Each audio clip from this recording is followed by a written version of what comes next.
3 British mountaineers attempt the climb of their lives in Alaska. But within sight of the summit, the weather stops them in their tracks. Steve! When frostbite threatens the life of one climber, the others must decide. Stay together and hope for a rescue that may never come, or leave their friend behind. If we leave Nigel here, he dies. One man risks his life to go for help alone. But tragedy strikes. He faces almost certain death, knowing his friends have little hope of rescue. I've let them down. I've let my mates down, and they're probably going to die.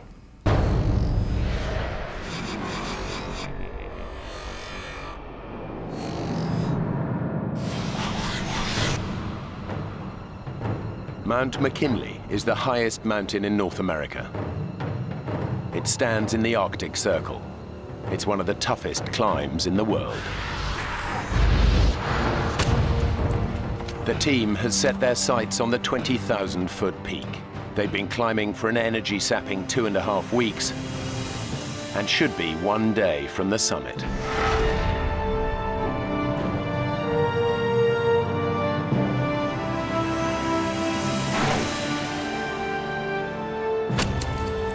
Steve Bull has been climbing for 18 years and has conquered some of the highest peaks in the world. For me, the mountain environment is a very special and beautiful place.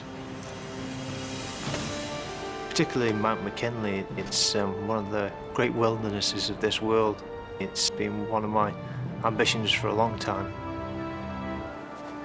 Anthony Hollinshead is Steve's best friend and his longtime climbing partner. Climbing is predominantly having trust in your climbing partner. It's paramount that you know what the other's doing. Nigel Vardy completes the 3-man team. This is his first expedition with the others. He's an experienced climber, but he's never attempted a mountain as treacherous as Mount McKinley. I sometimes suffer a little bit with confidence, and sometimes I have to say, Nigel, you can do this, you'll be fine. Originally, Steve had the dream of climbing McKinley, and really we perhaps followed his lead.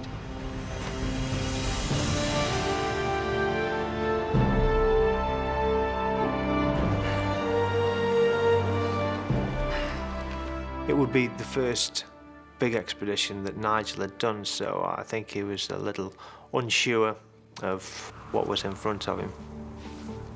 With Nigel coming into the team, it's obviously changes the team dynamics slightly, I suppose. Stephen and I were used to making decisions.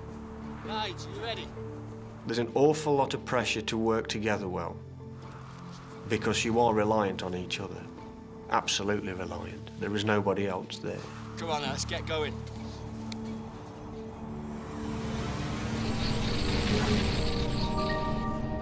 There are a number of routes up Mount McKinley. One of the most popular is the West Buttress. But Steve, Anthony and Nigel have decided to tackle the much tougher West Rib route. After 17 days of severe climbing, they've reached their last camp at 16,000 feet. They aim to go for the summit tomorrow. The night before the summit bed, we're in the tent. We're all pretty high. I think we're ready for it tomorrow. Now, ladies and gentlemen, dehydrated meat or fish, or how about our lovely powdered vegetarian option? He is a real comedy character to know, is Anthony. Full of life, always got a good laugh. Hey, nice bit of colour you picked up today. You'll be in swimming trunks tomorrow. Did you not put your sunblock on today? Steve's quite the opposite. Steve's a very serious character. Should be like a religion to you, Nigel. You know what the sun can do to your skin up here? Right. Fast up, fast down, OK? So let's strip all the unnecessary gear and pack a kit. What we agreed? Frillies in tutus. The conditions can be extremely hostile at this altitude. The team must be sure of the weather before they decide on making the challenging climb for the summit. Base to Jensen, weather's looking fairly good for the next 24 hours. Copy that, base. Good night. Good enough? We better get some beauty sleep then, eh? To infinity and beyond.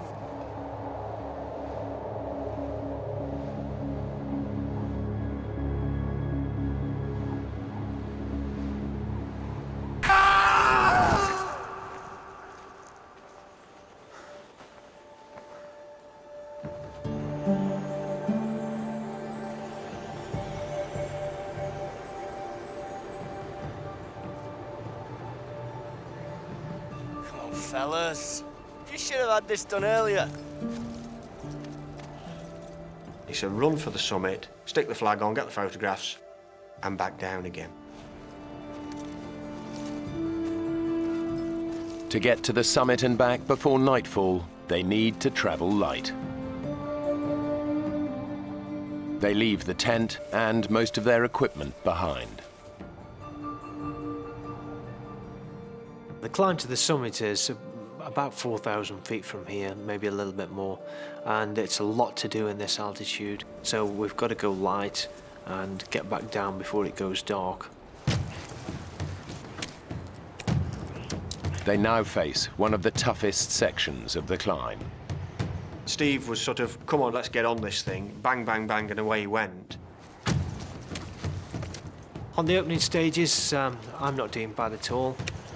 But as the day is progressing, I'm thinking that we're moving pretty slow and we need to keep it moving a bit faster. It takes us such a long time to cover this. The time's really ticking away. After hours of hard climbing, the team are already behind schedule. They've now reached an area known as the football field, a flat plateau just below the summit. But the weather is changing. As we walked across the top of the football field, the wind started to increase rapidly.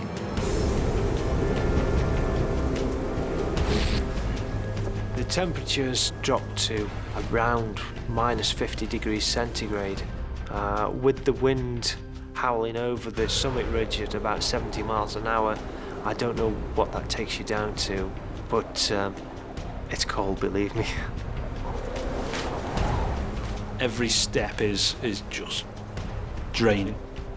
You're almost crawling, really, just to sort of get your face out of the wind. It can be like being hit with hailstones, frozen peas, if you've got exposed flesh. Weather conditions on Mount McKinley are some of the most unpredictable in the world and can cause death by flash freezing in seconds. We'd all got 17 days hard climbing behind us, which means you don't carry a lot of excess fat, which is what you need in a situation like this. These conditions are very tough for all of them, but for one, the conditions are proving too much. What I didn't realise was how cold Steve was getting. Steve was getting bitterly cold. I can feel myself going down. I'm shivering, my teeth are chattering, my thought process is slowing down, I'm becoming lethargic. Steve, who is leading the team, is beginning to feel the effects of hypothermia. He's literally freezing to death. They're at over 19,000 feet, and the temperature is plummeting. At such altitudes, the impact of an unpredicted storm like this is devastating. Steve is suffering badly. Anthony and Nigel know that they have to get him out of the freezing cold. We need to look for shelter! Get somewhere safe, now! Finding anywhere to hide up there is very difficult. You really are out on your own. Right! Up there! By the grace of God, we found a crevasse at the base of the summit cone. We took our ice axes and opened the face of it up, which was very hard work. I can feel myself going down. I'm shivering. Hypothermia is going to come soon if I don't get out of this wind.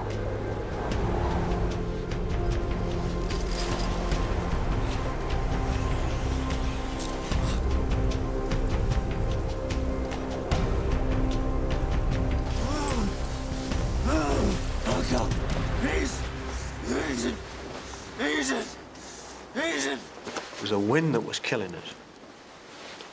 And once we were in there, I'm not going to say it was warm, but it was warmer.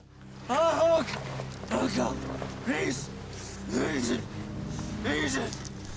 As the cold's taken effect, your mind's slowing down, your reactions are slowing down, thought process is slowing down. So I'm relying then on others to take care of me. I need you to hug me. I need you to get some warmth into me. Steve asks me to sort of cuddle him, keep him warm, really. You ever tell anyone about this at climbing club? And you're toast.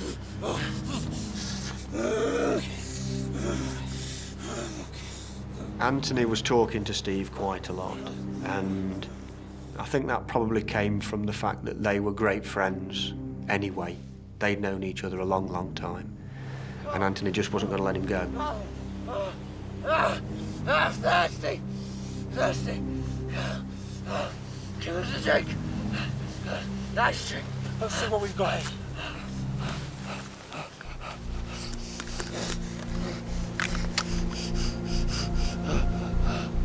Dehydration is a major, major problem. The team begin to regret leaving their equipment behind. What's that then, Nige? We should have carried a stove to reheat and to get some warm food inside us and possibly a better drink inside us.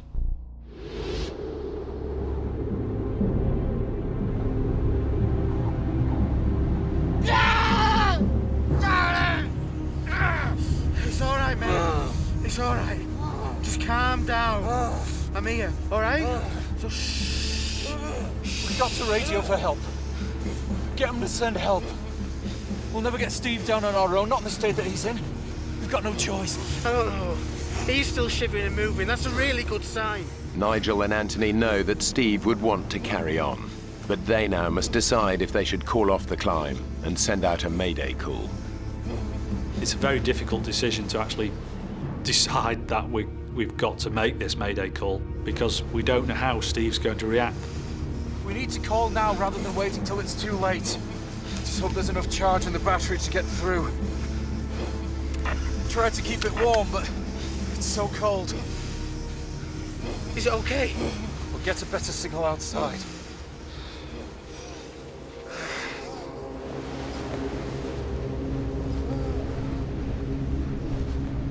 Base camp! This is Expedition Denson. Do you copy? This is Expedition Denson, requesting urgent assistance. Over.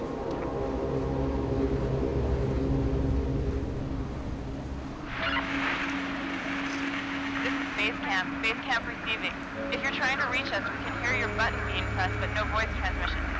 Repeat, your button, but not your voice. I felt very happy to hear somebody else's voice, that there was somebody there. But they were really struggling to hear us. We need you to respond by click. 1 click for yes, 2 for no. And so they started off, are you this expedition? 1 click for yes, 2 clicks for no. Are you Expedition Zambezi? We just went down until they got a click for yes. Are you Expedition Denson? And at that point, they've got who you are, what route you're climbing, next of kin, equipment, all this information they can use. The storm is too bad to rescue you tonight. We need you to call again in the morning.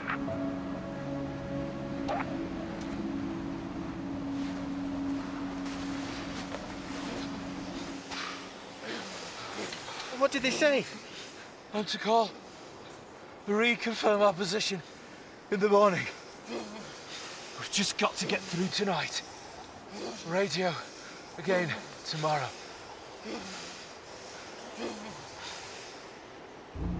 Steve? Nige! Steve, stop moving!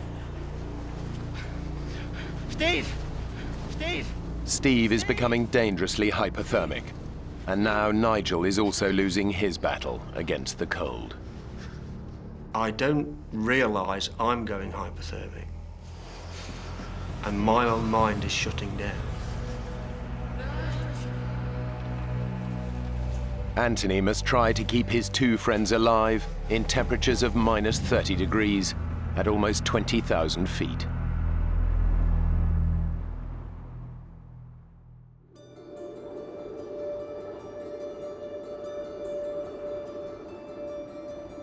It's been a long night, but eventually Anthony emerges to see if the weather at least may be changing for the better. With daybreak comes another surprise. Morning. You seem disgustingly fit for a man who was a shivering wreck last night. Obviously these big manly arms of mine. They're stuffed. Overnight, Anthony managed to slow the process of hypothermia by holding Steve's body close to his own, providing much-needed insulation against the cold. It was a vast improvement from the previous night. Steve actually was in a good condition. Come on, let's go and check where we are. What about Nige? Oh, we can get him later. Look, just like you and I, let's go and have a look at this mountain that we've been talking about for so long. Okay. At this point, I'm still hoping to make it to the summit, for all three of us to get there.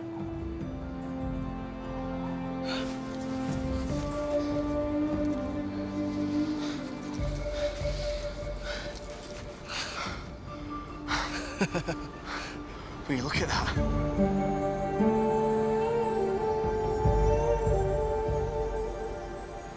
It's there for the taking. Come on, let's go for it. Steve, last night you were pretty bad, you know. Nigel thought, we both thought that he should radio a distress call. What the hell did you do that for? And what did they say? Nigel went outside to make the call. He said the radio didn't seem to be working. One last push and we're there. So let's get back radio base and tell them that we're all fine now. I'm sorry, mate, but you were a real mess. It's fine. Really. Let's just get back, get Nigel, radio in and push on.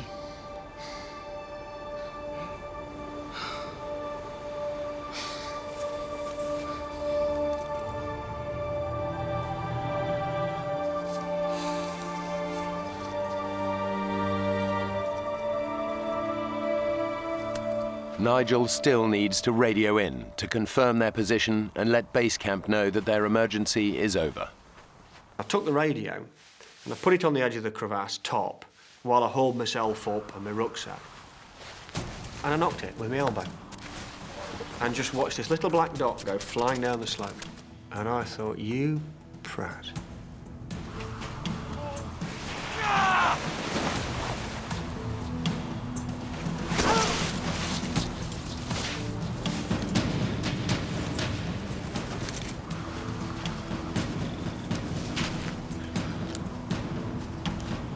Base camp, this is Expedition Denson. Do you copy? It's dead. Which was a hell of a thing to realise. Base camp, this is Expedition Denson. Please come in. Your only means of contact with the outside world was gone. And it's the one thing that could save you, is being able to talk to people.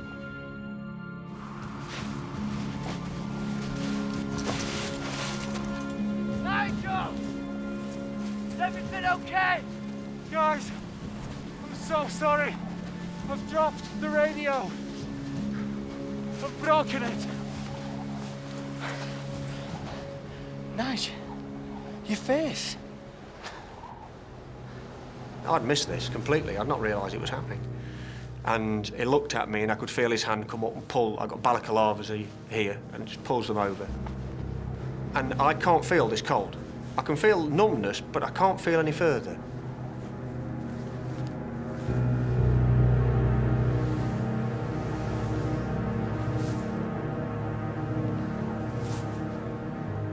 I look at Nigel and I'm shocked. He's in a terrible state. The day before, he got sunburnt on his cheek, and overnight frost must have got into this because his face was swollen up the size of a football. I don't know how long he's going to last. We've just got to get him off. Let's get you inside, eh?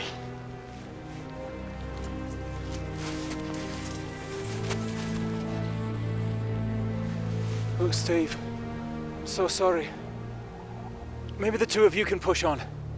I know how important getting to the top is for the both of you. Look, let's not worry about that now, okay? Steve and Anthony took it fantastically well, actually, and I felt immensely guilty. Still do. We've got to get down. Get him to a hospital and quickly.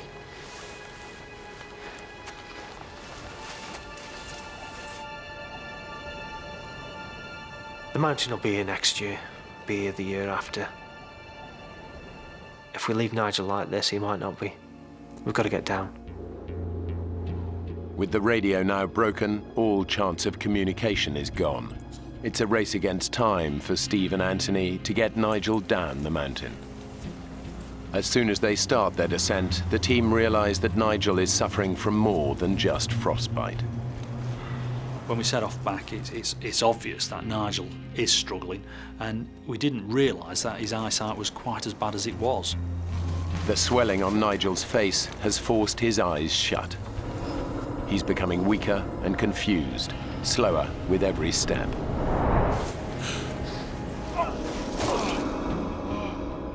It's a feeling of being out of control. Nigel! Keep moving! He was falling over and tripping over. It was painful to see. Steve was starting to cool down as again, and that was becoming a concern for Steve. I am worried about both Steve and Nigel at this stage. Left out. Put it round me. Go on, fellas! Keep the pace! Come on! Put it round me. Come on! The temperature has now dropped to around minus 30 degrees. Nigel is slowing the team down, and Steve knows that it won't be long before he again succumbs to the cold. We've got to get down. We've got to get somebody down now and organise a rescue.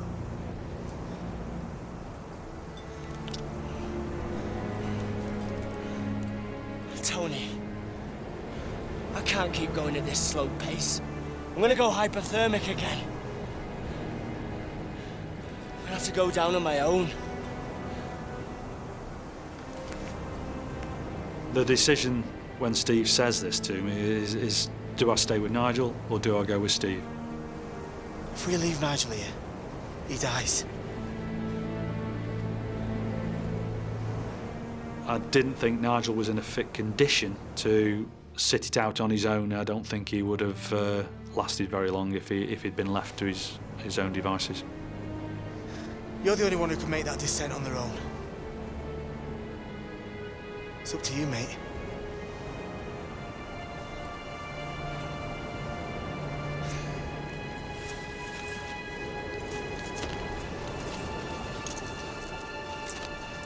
Are you sure? Yeah.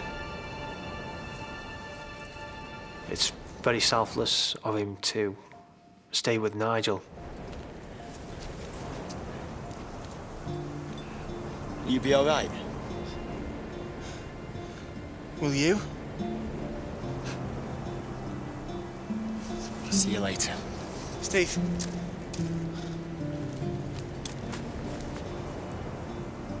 Watch your step.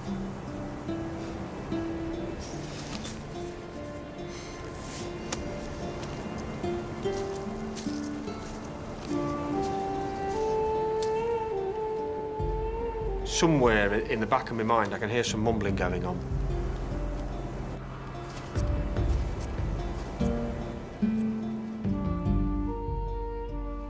And Steve walks away.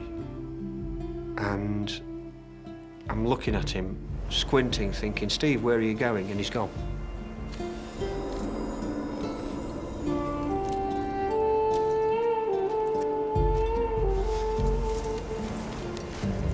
Nige, we're just gonna settle ourselves here for a while, okay? Yeah? I'm trying to keep it from the forefront of my mind, but it's obvious that there is a chance that Nigel could die. It's a weird experience seeing Steve go off on his own. It's a massive responsibility for me to get down, and I feel the weight of that responsibility. It's on my shoulders to make sure that these pair live.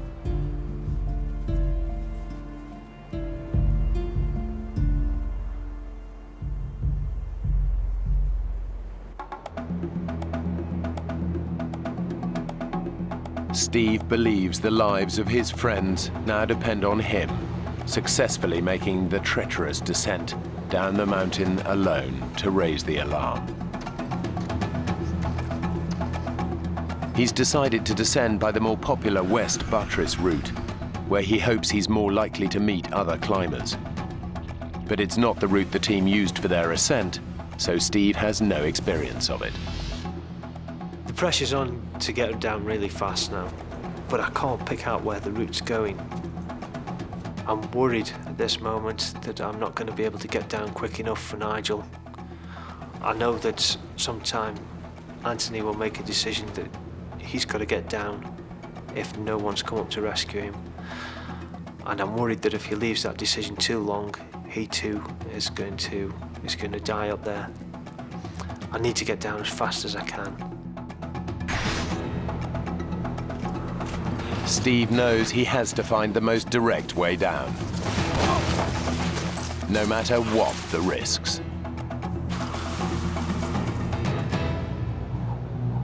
I'm going to go for the ice chute. I think it's the fastest option, and I can clearly see where I'm going.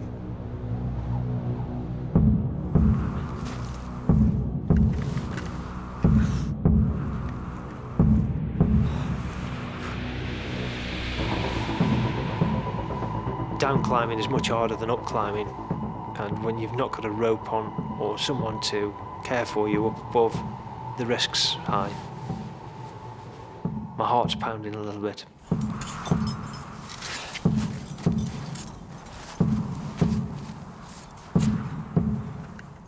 Everything seems firm, everything's holding. Okay, big breath, come on, let's go. Good. Solid. Okay. Another placement. It's good. Solid. Good. Solid. Good. Solid.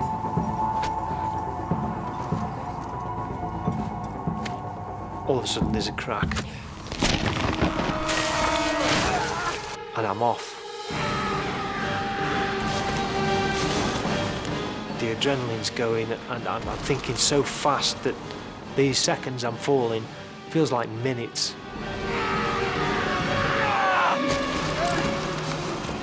There's absolutely no way I can plant this ice axe to stop my fall. It would just rip my arm out of the socket. I need to stop.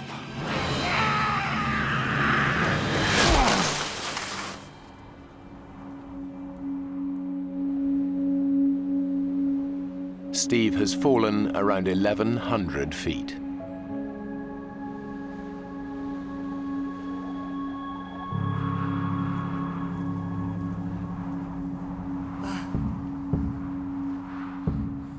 Oh, I can't believe I'm still alive. The fall should have killed me.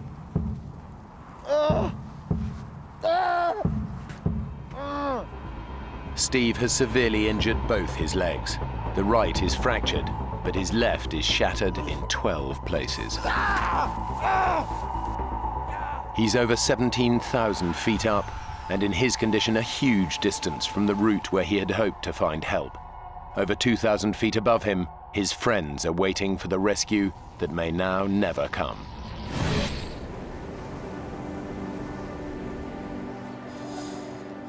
We still can't eat or drink anything, and this is almost 36 hours after we'd set off.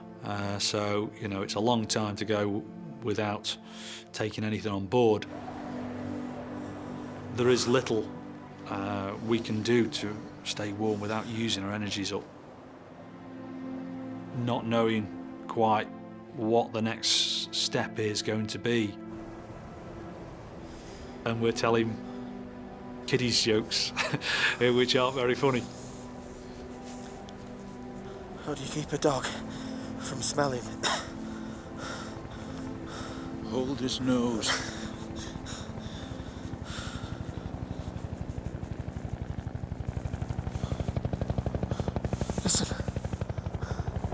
Listen. Steve's got down and given him our position. We're gonna be okay. You're listening and listening and listening and thinking to yourself, fantastic. This could be it. Help! Help! I can hear helicopters. You can hear the chopper blades coming round and round the mountain. Help! Thinking to myself, are they looking for us? There's a rescue party coming up the mountain now, or we're going to be safe.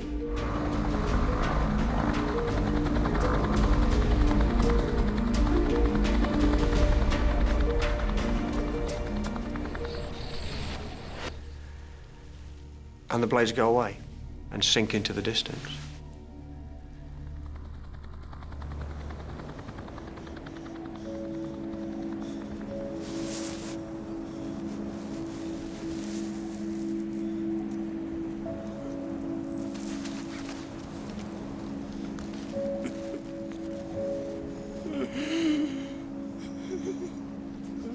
At this kind of altitude, a helicopter rescue is virtually impossible.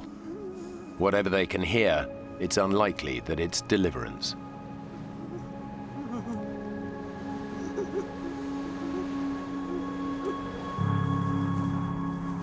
Beneath them, Steve is critically injured, but is making a heroic effort to drag himself to where he can be spotted by other climbers. His injuries are so bad he might not live, but Steve believes that if he fails, all three of them will die on the mountain. I've got to gain access to the popular route where people will be coming up. But my only hope is going back up the ice chute I've just fallen down. I've still got the crampon on my right leg, and I'm using that right leg to purchase me up. I can feel the bone grating as I'm going.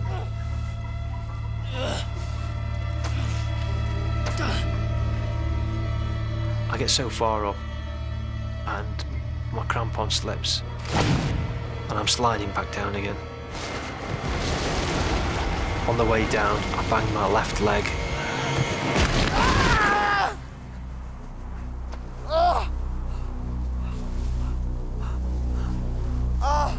Pain's quite excruciating now. I need to take a look at my legs and see what condition they're in.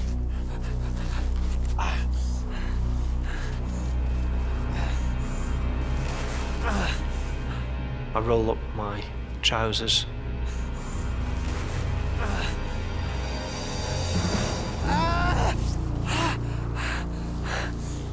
The bone on my left leg is sticking through the skin. I'm really concerned now that I might bleed to death. And try to put pressure on the wound to stem the flow. Now I'm pressing down onto bone end and just raw fibres showing through the skin.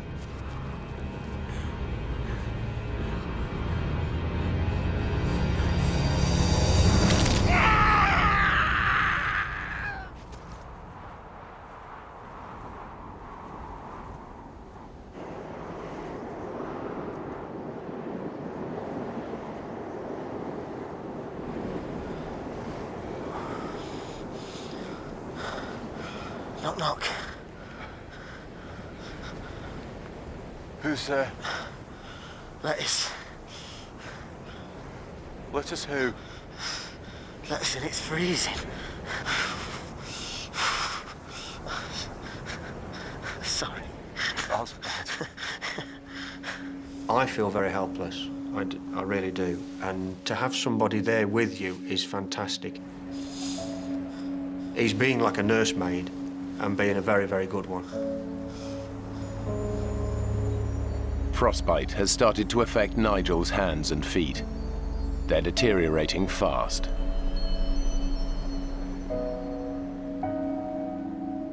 Nigel's extremely weak. He's very cold, and myself, I'm actually getting colder at this stage. Let's get this glove back on.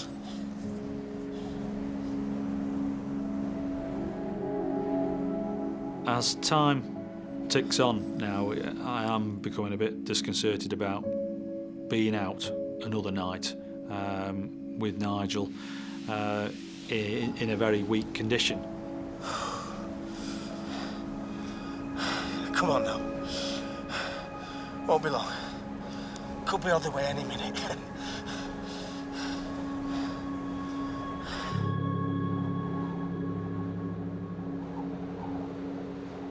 Steve is desperate to press on for help. He must splint his leg to keep going. I tie my ice axe around my leg to try and support it.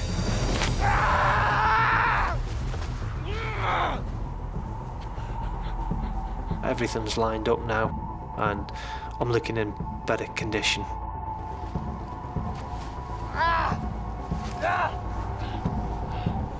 Now comes a big test. What am I going to do? If I don't put my weight on the leg, I'll never know, I'll never get off. Gotta give it a go.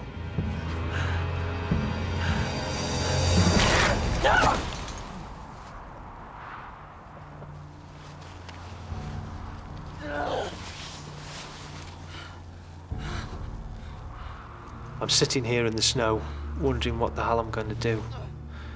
I can't stand up and walk. I've tried crawling.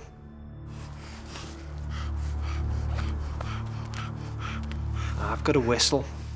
I start to blow my whistle in case there's anybody just the other side of the rib. I'm sitting there thinking, what else can I do to attract attention? I've got nothing else. I've let them down. I've let my mates down, and they're probably going to die.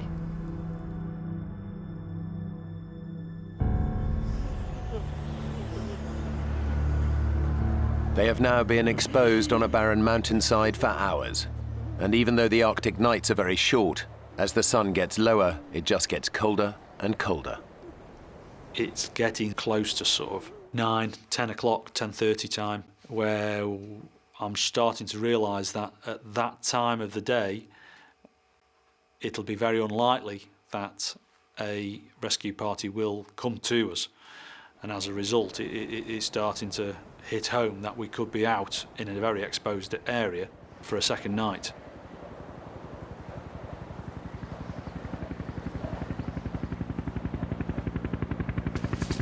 Nigel? Nigel? Oh, God, please.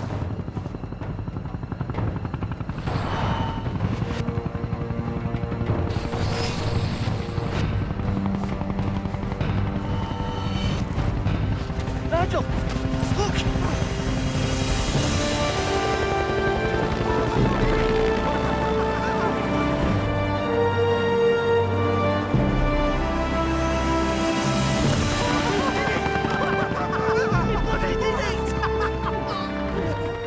We thought Steve was the hero of the day for raising the alarm and getting the helicopter to us.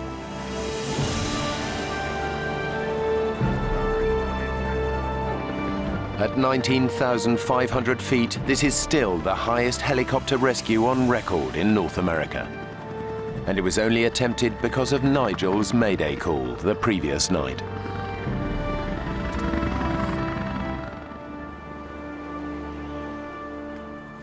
But it's not looking good for Steve.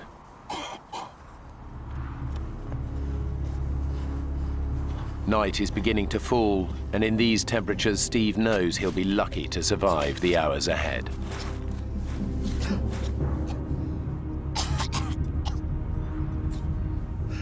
I've got to look after myself for the night now.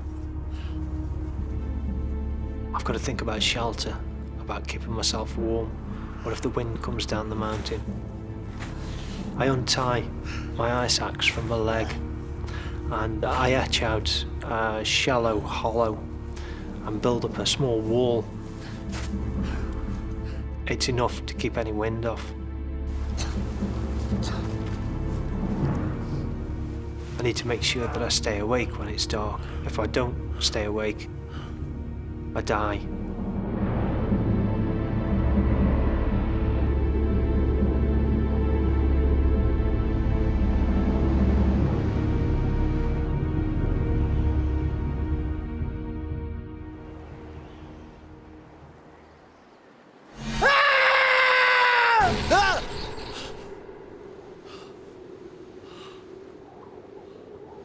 This is it. The sun's gone down.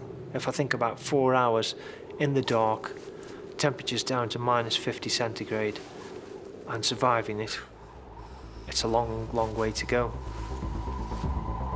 Steve's body is succumbing to the cold. He tries desperately to stay alive. I'm thinking about my family back home in England. That's keeping me going. I want to see my family. I want to go home to them. I've got to stay awake.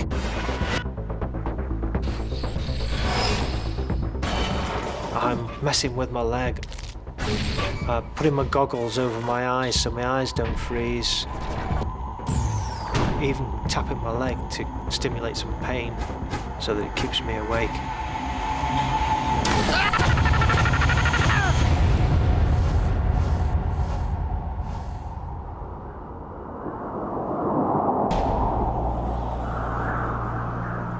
Climber Steve Ball has had an horrific fall on Mount McKinley. He's been stranded for 15 hours with terrible injuries in unbelievable cold. His fellow climbers, Anthony and Nigel, have been rescued. All he can do now is hope someone finds him before he dies. Steve! His friends have no idea that Steve is still lost on the mountain. Somebody came into my room in the hospital to ask me what Steve was wearing. It's only then I actually realised that Steve wasn't in a place of safety. He'd been there for up to 12 hours out, exposed on the mountainside, and nobody knew where he was.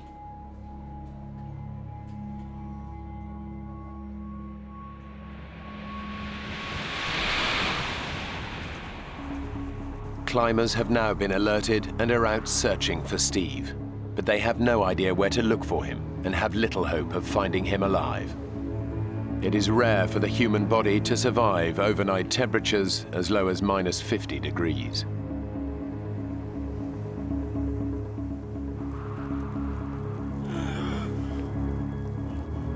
I can't feel my feet anymore.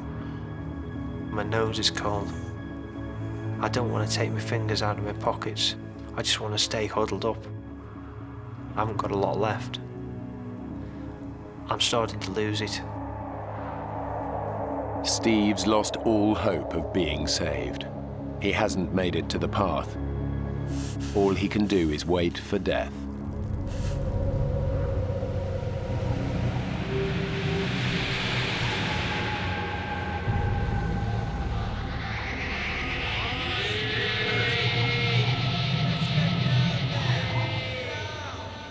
I'm hearing voices, and I don't know who it is. I think I'm dreaming. But it's not a dream. These voices are real.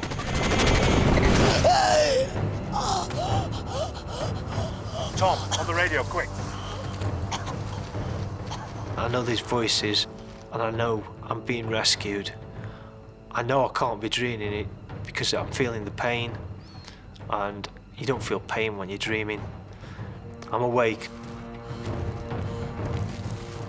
They tell me they're climbers, and they found me, and they're surprised that I'm still alive.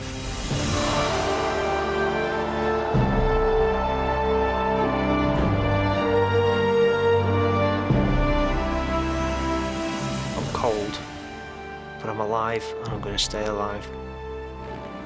I want to go home.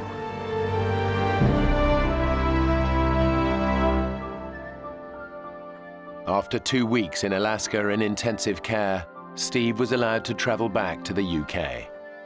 He spent a further 6 months in hospital and another 2 years in rehabilitation. My frostbite injuries resulted in amputations of all the fingers and thumb on my right hand, my left hand mid-palm, the left leg has gone below the knee, and my right foot has gone mid-foot. and of course, a little bit of nose. Anthony and Nigel both suffered from severe frostbite. Anthony lost 2 fingers. Nigel lost all his fingers and all of his toes, as well as needing skin grafts to reconstruct his cheek and nose. I've managed to travel the world numerous times since all this happened and go into the Arctic, the Himalayas and climb. A little slower. Steve's asked me, as he would, whether we could go back and do it again, and I'd like to think that we will get back and get another expedition planned, possibly all 3 of us together, and do something, but we'll have to wait and see. I'm disabled now, but I'm out fell running, out walking, I go rock climbing, I go mountaineering, snowboarding, skiing, canoeing. I still go back to the mountains, I still climb, and I still get the same pleasure and enjoyment from the mountains. So, no, it's not worth losing life and limb, but you can't stop going. I'm hooked.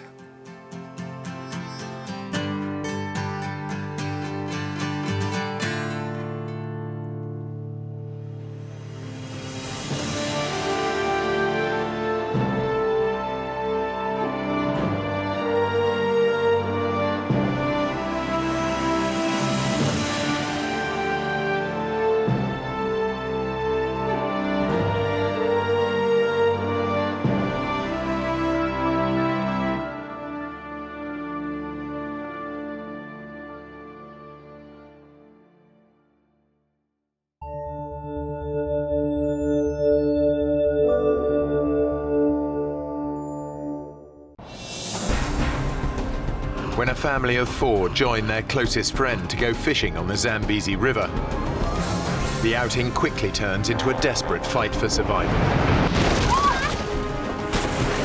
Thrown into crocodile-infested waters, 4 of them become human live bait, while one fights for his life amongst some of Africa's deadliest predators. Oh my God. At any moment, one of us would be taken by a crocodile. I thought it was over, I really did.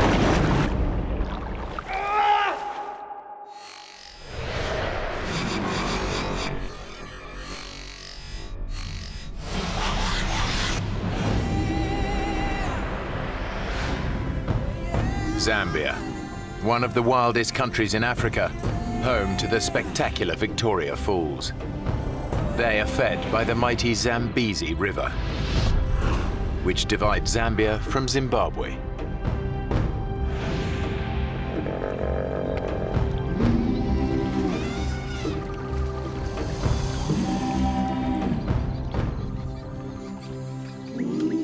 It's here on one of the river's most isolated stretches that 2 friends have planned a weekend fishing trip. Arthur Taylor and Alistair Gallatley have known each other for over 25 years. Our kids have grown up together with Alistair. Basically, Alistair's part of the family. He's a very good guy in a crisis and a very good friend. We've known each other a while, eh? We've spent a lot of time together. We go fishing a lot. Where do you want the fish, mate? Usual place. As experienced safari guides, they've lived and worked alongside the Zambezi for most of their lives.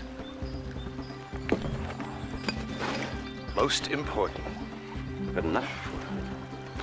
Think so? I can't wait to get on the water. Joining them are Arthur's English wife, Faye, and her parents, Clive and Brenda. They're retired teachers visiting from England. Change your mind yet? No, I think I'll just stay here and relax and read my book, all right? They've both lived in Africa on and off over the years.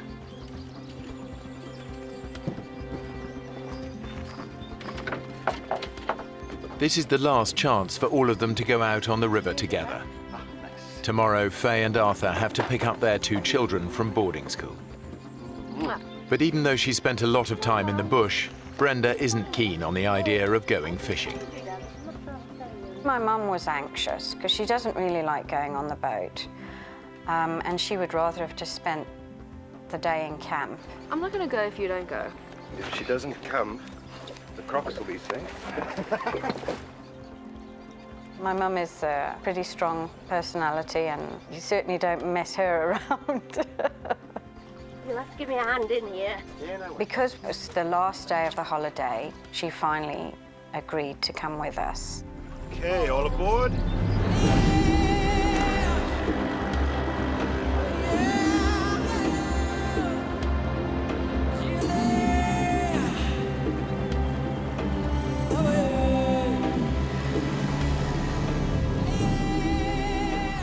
This is one of the river's most remote stretches.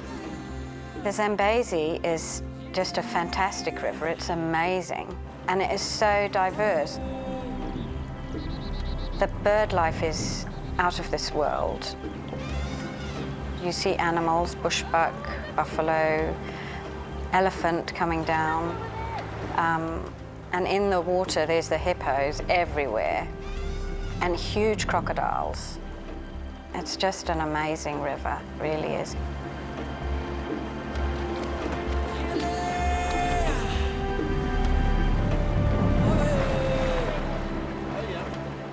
It was all very relaxed atmosphere.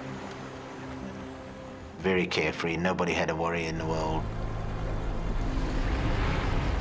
You want to try catch some fish, Brenda? Oh, no, I'm not good at that. Come on. Come on, it's easy.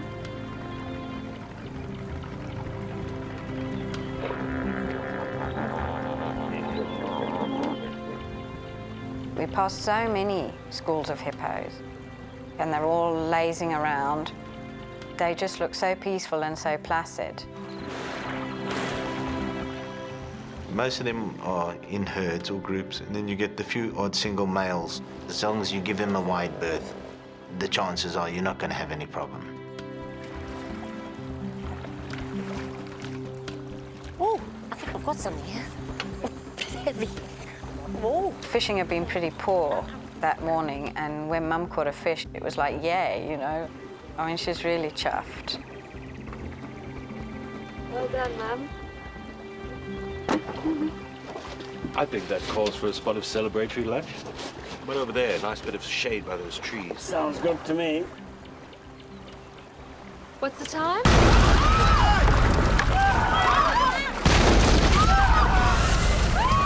There was no warning.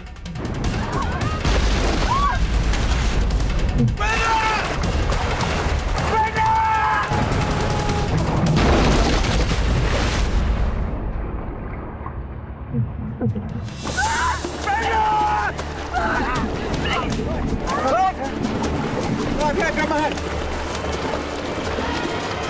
He's coming.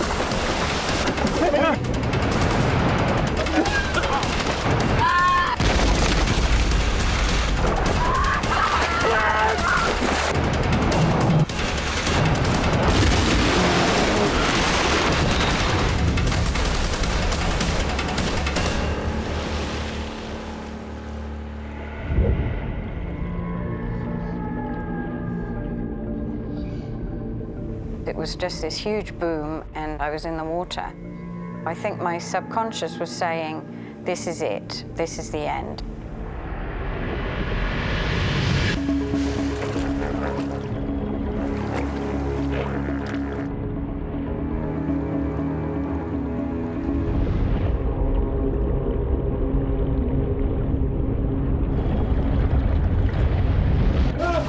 It was only when I actually was pulled back to the surface and gasping for air that suddenly then the reality of what had actually happened hit me.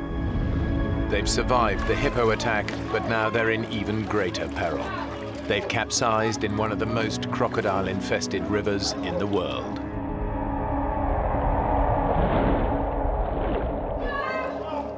To think about, you know, my bare, dangly legs, it sent a chill through me, thinking that any moment now, one of us would be taken by a crocodile.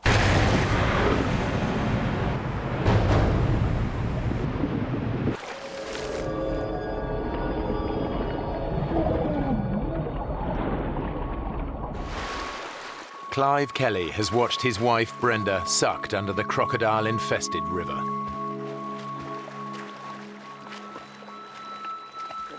He has no idea if she is alive or dead. Brenda! Brenda! Where are you? Although Clive can't hear them, his wife, along with his daughter Faye, her husband Arthur and their best friend Alistair, have all surfaced underneath the boat. Brenda! But the group's immediate danger is not crocodiles. The current was actually so strong in that part of the river that it actually swept us out from underneath the boat. The Zambezi is famous for its unpredictable and deceptively strong currents. Many people drown in its eddies and whirlpools every year.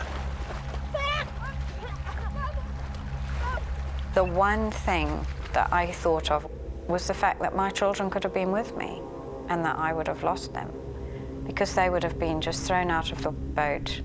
You know, they would have just been gone. Brenda can't swim very well. She was screaming and struggling. She obviously needed something to hold on to, and she had swallowed a lot of water and was gasping for air and kind of pushed onto me so that she could get her breath back. And I'm like, you know, Mum, you know, you're pushing me down. Oh, Brenda, I got you. I got you. It's just so strong, and we were being swept away. It was just incredible that Arthur was there when we needed him. Somehow he managed to keep hold of the two of us. We're all getting washed down together. We basically hung on to each other. It was very hard to swim against a strong current.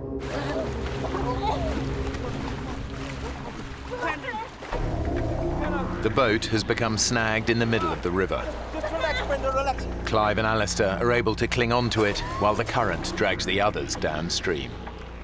Clive and I, we couldn't do much. We sat on the front of the boat and we watched them. I had no idea where we were going. All I knew was that we were being swept away. The current was really, really strong and it was just sweeping us down. We were trying to make our way to shallow waters. We knew it was our only hope of survival.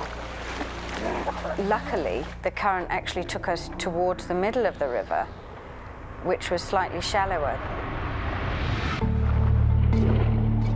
It's a sandbank. There was a submerged island.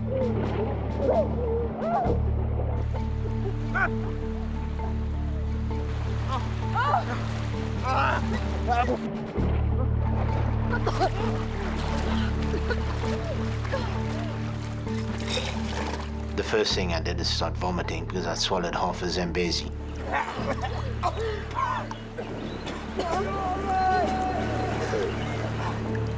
Alistair has seen his friends struggle against the current. He knows Clive would find it virtually impossible to make it to the sandbank. Clive can hardly swim, so it was difficult because he couldn't say, hey, swim over to the sandbank or do this or do that. We just had to sit down and settle down onto the boat.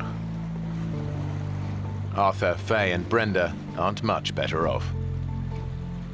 When we finally got to where we could stand, it was kind of a relief, but we knew that it was just a temporary relief.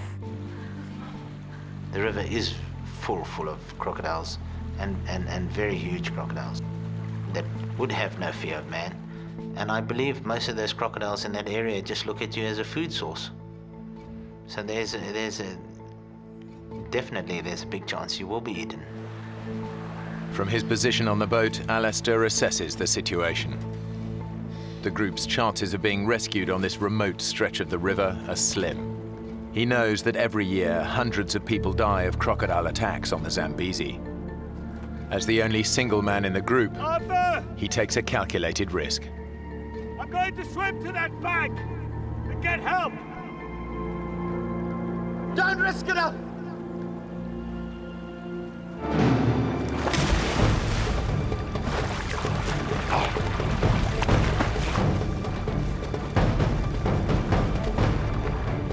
He's crazy. It was quite fast water. I started swimming slowly, just I was a bit scared that splashing around the crocs I'd attract crocodiles.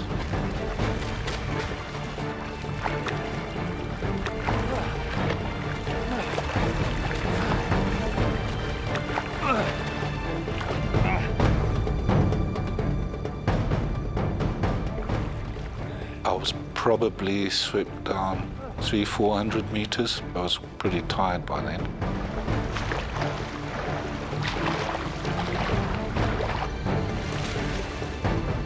I saw a little inlet up ahead, so I paddled into the inlet. Out of sight from the others, Alistair finally reaches the safety of the riverbank.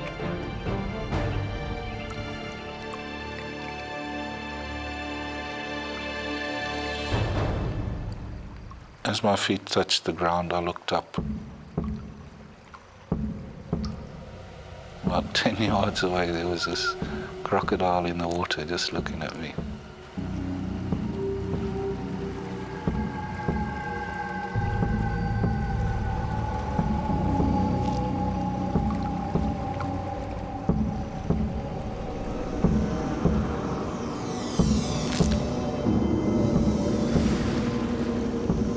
It was scary. I didn't quite know what to do. I think I actually panicked. I decided the best thing to do is try go for the crocodile and maybe chase it.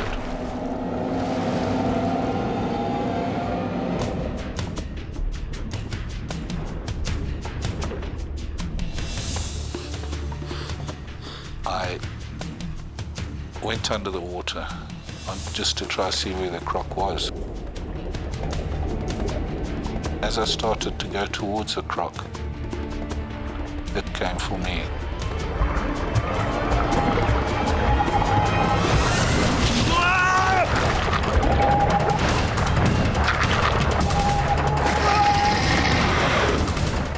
It was going for my legs, and I pushed it away with my left hand. Its teeth cut my left hand up a bit, and it disappeared.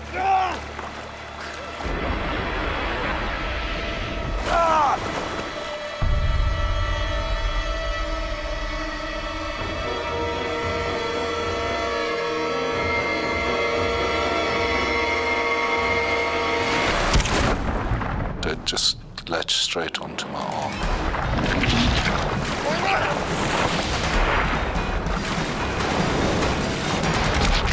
It was just trying to really tear my arm off. Alistair is trapped in a death roll, a spinning maneuver used by crocodiles to drown and dismember their prey. I was getting pretty weak. I thought it was over, I really did. I couldn't see any way of getting out of it.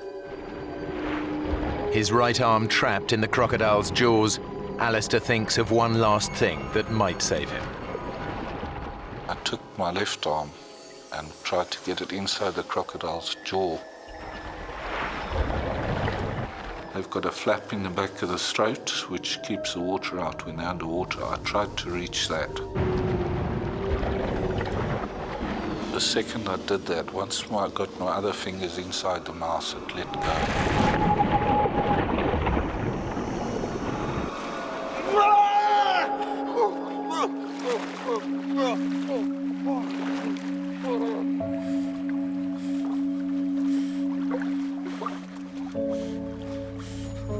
The savage attack has broken Alistair's arm in 3 places.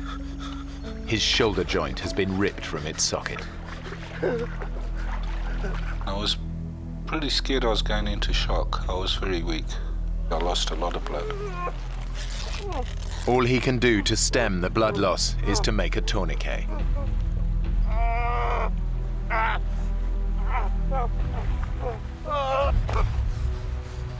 Arthur, Faye and Brenda lost sight of Alistair soon after he was swept downriver. They have no idea that he has been attacked by a crocodile. I distinctly heard him shouting, "Oh my God, oh my God." And we just thought he was exhausted. and was just kind of relieved that he'd got to the other side. I've been nailed by a croc!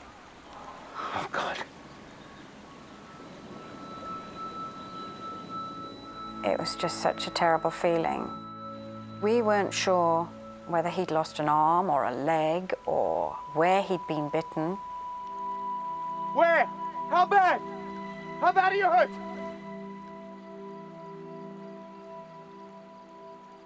We weren't sure if he was going to make it through even the next hour, let alone the next day. Alistair! Alistair! With their best chance of rescue gone, Arthur decides to take matters into his own hands. Arthur, what the hell are you doing? I'm going for help. I walked towards the Zimbabwe side of the river to see if we could swim across there. He just went deeper and deeper into the water, and I just had these images of him being taken by a crocodile, and I couldn't handle that. Don't be stupid! Alistair's too hurt. He could die. Well, you're not going to help him if you get yourself eaten, are you?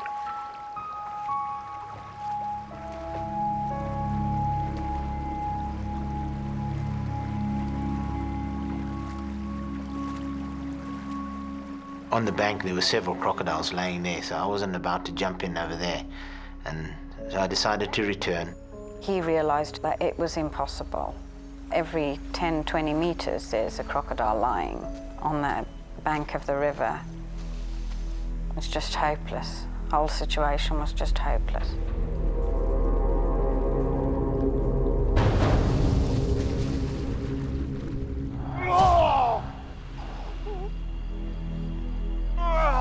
Although Alistair is clear of the water, he is still vulnerable to attack. I was worried about the croc coming back again.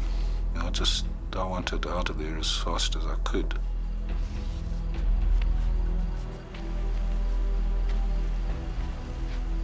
The sun was pretty hot, and there was one tree in this pile of rocks that I went and I sat under to try and sort my arm out.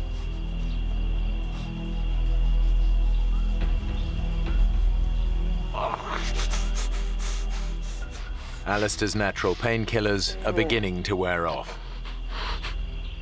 He's feeling the full force of his injuries. The slightest movement is agony.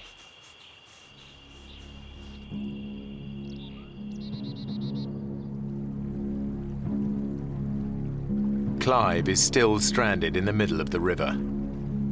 And now the boat is beginning to sink.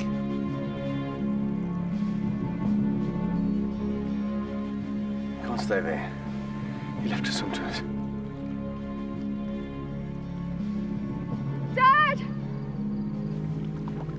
You're gonna have to come over to us!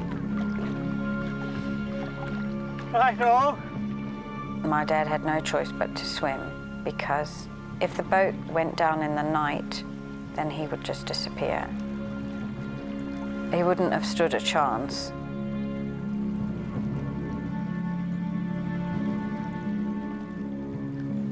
Brenda!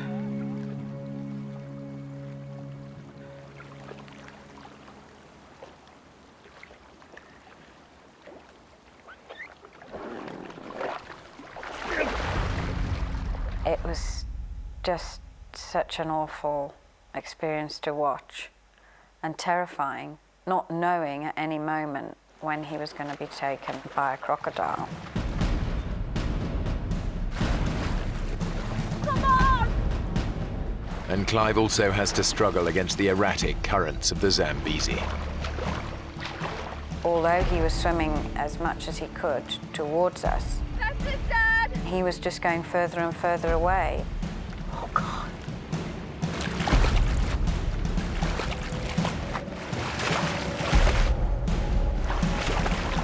Come on, Clive! Yes! It seemed to take forever. Greg! Keep at it!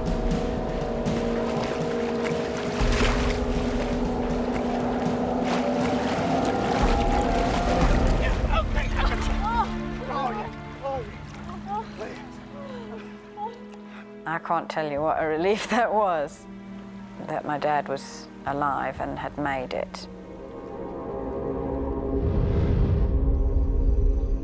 On shore, only a few hundred yards away, Alistair's agony is intensifying. His wound is becoming a poisonous time bomb. I had nothing to wash it out with properly. The arm was full of rubbish. Alistair knows that bacteria from the crocodile's bite will have entered his bloodstream. Untreated, he could easily lose his arm to gangrene. Gangrene is pretty serious. A friend of mine, he got chewed by a lion. You know, he got to hospital within 8 hours, but he still lost his leg. Too weak to move. If the gangrene doesn't get Alistair, the predators might.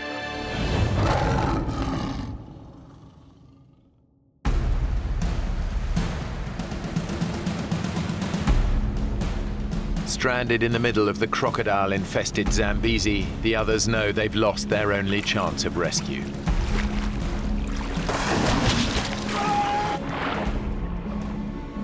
Any hope of being found before sunset is fading fast. What's in your mind? No one's gonna come by. The area is so remote that the chances, I would say, are very, very slim. You're very lucky if help does come your way out there. Can't possibly survive in the river.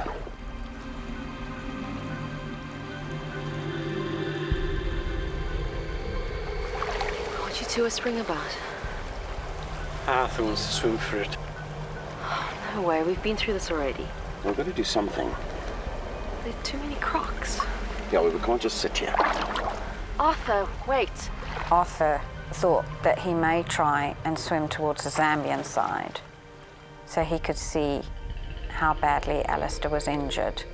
But I knew that I couldn't bear him to go. But I would not be able to make it without him. Please. Maybe we could all swim together. It'd be a big mass then, and that might scare anything off. Mum, do you think you can? I'll try.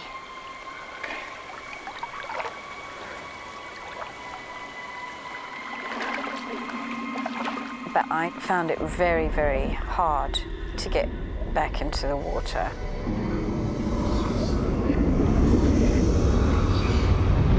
We were all so out of our element. I just freaked. No, it's no use like that. I just started to panic and said, I can't do it. I just cannot go through with this. I can't go across. Sorry. Current. Definitely, you get a sense of, well, frustration out of the fact that there's nothing you can really do besides stand there and wait for help. They all face the prospect of a terrifying night with no hope of rescue. It's a terrible feeling knowing that somebody is lying, bleeding to death, and that you are unable to do anything about it. I can't tell you how terrible that makes you feel.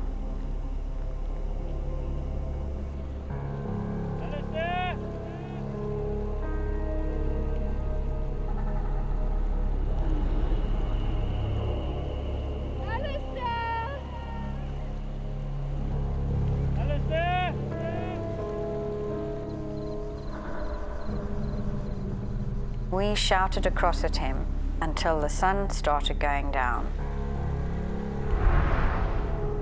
And then the hyenas started calling.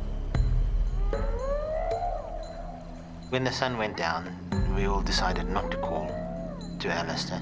If he had called back to us, it would have just alerted any predator within range that Alistair was there.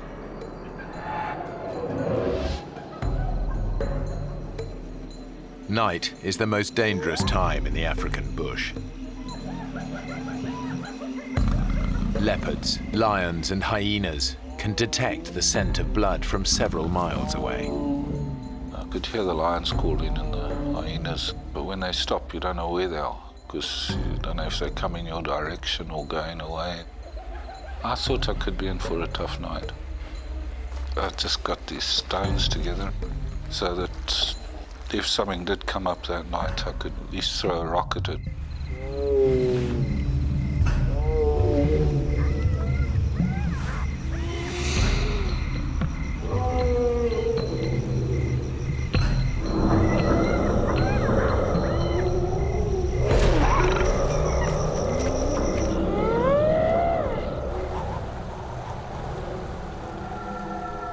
When it got really dark, the wind picked up and it really got cold. I was absolutely freezing and my teeth were chattering and I just couldn't get warm.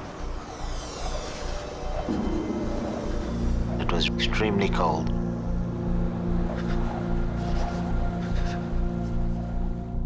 Definitely you are in extreme danger by standing in the river because there is a very good chance that a crocodile will come and get you during the night.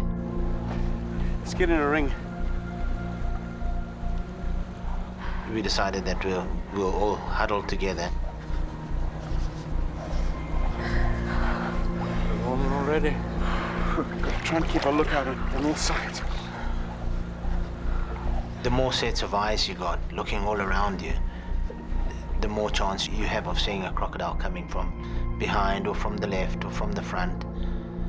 So we're all looking in different directions just in case a crocodile came from another side. We were straining to see into the water, and all the time you're thinking about crocodiles. Those huge snapping jaws, you know, gaping mouths. It was just a terrifying thought. What's that?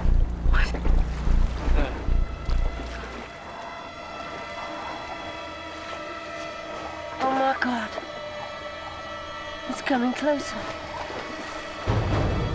It's still coming.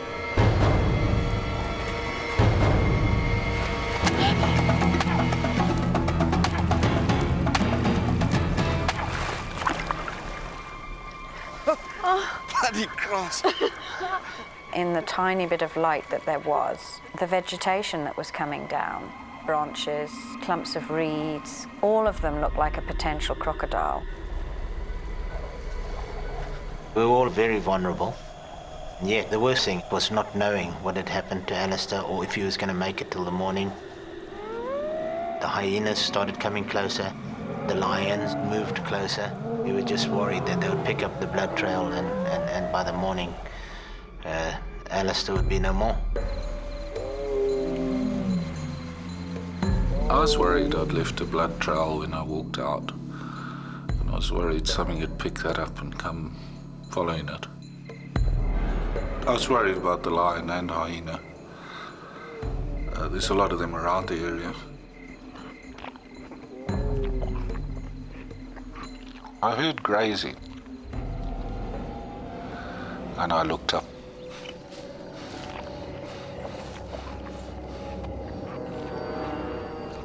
And I saw the buffalo. I was looking right at it, it looked at me.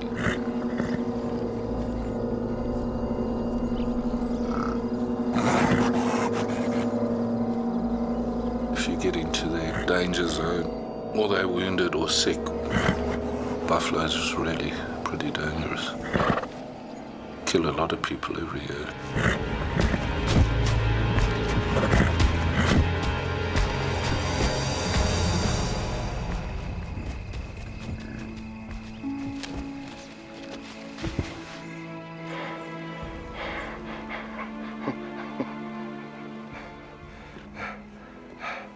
For some reason it came and lay down like 10 yards away. I just can't believe it happened. It's just so totally abnormal behavior. Normally they'd never do anything like that if there's a human being around. That thing lying there was just amazing. It was just like a little sentry lying there, big sentry.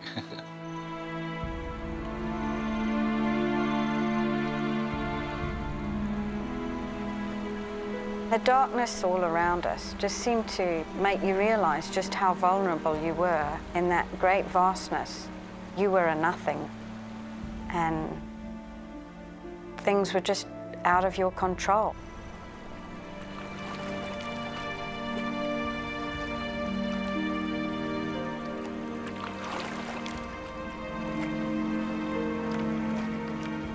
It passed everybody's mind that there's a good chance that we may not make it till the morning, especially in Faye's case. She was worried that she may never ever see her kids again.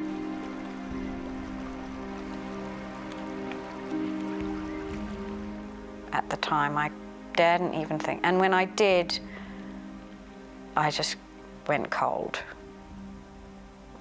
It was just such a terrible experience.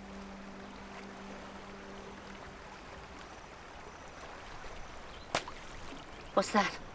It was like a slapping sound.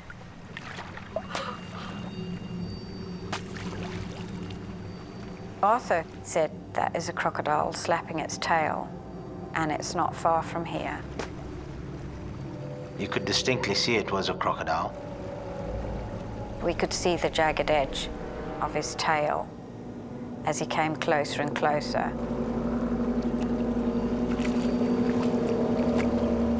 Suddenly everything is awake. Your ears, your eyes. A big panic. Wait, not yet. When something is coming directly to you, you fear the worst. Wait, not yet.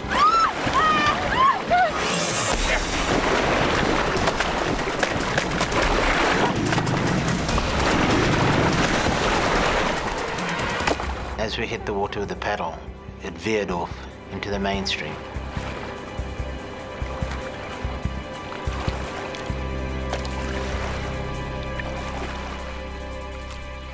We were on tenterhooks after that, looking around in case another crocodile did come by. The pain had set in during the night. If I moved a little bit, it got pretty serious. If I stayed in one position, I was fine. Alistair knows the worst thing he could do now is fall asleep. If he does, he could slip into unconsciousness, and with wounds this serious, his body could shut down and he could be dead by morning. But he's lost a lot of blood. He can't keep himself awake.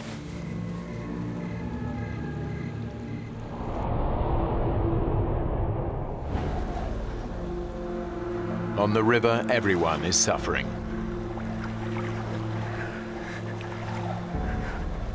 Standing for such a long period of time, we did get really tired. Our backs were aching. We were freezing cold.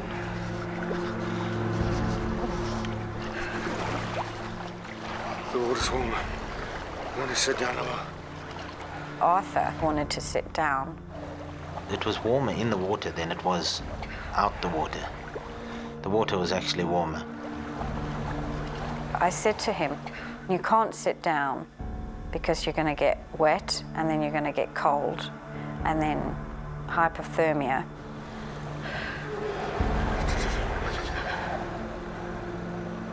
I said, we've just got to get through this. We've got 2 children to think about and they need us.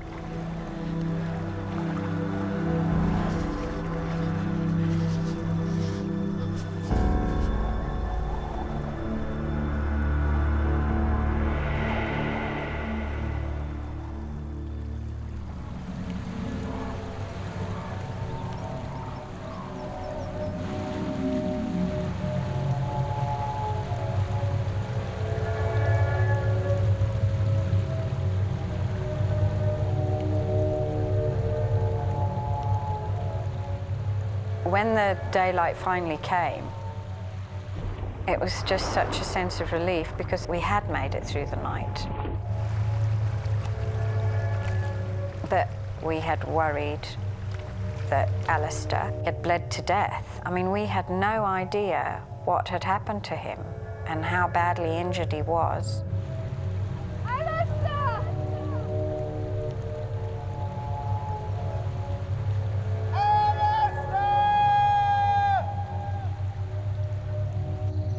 That was such a terrible feeling because you always think of the worst.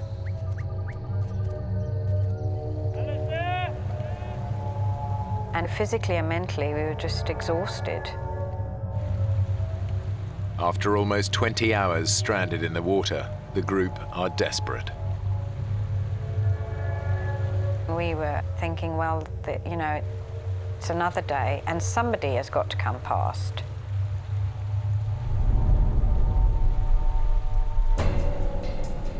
What's that? There. There. There. We saw some white dots on the horizon. They're coming this way. It looked like a white boat, and we were just thrilled. Over here! Over here! Help! Hey! This way! Over here! Turned out there were cattle egrets flying towards us. And our hopes were shattered. It was devastating. Damn it! As the birds flew off. Just felt so helpless, completely helpless.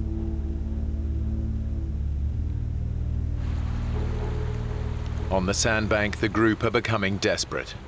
Clive, Brenda, Faye and Arthur have now been stranded in the middle of the Zambezi River for almost 20 hours. It's over 12 hours since they last heard from Alistair.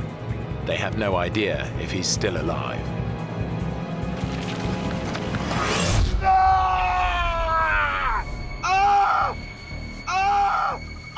There was this pain, just like needles all over the place, especially on my arm.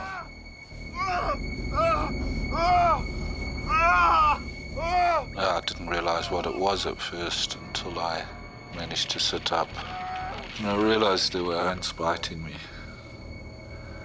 These safari ants.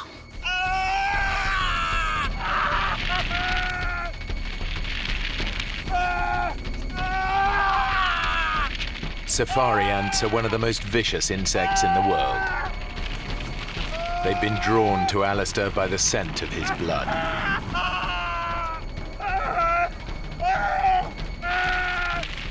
But their bites trigger a surge of adrenaline through his body, snapping him out of unconsciousness and probably saving his life.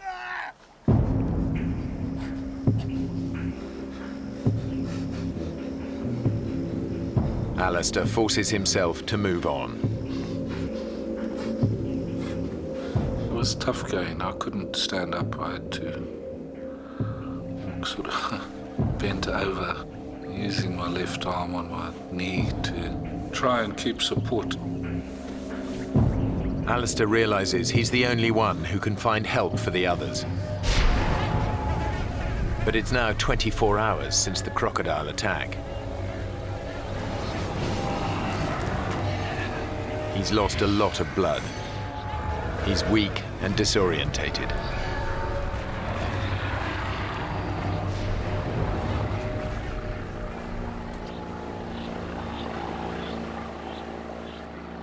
I heard a boat, and I was far from the river.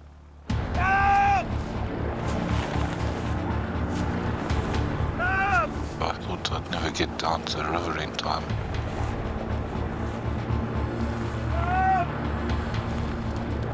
Hey! Hey! Hey!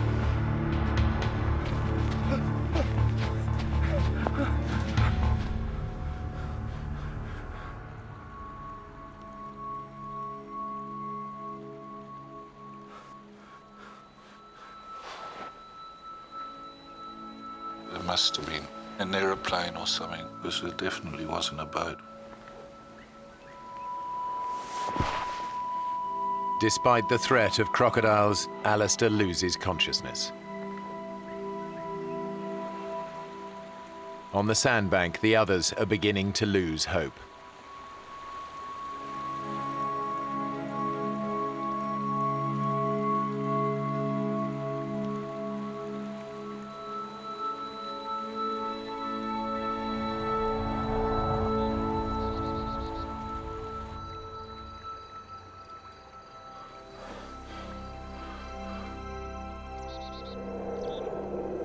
It turns out that Alistair did hear a boat.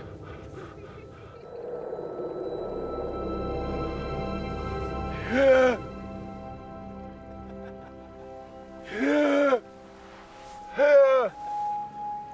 thought surely they're going to come across. I tried to shout, couldn't get it out. They started to move off.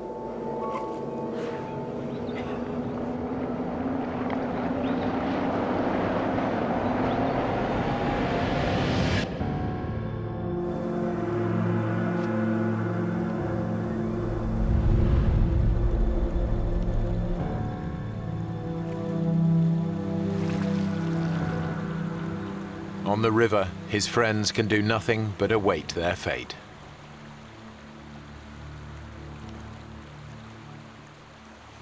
Canoes. Amanda, just dance. I can see them there.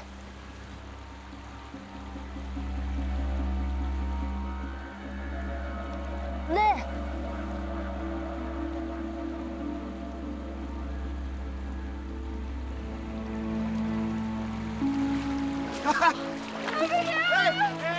Incredibly, some canoeists have ventured this far down the river. They'd seen us and they thought, well, what strange people fishing in the middle of the river.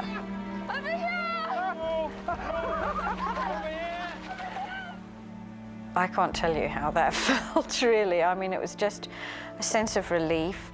We were going to be all right. It was also still worry for Alistair. We hadn't heard from Alistair for several hours.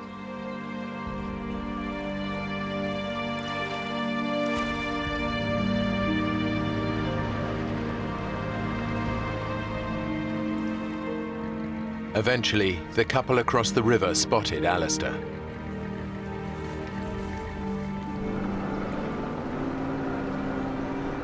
They took him to safety, where he was reunited with the others. Despite his terrible injuries, surgeons were able to save Alistair's arm.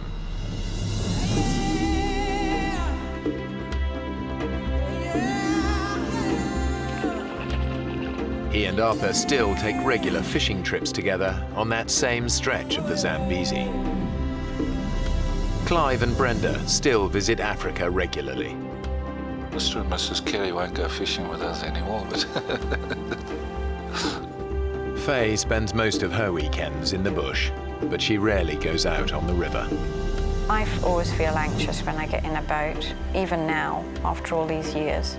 It's just such a terrible experience. But we all survived, all 5 of us.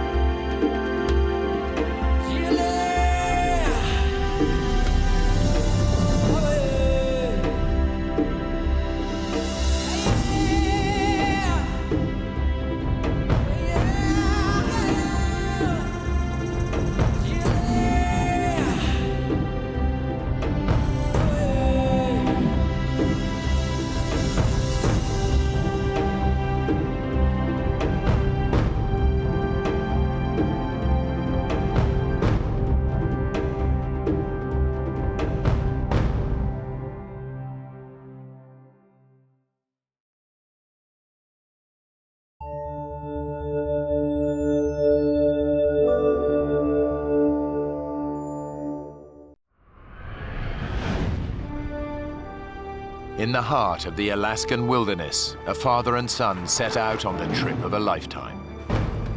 Then, disaster strikes. Watch out, Flint! Hold on! Swept under an ice shelf, they fight for their lives in freezing water.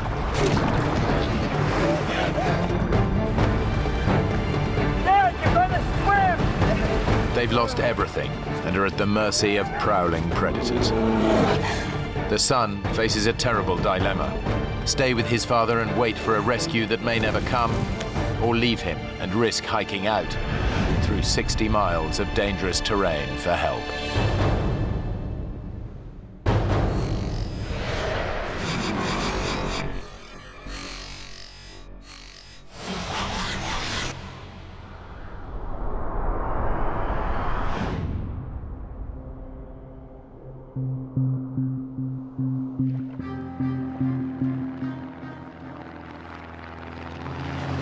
A specially chartered plane has dropped Blake Stanfield and his father Neil in a remote Alaskan wilderness 60 miles from the nearest settlement. How's the raft coming? We're almost there. Good. Get the coffee on. Neil runs a building management firm, and Blake is a doctor. They'd taken leave to spend some time together. My father and I started backpacking when I was a young boy. Always ended up loving that. He taught me to appreciate the outdoors. Isn't it beautiful, Dad? Well, a long way from Oklahoma City. Blake and I are good friends. We talk every day and share our experiences. He's always been a good kid. Blake's organized the rafting trip as a gift to his dad to celebrate a very special occasion. For my father's 65th birthday, I had planned this rafting trip to the gates of the Arctic as a present to him. Although Neil's been looking forward to this, he knows it's going to be tough. Hey, Dad. Yeah? Man over here? Sure. He'd really wanted Blake to book them on an organized group trip, but Blake had other ideas. Blake is very independently minded and decided that, oh no, we don't want to do that. We want to be able to do whatever we want to do. Since he knew I'd made up my mind, there wasn't much he was going to say that could make me change my mind. Okay, Dad? It would have been kind of nice to watch someone else do the hauling and shoving.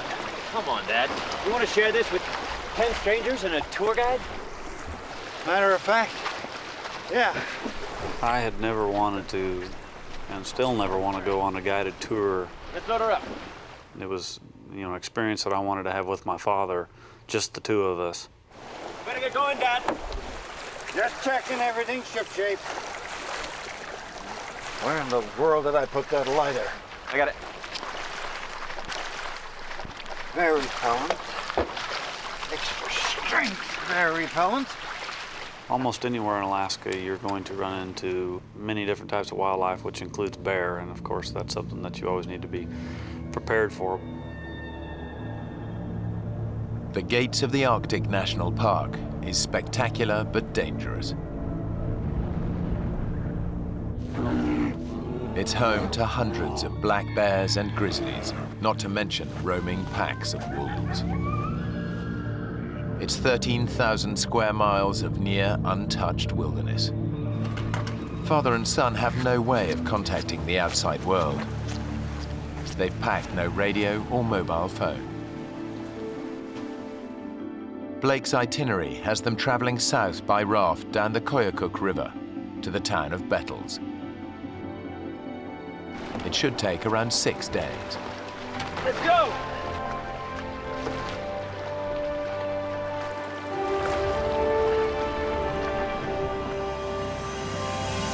It was about a 90-mile float that we had planned, just camping and doing little short day hikes.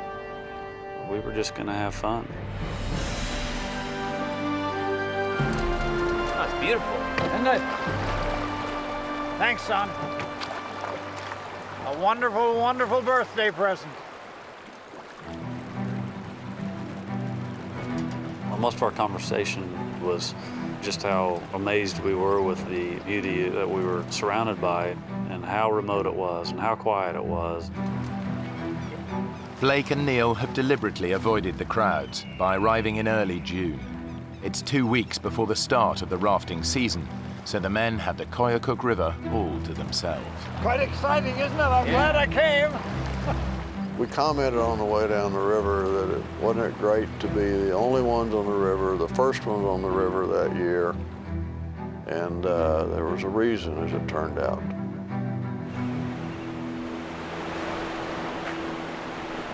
They'd been rafting for just a couple of hours when they noticed that the river is changing. Blake, ice.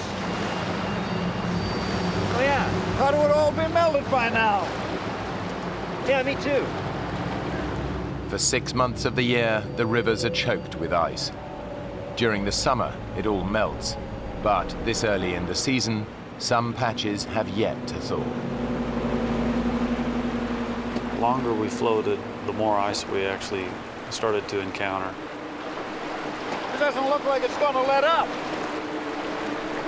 Do you think we ought to stop this thing?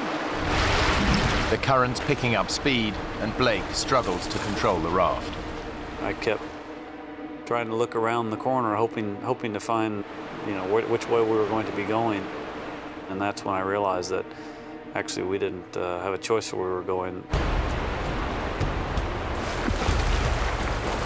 The men are at the mercy of the current. We're gonna have to pull in and stop this. I'm trying, Dad. I can't slow it down, though.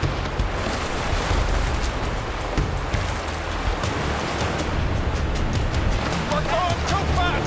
Slow it down, Dad.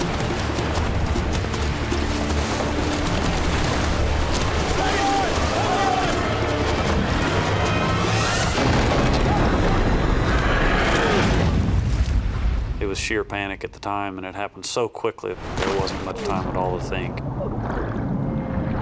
The next thing I actually remember was being pulled right underneath the ice.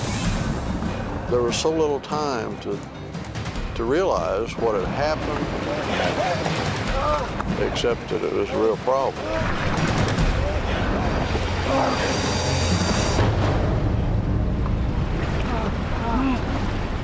It wasn't long before we came up in essentially an air chamber underneath the ice. The air pocket saves their lives, but the ice shelf could stretch on for miles. I remember looking over at my father, yelling at him. Blake yelled. Dad, I'm sorry. Of course, it wasn't his fault. Give a hand. Blake manages to grab Neil's hand, Hold on. but the current's too strong. Dad. His dad is swept away beneath the ice. Dad.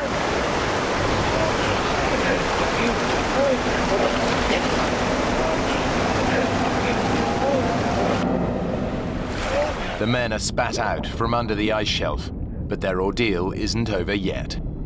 We were being carried rapidly toward the second ice shelf. I saw it coming.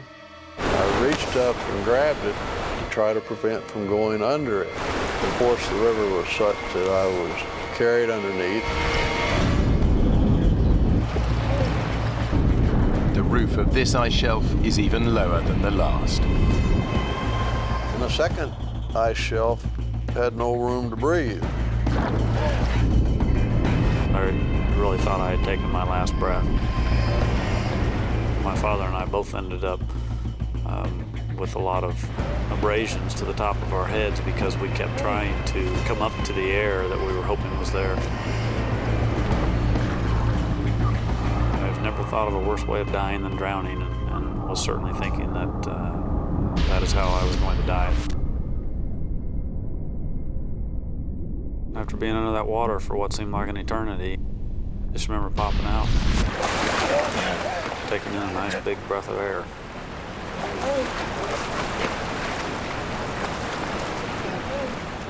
At this time, I had no idea where my father was. He had been pushed up against something and trapped.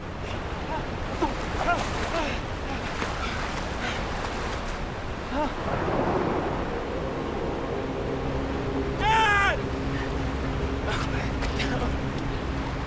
Dad! Dad! I don't know how I would have been able to face my mother and the rest of my family, letting them know that my father had perished, when I had made it.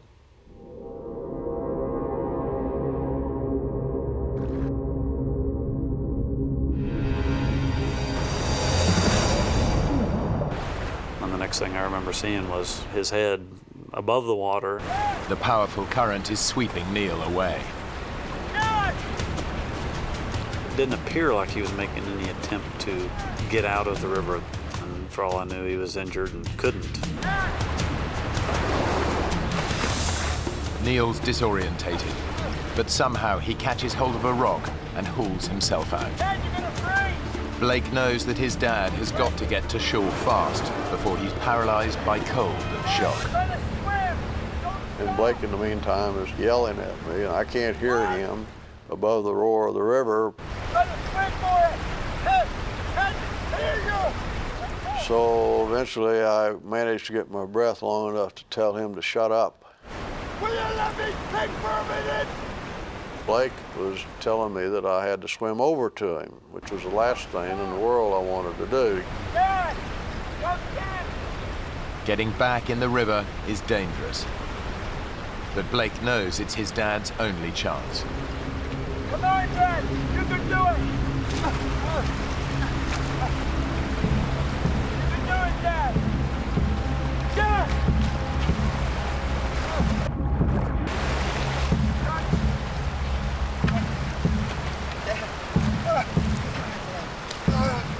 Oh my God, you're freezing. Dad, come here.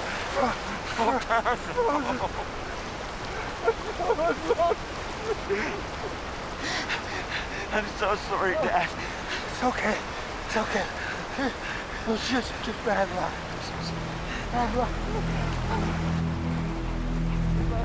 As a doctor, Blake knows that his dad's in the first stages of hypothermia. I thought you were gone. The second I got him out, I realized he was shaking uncontrollably. It was mild seizure-like.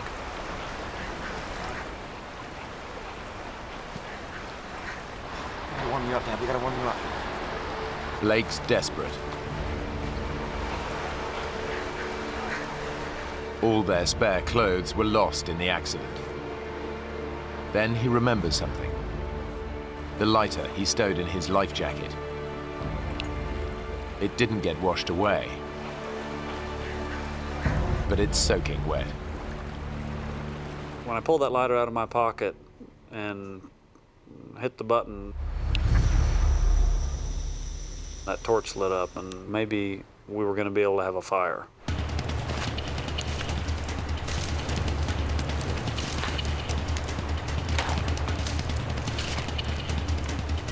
I knew that we had to get a fire started. We had to get him out of those cold, wet clothes. We gotta get you dry. It's okay, Dad. You're gonna be okay. All right? Neil's wet clothes are making his temperature fall even faster. It's okay. Basically, while this fire got started, I hugged him and tried to give him some of the warmth that I had. Eventually got him to where he wasn't shaking anymore.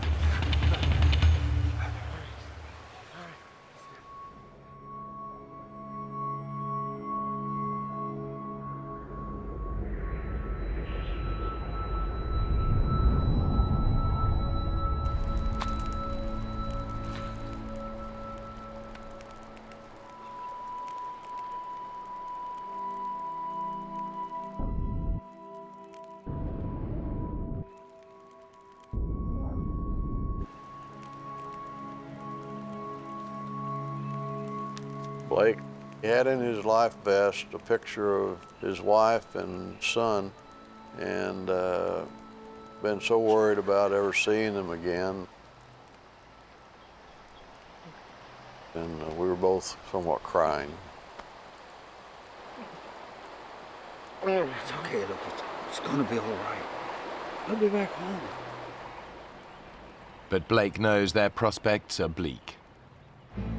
They're stranded in a remote wilderness and nobody expects them back for at least a week.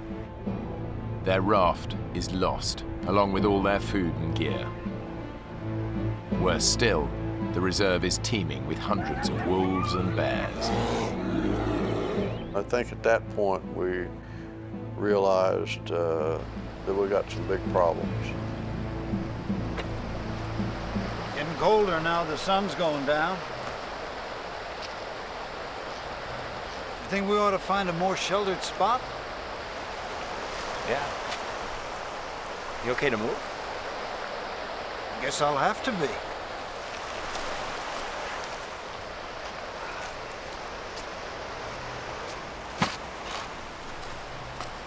What are you doing? Show people where we're going. Pity there'll be no one to see it. Come on now. Blake and Neil set off to look for shelter. Blake lost his boots in the accident, but his pace still leaves his father lagging behind.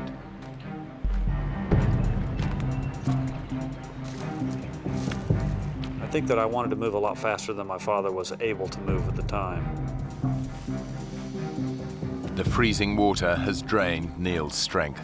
He's 65 years old and still feeling the effects of an accident 12 months ago that left him with a broken ankle. Blake! Can we just hold up here a minute?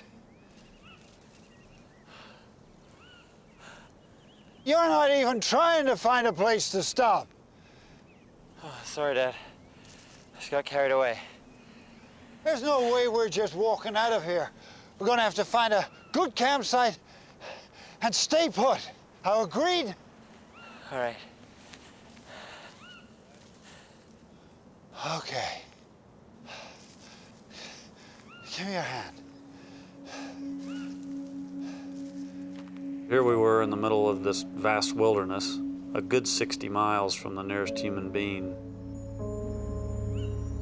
No one was expected to be flown into the area for at least 2 weeks after our trip.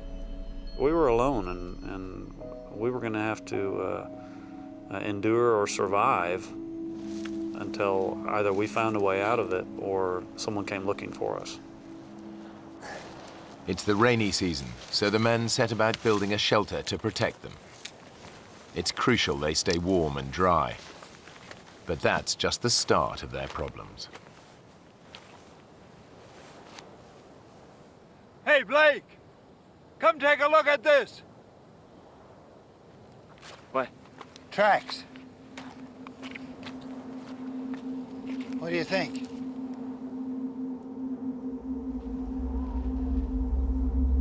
Black bear? More like a grizzly to me. There's dozens of them around here. Well, maybe they were just passing through.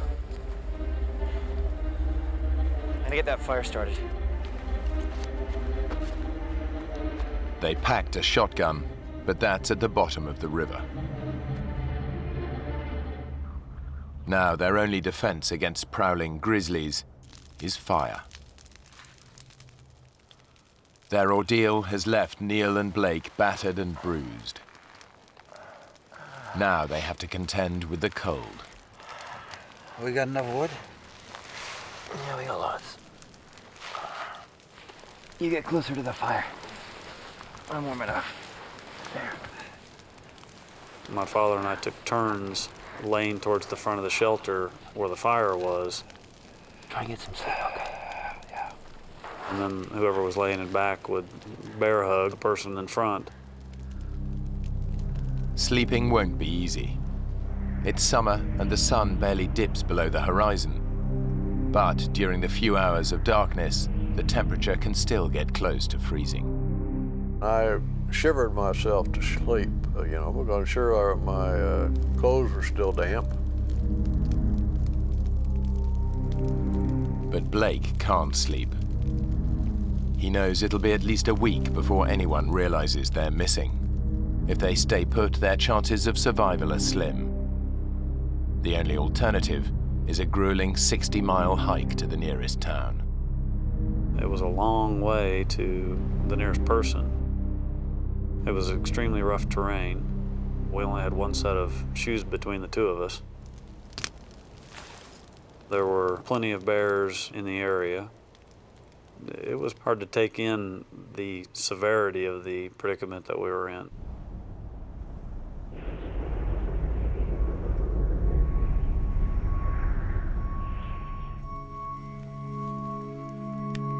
During the night, Blake has made a tough decision. Well, I needed to get back to Bettles. I needed to go find help. The #1 rule of survival is stick together. But Blake knows his dad isn't up to the hike. Dad, you okay? Yeah. Pretty sore, though. You slept? Not so much, no. You know, I've been thinking, we gotta get ourselves organized. We gotta build up a nice big pile of firewood, maybe make some traps. We're gonna need some food. I'm going for help, Dad. Help? From where? Blake had no doubt given it a lot of thought and decided that he could conquer this problem and hike back to Bettles. Bettles is 60 miles away. This is just plain crazy. Look, we talked about this. First rule of survival, stick together. Dad, I know all that, but no one else is going to be coming down the river for weeks. We can't wait that long. You trying to get yourself killed? Have you even looked at the map? There's a darn great river in the way. I'd ask him how in the world he was going to get over the Tingayuk River to our south, which appeared to be a pretty good-sized river, and he said, I don't know, I'll find a way. Yeah? How? This isn't some little stream. This is an Alaskan river in full flow. Now, do you have any idea how powerful that is? Yes, Dad, I was in one yesterday, remember? We're on our own, Dad. No one's coming. I'm telling you not to go. Leaving him alone was a hard decision, but I think he knew I was stubborn because I inherited that from him. You're really going, aren't you? Yes, sir, I am. I'm really going. Because if I don't, we're going to die here, Dad. You're going to need the knife. And the lighter. Now, what about the bears? You saw all those tracks. Well, you got the fire. That should keep them away. I meant you, son. What about the bears? I love you, Dad.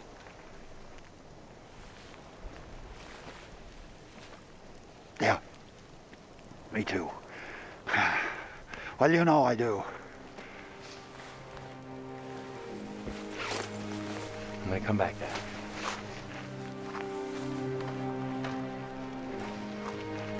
Now, don't get yourself killed, you hear? I was emotional when he left. I felt alone and very concerned about being alone, but probably more worried about him and what he might encounter.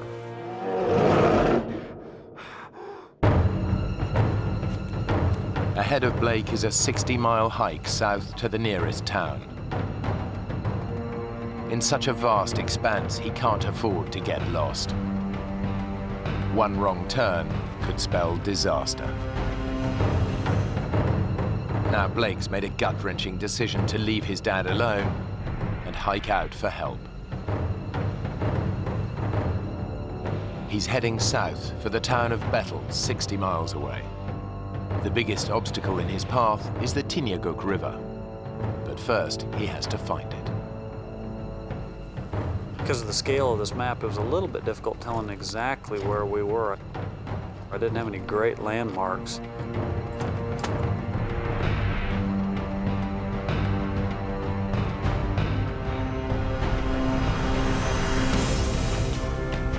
The hiking is taking it out of Blake. The ground is rough and uneven, and he hasn't eaten for over 24 hours.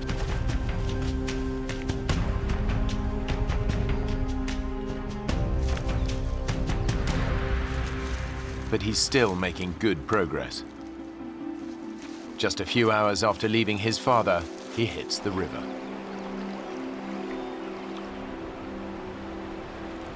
His dad warned him that crossing it would be impossible.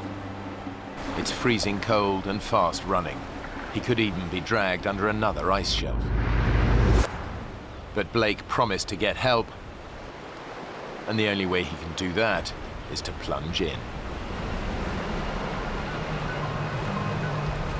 As soon as I started to cross, the water was flowing fast enough that I realized I was just going to have to jump and swim over to the other side.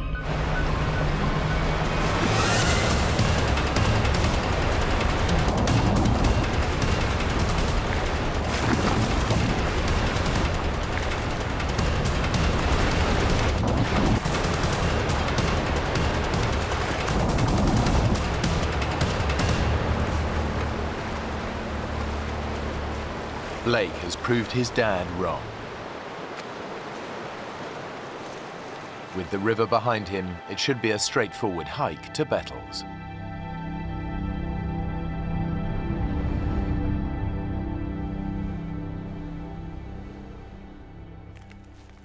Back at camp, 65-year-old Neil is hungry and tired.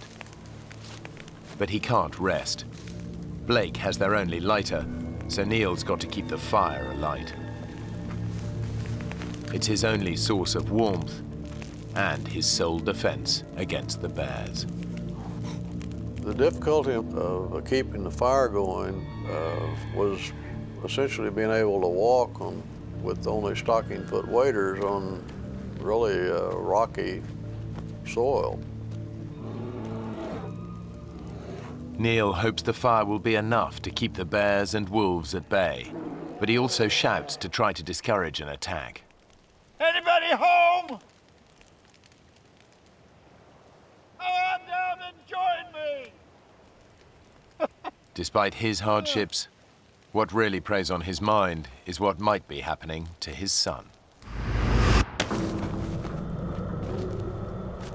I was very worried about Blake and what he might have run into.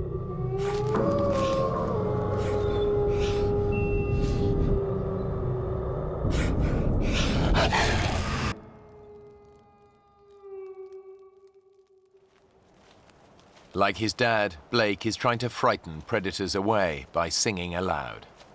All night long, never got tired. Most of my songs were moose tunes and bear tunes, which was really quite ironic. I went out walking in the woods one night, all alone, pale moonlight. I hid myself, tree up, to see what I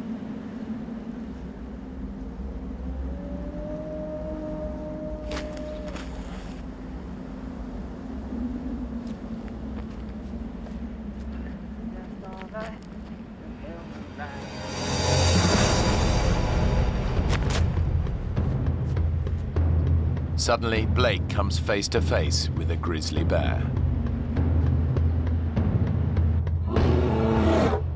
A grizzly can tear your head off with one bite,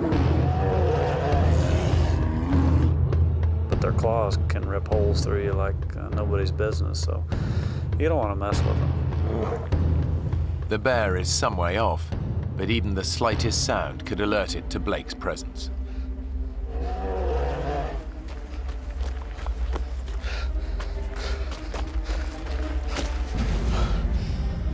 I certainly sent the adrenaline through my body when I saw him. Blake daren't make a sound. The bear's too close. It was scary seeing him out there. He wasn't far enough away for my liking. The bear hasn't spotted him, but grizzlies have a sense of smell 100 times more powerful than a human, and can pick up the scent of prey from more than 2 miles away. But Blake's in luck. He's downwind of the bear, and his scent is carried in the opposite direction. But the wind could change. He risks making a run for it.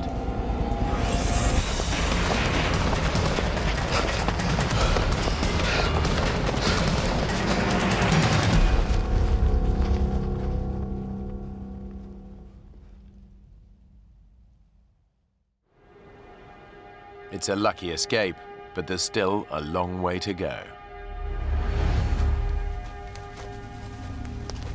Blake's making good ground. By his estimation, Bettles is just a day and a half's hike away.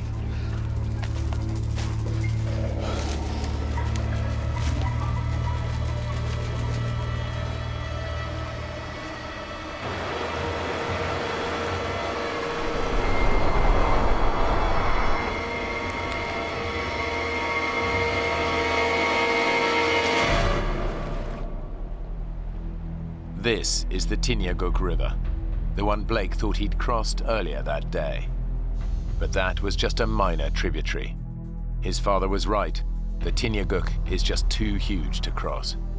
There's no way he can reach Bettles.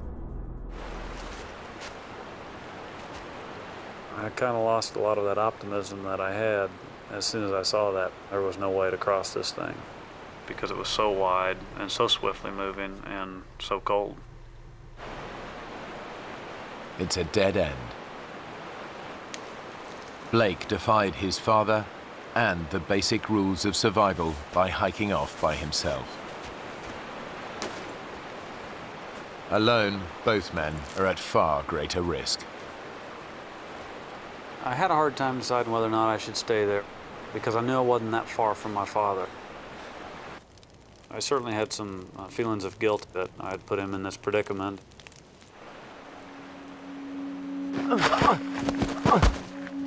Now the mental and physical strain of the last 2 days finally catches up with him. I realized I needed to rest.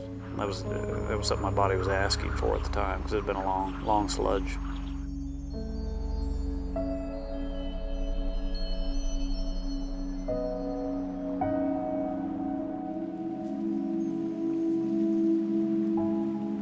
Blake hasn't eaten for 36 hours. The only thing that I really saw were some spiders, and there were a few that I swatted and ate, just because I thought maybe I'll start to see more of these and have some nutrition. But the amount of nutrition I got from the few that I ate certainly didn't give me any energy, that's for sure.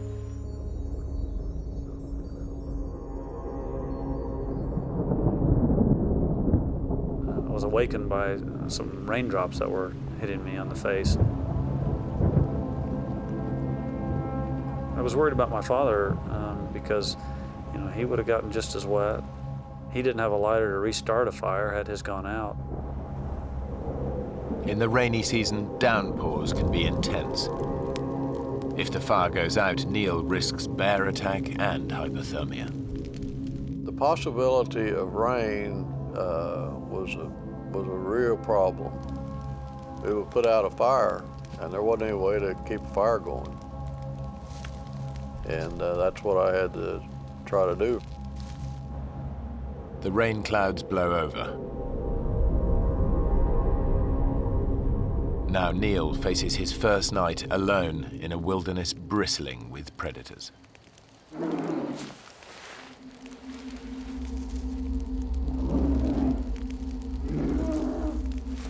As everyone knows, you try to make noise in the wild with where bears are present. I said a lot of stupid things in order to make noise, and one of them was, "I'm the king of this valley. Everyone who lives here at my pleasure." You want to see me, you have to go through my nights. Blake, where are you? I hope you're all right, Blake. I want to see you back here. His only defense against bears and wolves is his fire. And the difficulty of keeping the fire going was staying awake enough. I would wake up in the middle of the night and maybe have a problem and have to work to get her going again. If the fire goes out, Neil is in big trouble.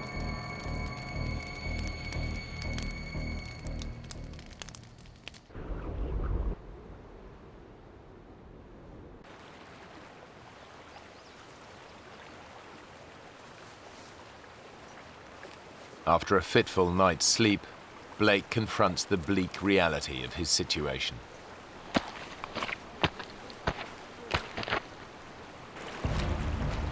I was distraught when I realized that there was pretty much no way to get to Bettles. I was a long way from what I'd hoped to be my final destination. But he has one slim hope. I kept thinking about the fact that these bush pilots fly up and down these rivers, so they might be flying directly overhead. If he can make himself more visible, he might be spotted by one of these passing planes. Despite his weakened state, he starts to gather driftwood for a signal fire.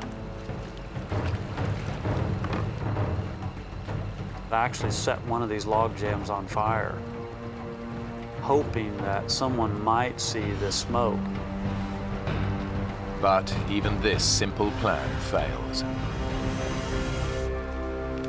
Every time I looked up into the sky, the smoke wasn't very white and smoky like you always see in the TV shows. You know, it wasn't that noticeable.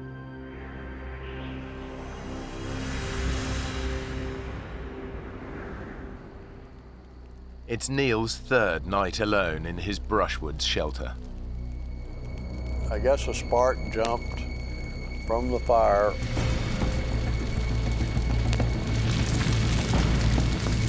All of a sudden, there was a fire going on right above my head, and I'm talking like 18 inches above my head. So I had to get out of there fast. He can only watch, helpless as his precious shelter burns to the ground. I got out of there and watched as fire just burst into an inferno. Neil knows he must save part of it to light a new fire. Without it, he'll be freezing cold and have no protection from prowling predators.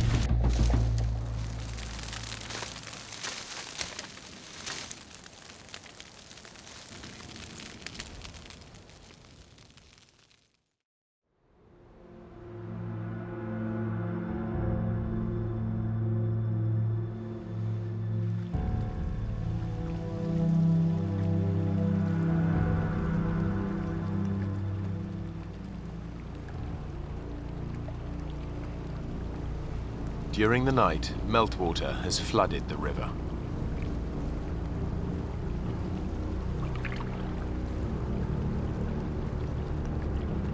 Blake realizes he could be in danger.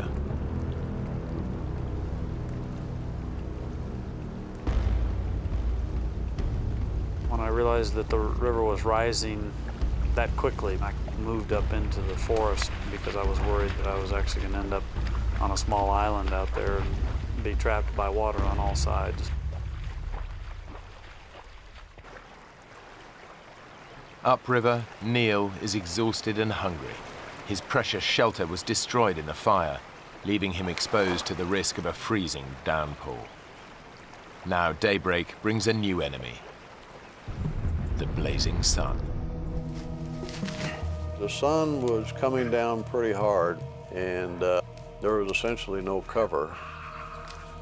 He needs to build a new shelter. But it's becoming harder and harder to carry out even simple tasks. Ow! There's only so much punishment a 65-year-old body can take. After 3 days without food, Neil is weakening. Blake's decision to hike for help has backfired. Now his actions could cost his father's life.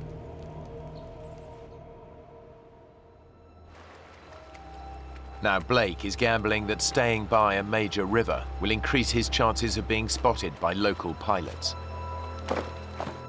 But since nobody knows they're missing, his chances of being rescued are slim.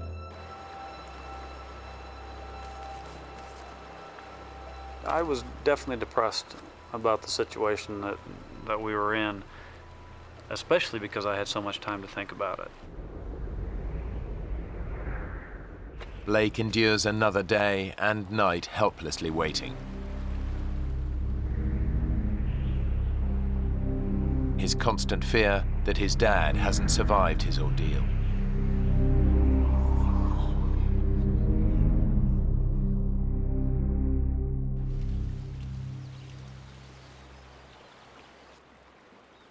Blake's decision to hike out looks increasingly like a bad move. Around 6 or 7 in the evening on Tuesday, I was laying over by my fire when I heard the sound of an airplane. my God, he was coming up on me quick, I could tell. I ran as fast as I could. Hey!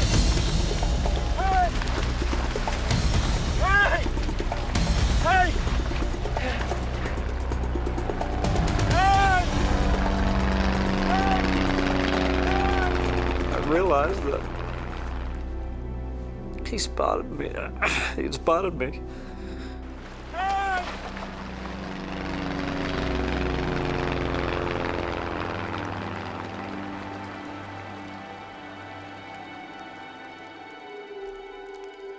Three hours later, and there's still no sign of rescue.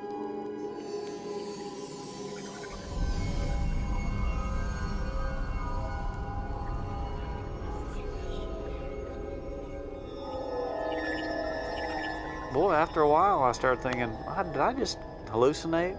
Did I imagine that plane? If help doesn't come soon, Blake knows they're as good as dead.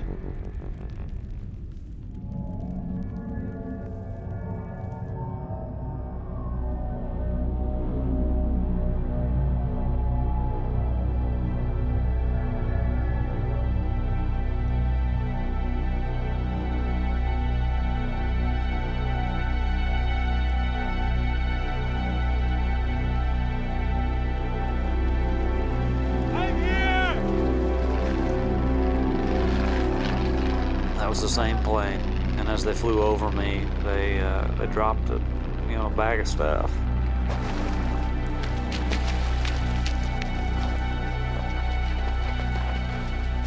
The bag contains supplies and a walkie-talkie. I turned that radio on. I kind of told him what had happened. There's only one thought on Blake's mind. Please hurry! You gotta go find my dad! He's 15 miles upstream. There'll be a fire going. Just see a fire. The pilot launches an aerial search for Neil. And Tango, where are you guys at? Okay, we're gonna head north. A plane reaches the right area within 10 minutes. Neil's camp should be easy to spot. But when the pilot reports back to Blake, the news is bad.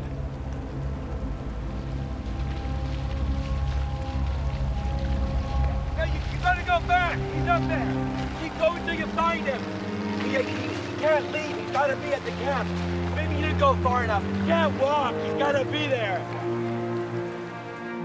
I was worried something would happen to my dad.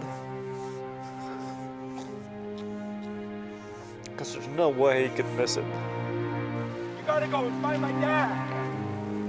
And I fell to my knees.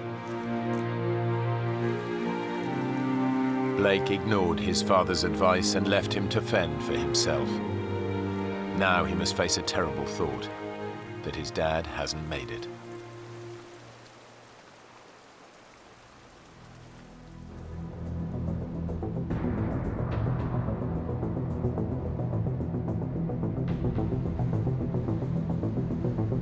The aerial search continues.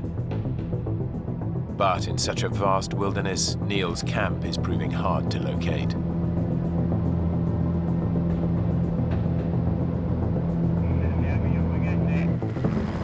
Three hours later, a rescue helicopter picks up Blake and rushes to the scene.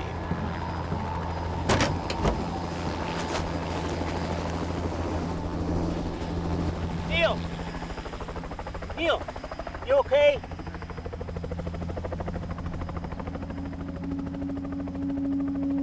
How did you know I was here? I asked your son. Blake?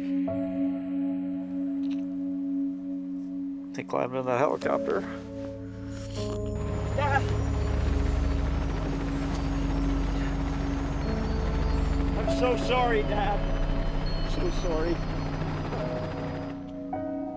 And hell, all I could say was, man, you look like hell.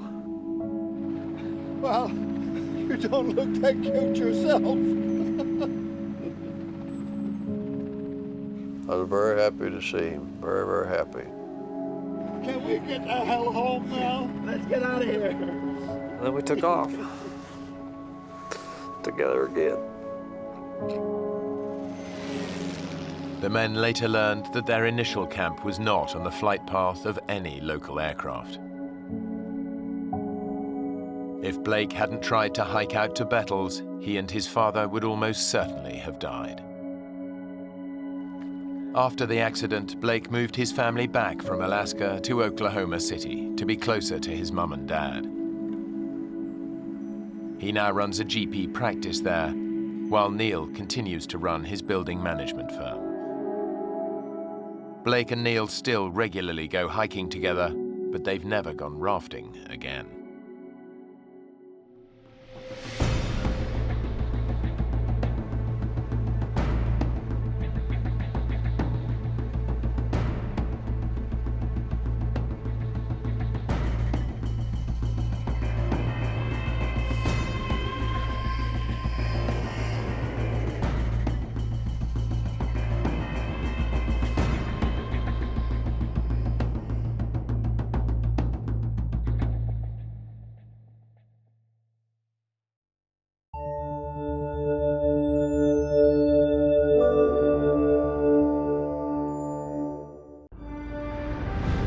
When two former college lovers set off on a trip of a lifetime, they have no idea they'll end up fighting for their lives. Dave! Lost in the rainforest without food or water. Snake. They're easy prey to predators. There's something out there. With no hope of rescue, Think we should just slash our wrists? they decide to take their own lives. We were going to die out there. Having control over when we die is all that we had.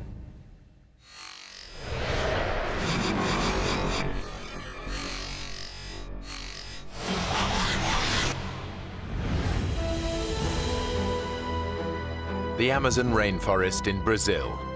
It's one of the last great wilderness areas, home to the largest variety of insects, birds, and mammals in the world.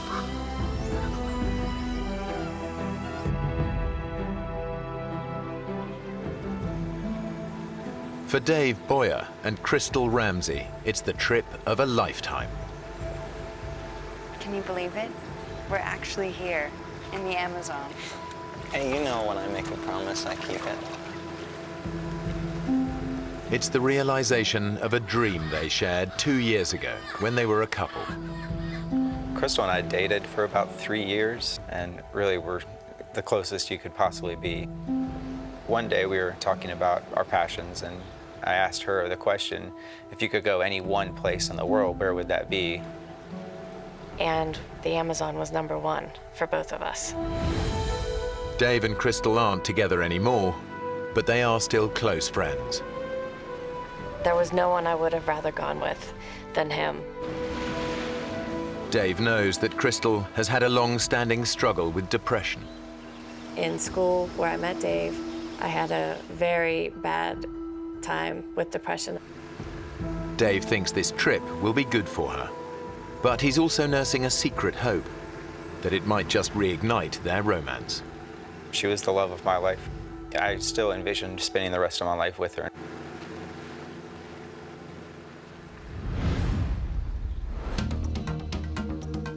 They've traveled almost 200 miles south from the Brazilian city of Manaus to one of the Amazon's remotest backwaters. They plan to spend 2 months exploring the region. Their base, a small lodge in the heart of the rainforest. Around it is a network of clearly marked forest trails. Dave and Crystal spend their first 2 days checking out the shorter ones. Then they decide they're ready to take on the longest. It's known as the White Trail, and it stretches 3 miles deep into virgin rainforest.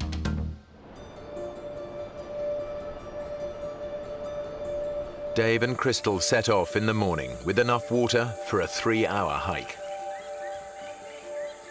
We left just before 10 o'clock and expected to be back in time for a late lunch. They've spent 2 years reading up on the rainforest, but nothing prepares them for the real thing. As soon as we went in, we started to see more than we had ever seen before, such as bats and different kind of bugs than we had ever seen, and it was a fantastic morning. I was really excited. Dave, look. We had tunnel vision. We were focused on one thing, and that was exploring and seeing the rainforest. We were oblivious to any dangers that were involved.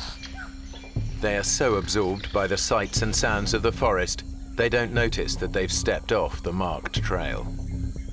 Our awareness was elsewhere. It was on the trees, on the animals, on the sounds.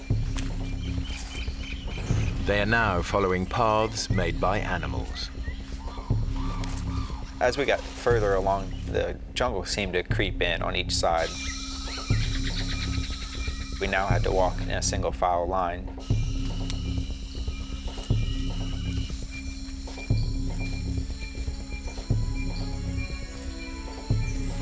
Then the path completely disappears. For the first time, they realize they're no longer on the trail. That's when I didn't know what to do. I was really worried. Let's see the map. I think I forgot the map at the lodge. I had left the map sitting on the dresser in our cabin. Dave. Look, I can remember it. I can. The map Dave left behind was a hand-drawn sketch of the area. He clearly remembers it showing the lodge at the bottom, which would normally indicate that it lies to their south.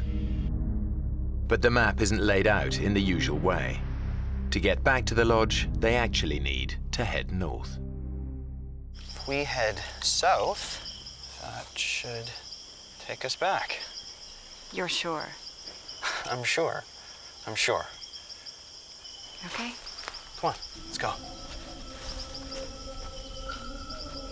Hiking south is the worst decision Dave could make.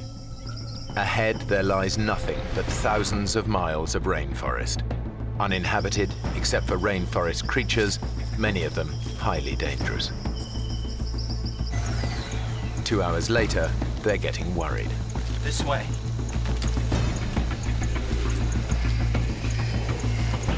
We had been walking far longer than we should have been. We should have been back by then. There's not much daylight left. It will soon be nightfall. I'm not going to stay out in the forest. I can't let this happen. We have to find our way back before it gets dark. I knew that once it got dark, we weren't going to be able to continue.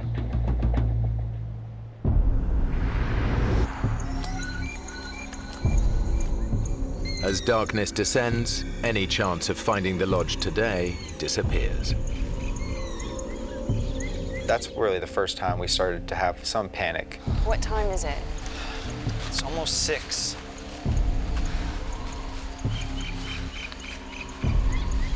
We should be back by now. If we'd been walking in the right direction for this long, we would have... I know. I don't think he wanted to deal with it. He didn't want to deal with even having to think about sleeping out there. I was frustrated at myself. I felt responsible for getting us lost and felt responsible for finding the way back. Crystal, you know what I'm thinking? We're gonna have to spend the night here. Yeah. We just picked a spot to stay, a cleared area, and we just sat down to wait out the night. Chris, I am so sorry about this. It's okay. You buy me a beer when we get back, and we'll call it even. Okay? Okay. But they both know how vulnerable they really are. The rainforest is teeming with nocturnal predators. A lot of the poisonous snakes, they wander through the forest at night. The jaguar comes out at night. You don't have a lot of choices of protection. Dave and Crystal share a single thought. Can they make it through the night alive? Chris, there's something out there. The Amazon at night is a terrifying place to be. Dave and Crystal are totally defenseless, with no way to protect themselves from predators.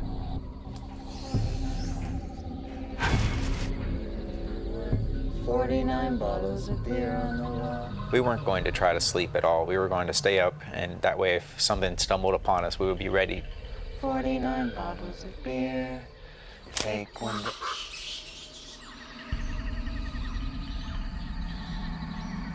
Jeez, did you hear that?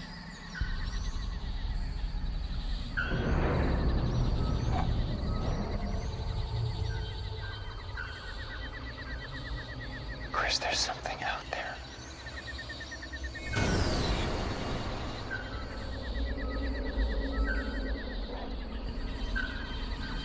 Do you think it could be a jaguar? The Amazonian jaguar stalks its prey under the cover of darkness. It can kill with a single crushing bite to the head.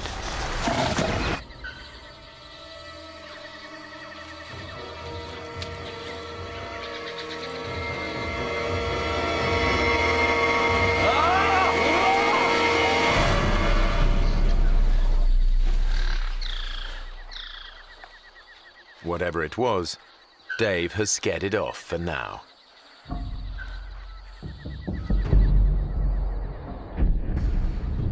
They spend a sleepless night, alert to every tiny sound.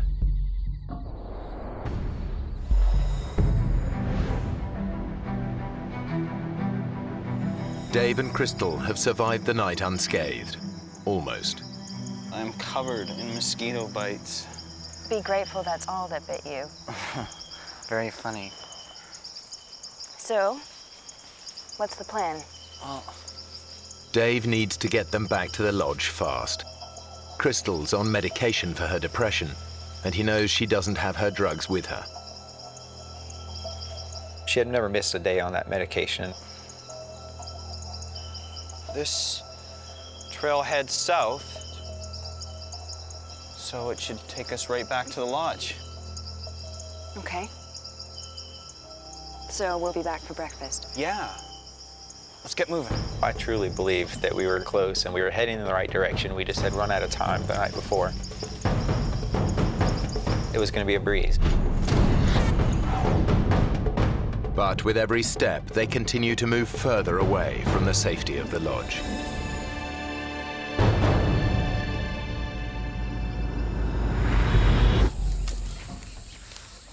Four hours later, the temperature in the forest has soared.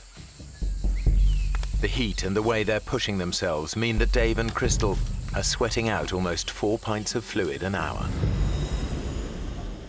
We were starting to get depressed about our situation. We were starting to get frustrated. The temperature was rising really fast. It was getting up to 95 degrees. We were sweating profusely. Let's take a break.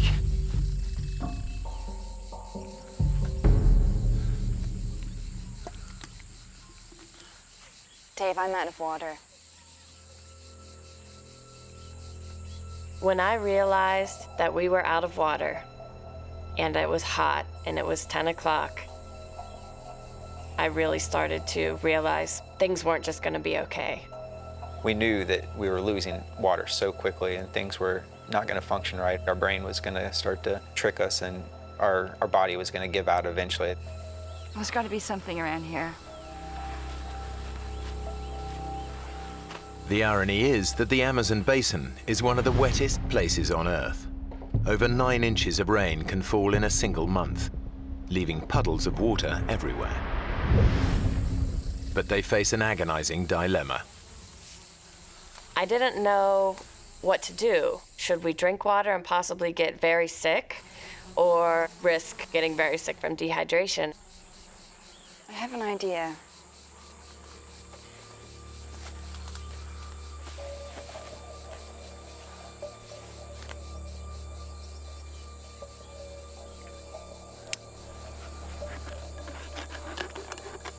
Give me that. My plan was to use my sports bra as a filter. Okay. Now I want you to pour that through the top here. Crystal's bra could actually filter out a number of nasty parasites. but it won't get rid of smaller microorganisms that could make them dangerously ill. Okay. Bottoms up.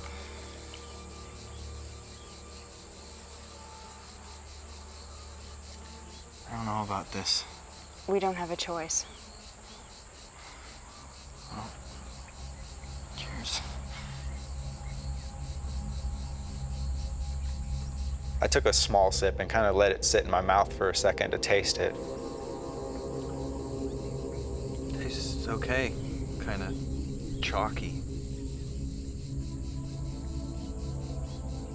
We were both worried about drinking water, but in the end, when it's 95 degrees and you're sweating like that, it's gonna be more painful not to drink it.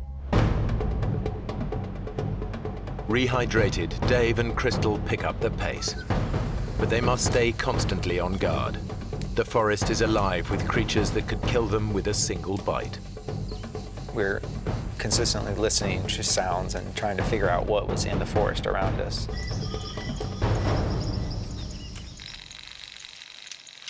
I didn't want to touch a branch that we didn't know what was on that branch. We wanted to watch our steps.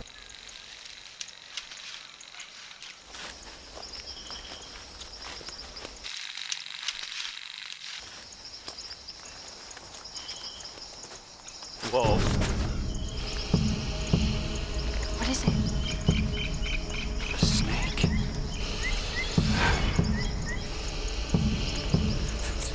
Let's go another way. They're lucky. A few more steps and they could have trodden on the snake. The Amazon basin is home to some of the most poisonous snakes in the world. One bite could mean a slow and agonizing death.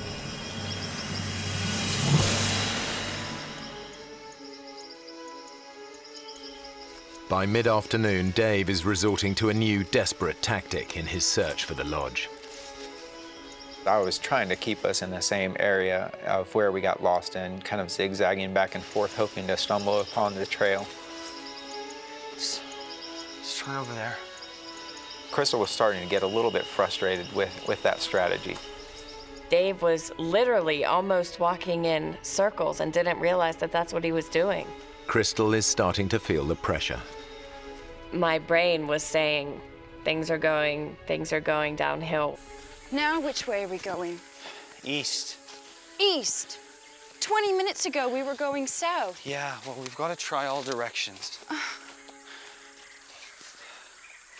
Maybe we should head north now.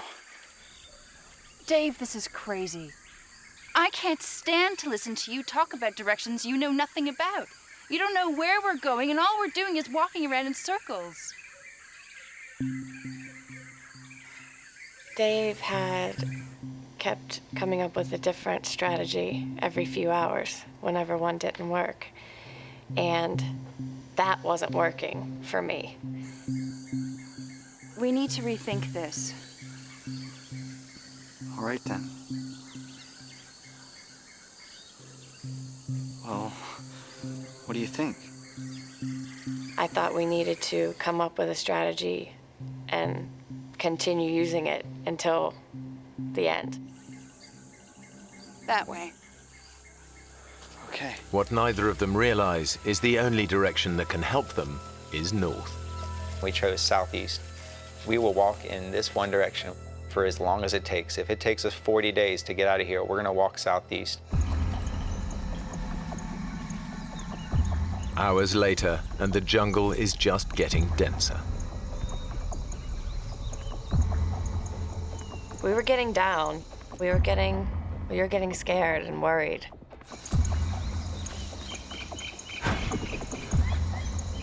Everything just looks the same.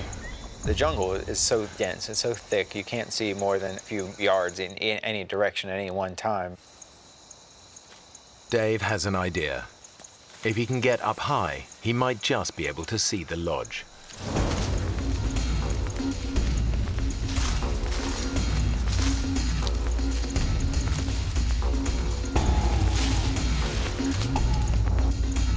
The knots in the vine were ripping at my hands and it was hurting me. My arms were tired, I was exhausted.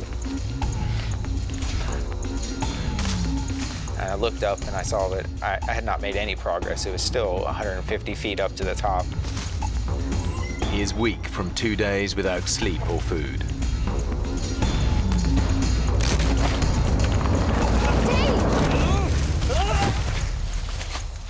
Are you okay?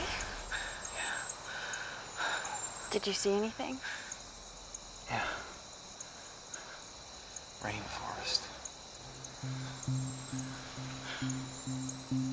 Why is no one looking for us? In fact, people are looking for them. But the search is focused around the White Trail. And that's now a very distant and dense 7 miles away.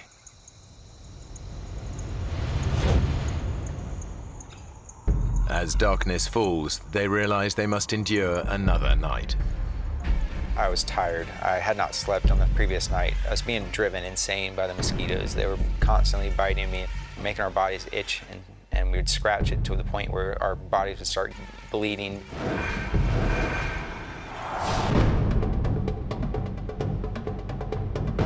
The next day, they're still heading in the wrong direction, getting even further away from the area where rescuers are searching for them. And now they start to notice an ominous change in the behavior of the wildlife. If we were anywhere near civilization, these monkeys would be running away from us. They would be fearful of us, that we would hunt them. But these maybe had never seen a human before in their life and were just curious.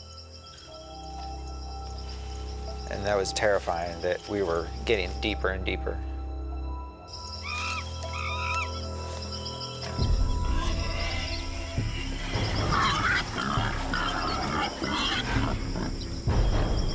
What is it? I don't know. Jaguar? No, there's more than one.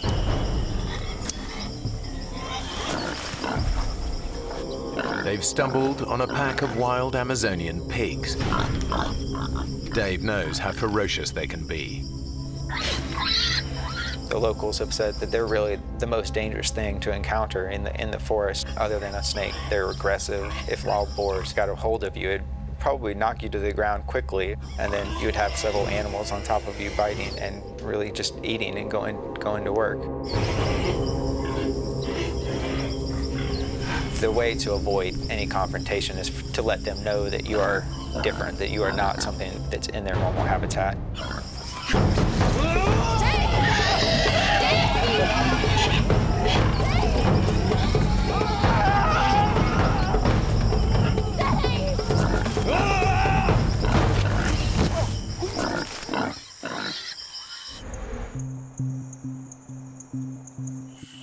Their encounter with the pigs leaves them jumpy and exhausted. Crystal's feet are badly blistered, and she's been without her antidepressants for 3 days now. Her depression could return at any time. I can't go on much further, Dave. I'm tired. And my foot. We'll get out of this ravine and we can make camp. I thought that it would be nice, it might even be comforting if we had some type of shelter. So we came up with the idea of making a teepee.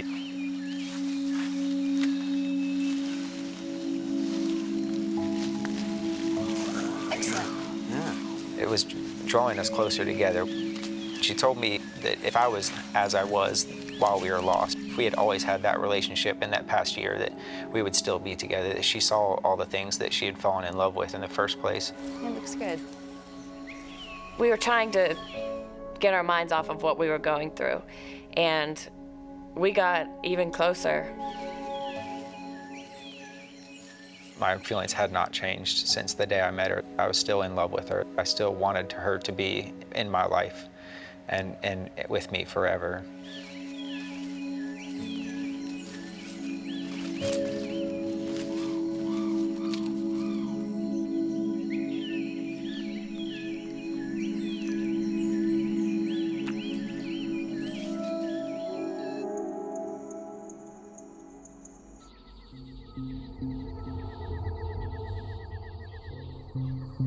Night falls, and with it comes the nocturnal predator their shelter can't protect them from. Mosquitoes. Thousands of them. The worst of it was the sounds. It's just this loud buzzing throughout the night, and you feel like they're everywhere. They would give me mosquito bites on my eyelids if I had my eyes closed, or on my forehead that were just driving me insane. Sleep was increasingly becoming more and more of an issue, and I knew that eventually I'm going to have sleep. I can't go multiple days without sleep. It's going to drive me insane. In a bid to escape the mosquito onslaught, they come up with a bizarre plan.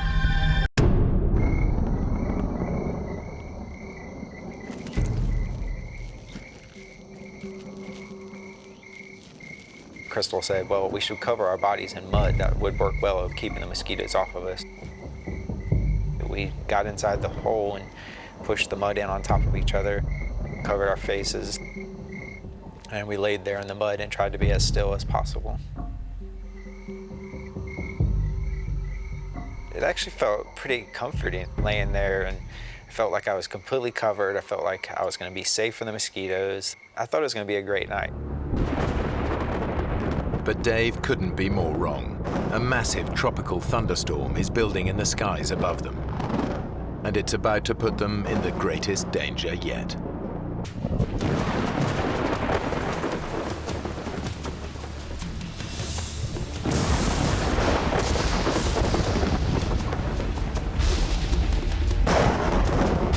Within a few minutes, we were forced out of our hole. We would have drowned there.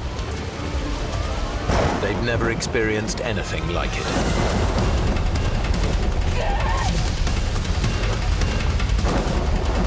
It's very hard to explain how loud it can get. You can't even talk to someone who's right next to you by screaming. That's the only way I can describe how loud it was. They are soaked within seconds. It was the coldest I had ever been. Couldn't stop. My body was just going into convulsions and shaking. My teeth were chattering. Any hope of sleep is gone. Then, just when they think things couldn't get any worse,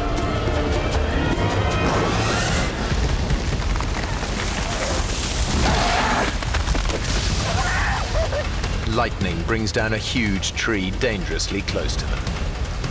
If it had landed on us, we surely would have died in that. The storm has shaken Crystal to the core.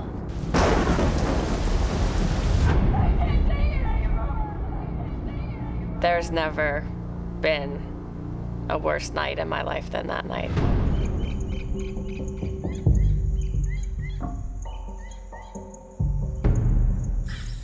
Their terrible night leaves both of them exhausted and miserable. But it's pushed Crystal close to the edge. For Crystal, that night was really a turning point for her, and she had gone from being, whatever happens, happens, we're gonna get through this challenge, to being really fearful of this being the end of her life and dying out there. How you doing? We got through it, didn't we? Yeah. For what? To get home, Chris. Get home, Chris. I just kept thinking about that hellish night. I'm not sure I want to. And that I truly would rather die than go through it again. What are you talking about? You think we should just slash our wrists right here? I didn't think what the implications of that were. I didn't think it was a real suggestion. It was just kind of something that I did off the top of my head. That sparked an interest in me that suicide was a possibility and it was a way out. Dave realizes that if they don't find a way out soon, Crystal's suicidal thoughts could become a reality.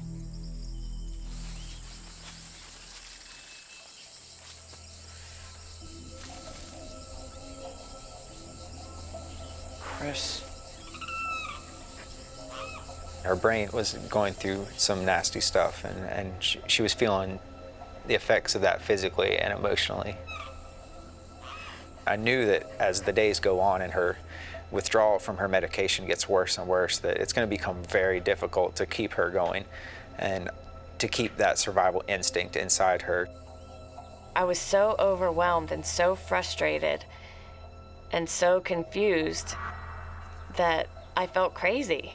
I felt like I was gonna lose it. Dave, where's the knife? It's here. I want to see it. Chris, you're really freaking me out with this. I want to see it.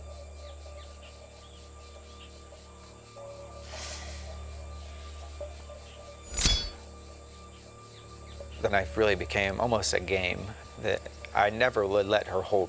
She would frequently ask me, "Where is the knife? Can I just see it? I want to know that you haven't lost it." I think my own mind was more dangerous than anything that the jungle had.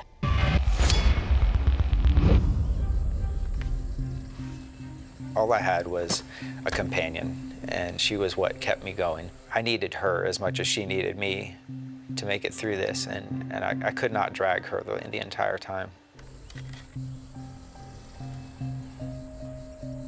And that made me quite pessimistic for the outcome.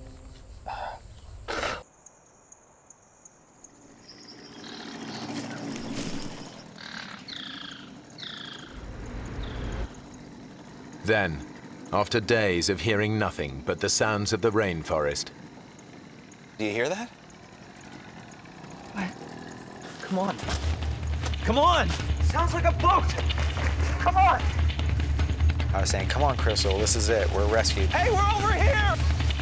There's a boat really close. I can hear it. We're over here! This is over, like just so happy, cheering to each other. Yeah, here! Hey! We're here! Oh. Do you hear anything? Then it was nothing. After 3 nights without sleep, Dave's senses are starting to play tricks on him. The sound in the jungle can't be trusted.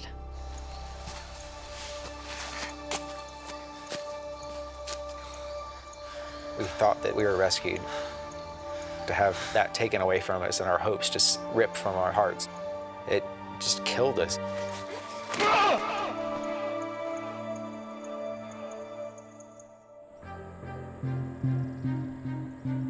24 hours later, Dave and Crystal's situation is bleaker than ever. They are still hopelessly lost. And as their 5th night approaches, it's Dave who's struggling. Drained by lack of sleep and the effort of keeping Crystal going, he desperately needs rest.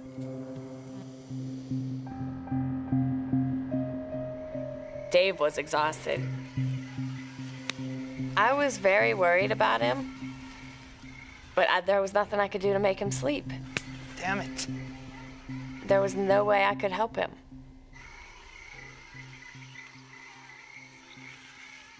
As Crystal sleeps, Dave is once again tormented by mosquitoes.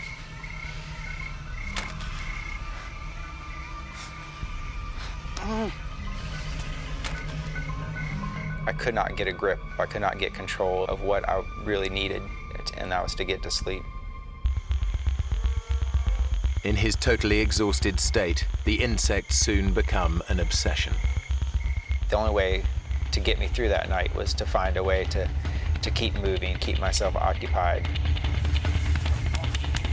I would go through this pattern of swatting the mosquitoes on my arm, swatting them on my back and my neck, and I'd start counting these cycles. I became obsessed with time.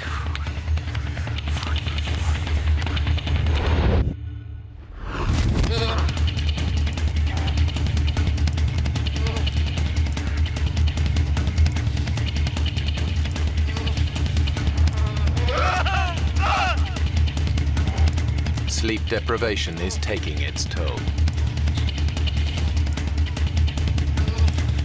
Dave is beginning to lose his grip on reality.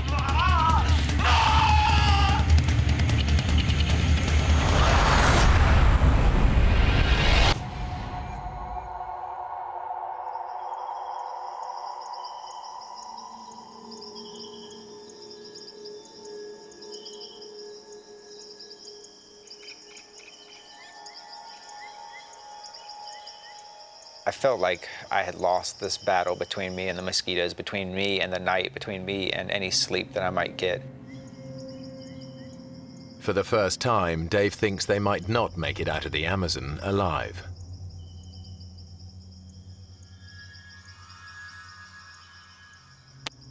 A horsefly came and bit me.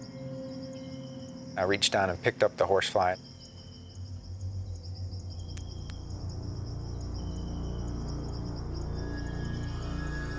I started to pull off each of its legs. I was just fascinated by it.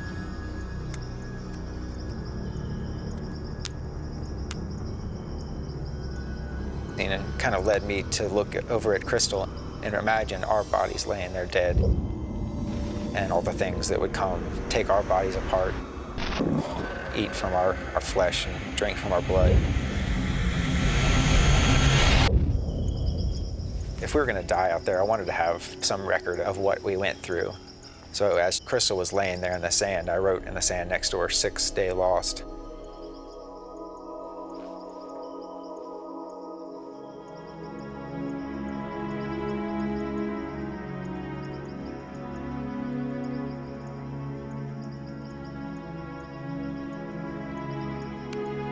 I wanted to document it as well as I could, so I'd snapped that picture, hoping that one day somebody would find our bones and our camera and see that we had been there on the 6th day.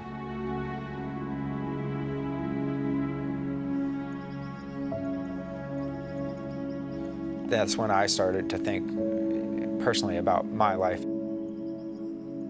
I did not have a close relationship with my family. I had never told my mother that I loved her. I had never told my family how much they meant to me. It was killing me, and I wasn't going to have that opportunity if I died out there.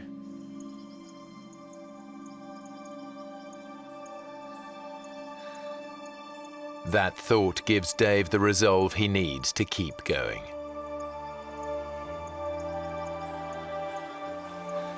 Come on. Wake up, it's time. I don't want to leave. I don't want to move. I don't either, but we have to. My feet were deteriorating unbelievably, and the pain was unbearable. It felt like 10 wasps were biting me at the same time. If we stay here, we die. It's as simple as that. Crystal finds the strength to give it one more try.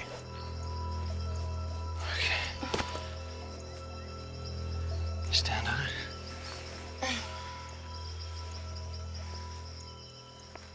It's my girl.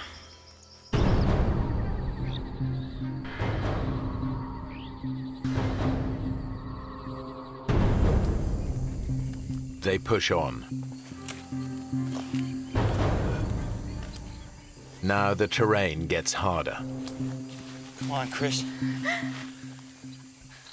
And as Crystal's feet become unbearably painful, her depression begins to get the better of her. I couldn't walk anymore. I would try, and I would fall down. My foot. I felt like that was telling me it was time to just end it myself. I don't want to go. Crystal's depression is back. Now she can see only one way out of the nightmare. You can! Come on! I decided this is it. I can't keep going.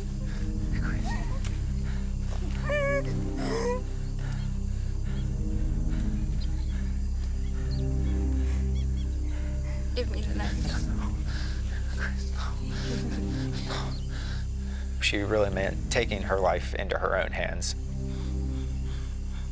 I'm gonna slash my wrists and take my life and put an end to this misery.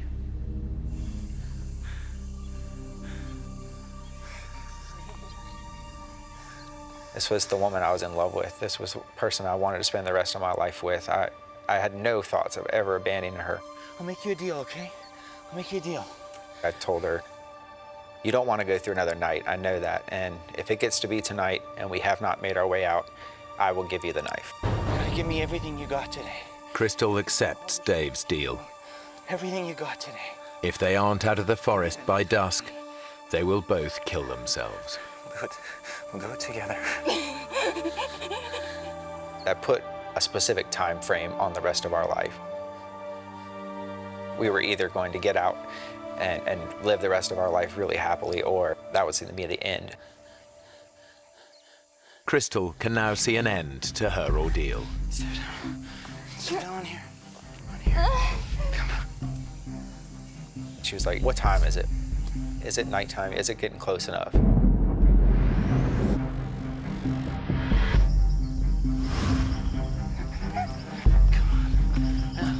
Come on!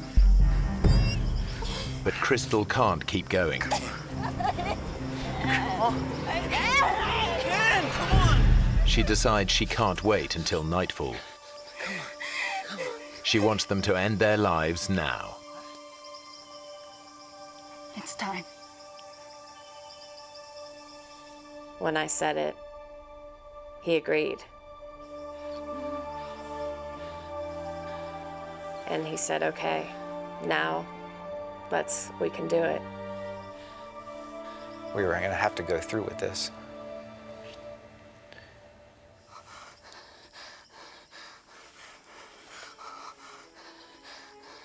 Dave's resigned to dying, but there's a bizarre thought he can't get out of his head.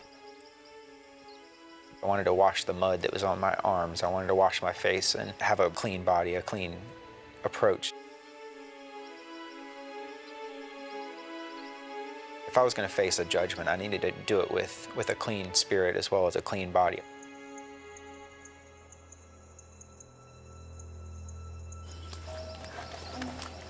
He begins to search for water to wash himself.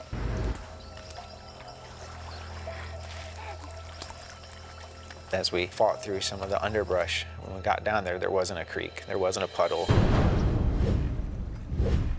There was a flooded forest. Everywhere that we could see, there was water. It's a glimmer of hope, just enough to keep them going. This water's gotta lead somewhere. In the Amazon, rivers are like roads. If this water leads to a river, they might just spot a boat. They put aside thoughts of suicide. I got this surge of energy and some anger that made me want to fight through the water even more.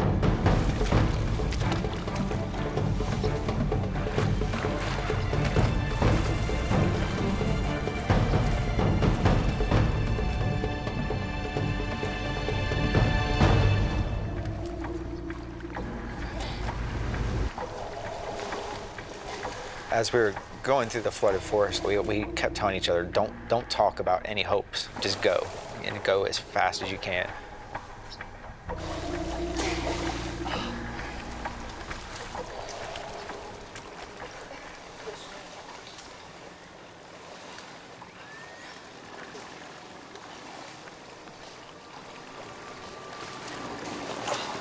Dave, look! I thought to myself, I've got to be hallucinating.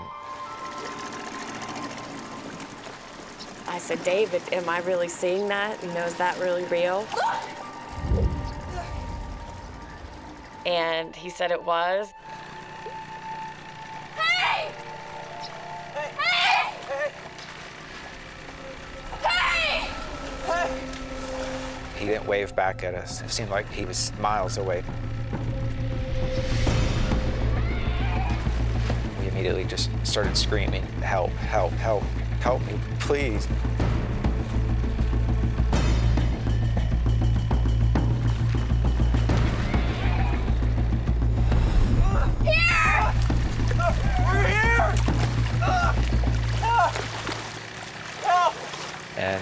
respond. Help!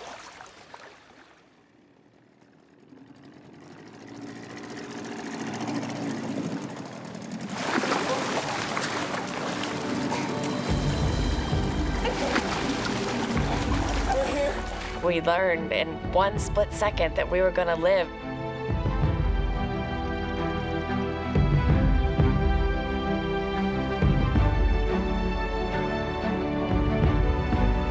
I was screaming and crying and just definitely the best moment I've ever had in my life. The sun's setting, the whole sky is bright pink. And Dave and I are just looking at each other, and the tears are just running down both of our faces. And inexplainable joy, and we just looked at each other and looked up at the sky, essentially, and we're just so thankful to be alive. Dave and Crystal are incredibly lucky. Their rescuer chanced on them in a waterway that local boats hardly ever use. They find out later that search parties spent 4 days looking for them. But they never even came close to the remote spot where Dave and Crystal ended up.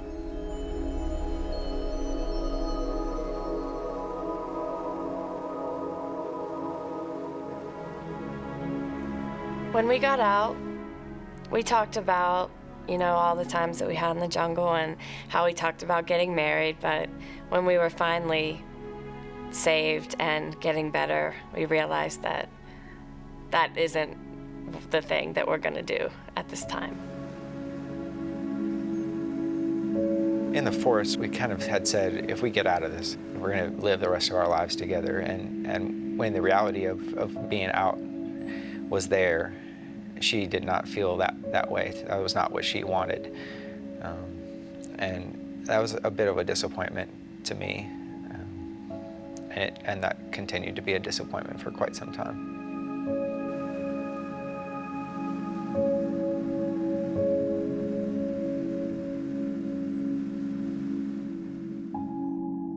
Dave and Crystal have both since returned to the Amazon. They never did restart their relationship, but after their 6-day death-defying ordeal, they became closer friends than ever.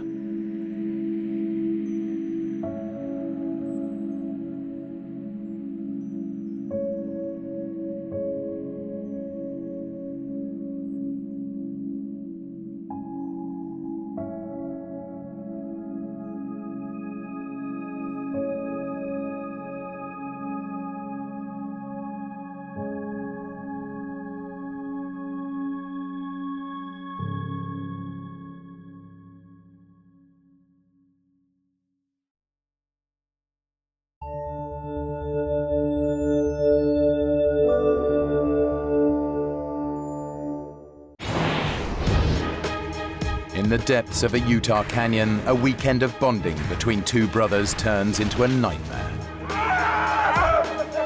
A simple mistake leaves one brother badly injured. It was the worst pain I'd ever felt in my life.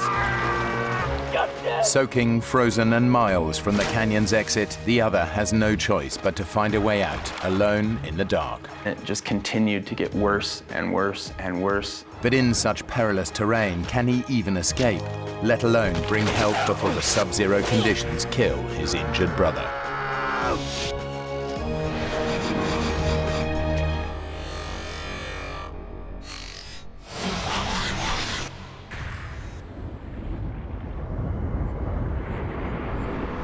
Southern Utah. This iconic western landscape is the result of 25 million years of sandstone erosion, which have left deep canyons littered with boulders and pools of freezing water. It's harsh and uninhabited, which is exactly why it appeals to experienced canyoneers like Justin and Jeremy Harris. Jeremy and I have shared a lot of experiences as we grew up as brothers. Justin's always been an icon to me. He's always been someone that I looked up to. Canyoneering is a passion that the brothers have shared since they were 7 years old. We can share things that brothers don't very often get time to share. Today they're going to tackle a remote canyon over 50 miles from the nearest town. We were looking for something that would be a new adventure, something that was going to be a little bit more challenging. They camp for the night and wake up to a freezing winter morning. Hey, little brother, wake up. What time is it? It's time to go. It had been a while since we'd been out on a hike, and November was, it was a little later than we wanted to go. It's freezing. We both had done quite a bit of winter hiking, so it wasn't something that was foreign to us, but it's definitely something that's going to complicate matters. You sure you're up for this today? I thought about that question, and I think, yeah, maybe part of me as his older brother thought that I needed to make the final say. Yeah, are you? Yeah, I'm up for it. You drove all this way, right? I made the decision that we were going to go for it that day. We started double-checking all of our equipment, making sure that we had all of the hardware that we needed, that the ropes were ready to go. Our route was going to head up towards the pinnacle and then drop down into Baptist Draw. Basically, at that point, it was like a little bit of kind of elation that we'd made the decision that we were going to go forward with this.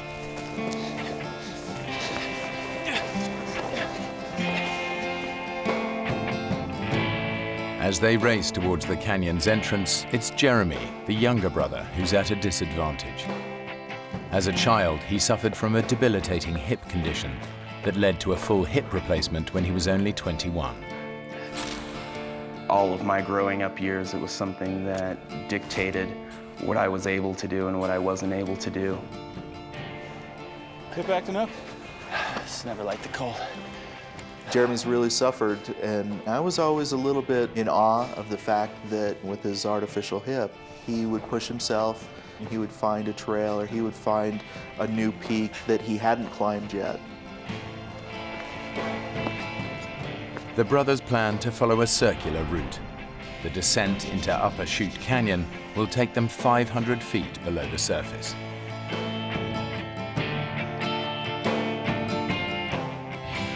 To get back out, they must look for the side canyon at Chute Junction. We were headed down ledges, and we were hopping from rock to rock and just kind of making our way. The trail notes say that the route should take about 8 hours. The brothers know they need to complete it well before dark. The dangerous terrain and possibility of flash floods make a slot canyon no place to spend a night. Are we waiting? What? Are we waiting or what? The water looks way too cold. There's a technique where you put your back against one side of the wall and your feet against the other side of the wall, and you kind of edge your way over the pools down below. As the canyon got a little bit more technical, it started taking us longer and longer to cover the ground that we needed to cover.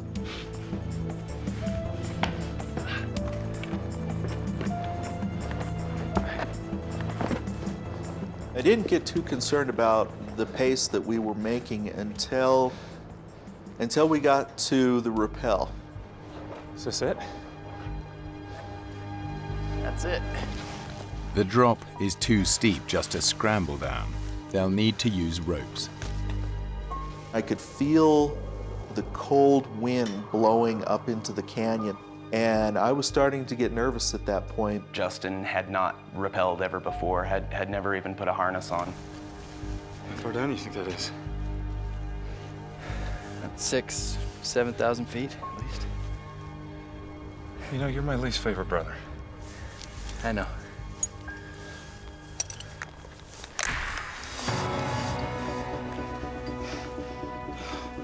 It was a good drop.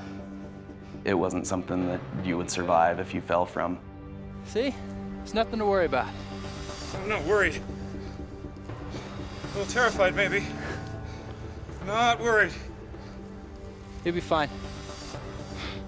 Jeremy was getting quiet at that point, and I don't know if he was having some of the same thoughts I was having about what was happening and how long it was taking us to do this, but I know that things got really, really serious for us.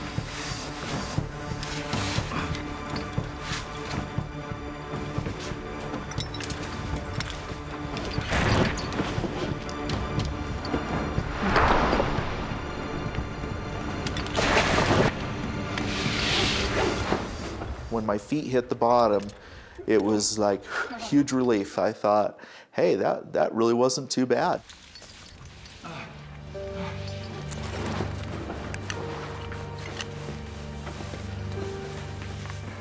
The scary element about technical canyoneering is once you go over a rappel, unless you leave your climbing rope there, you have no way back out. You have no choice but to continue.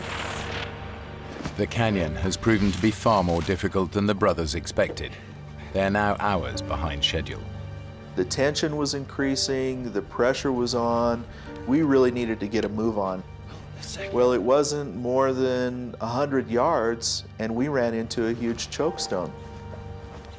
No, that's not on the trail notes. It becomes basically a barrier that you need to climb up and over.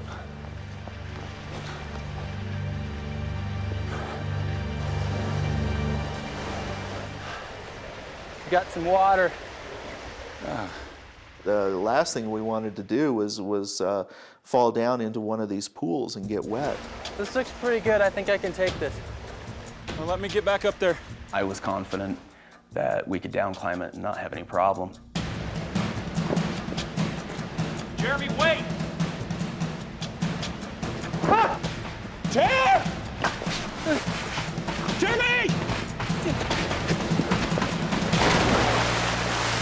Jeremy! I remember when I heard that splash, that was the last thing that I wanted to hear at that point. Jeremy! Jeremy! Jeremy!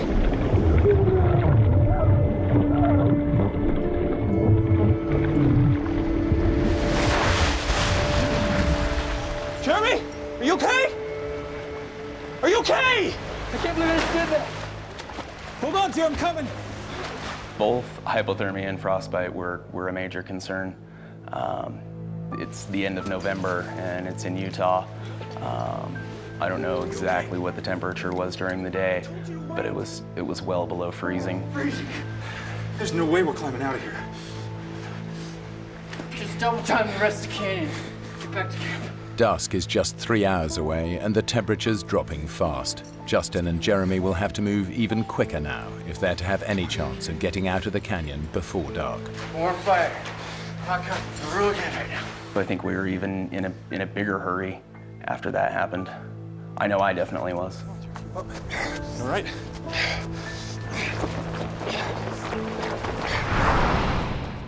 Now the weather, which has been deteriorating all day, takes a dramatic turn for the worse. It probably wasn't 10, 15 minutes before there was maybe an inch of snow. It was very cold. And then we hit another big chokestone. I remember looking down over the back of it and looking at that pool and thinking, oh great, water again. You think this canyon has something against us, do you? Yeah, I think it might just. It was a very tricky down climb, even though it wasn't far.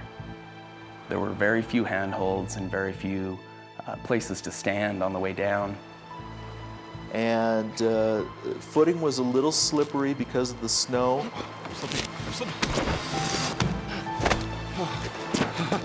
I'm glad you were there. And I remember just holding on to his hand because that was the firmest thing that I had to hold on to. Okay. I remember feeling a shift in his movement and believing he was going to jump to the floor because it really wasn't that far. I let go.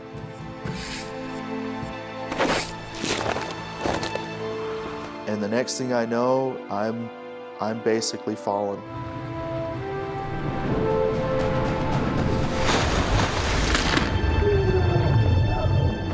Justin! I knew without a doubt I had just broken my leg, and all I could do was scream.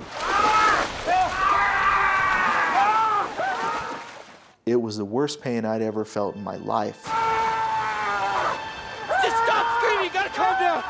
I had never quite heard someone scream in pain like that. It was a really helpless feeling to hear him scream like that in pain and not be able to do anything for him. Just take it easy, bro.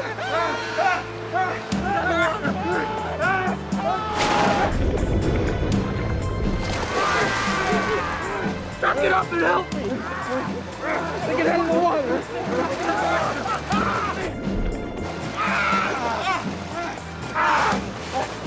Come on.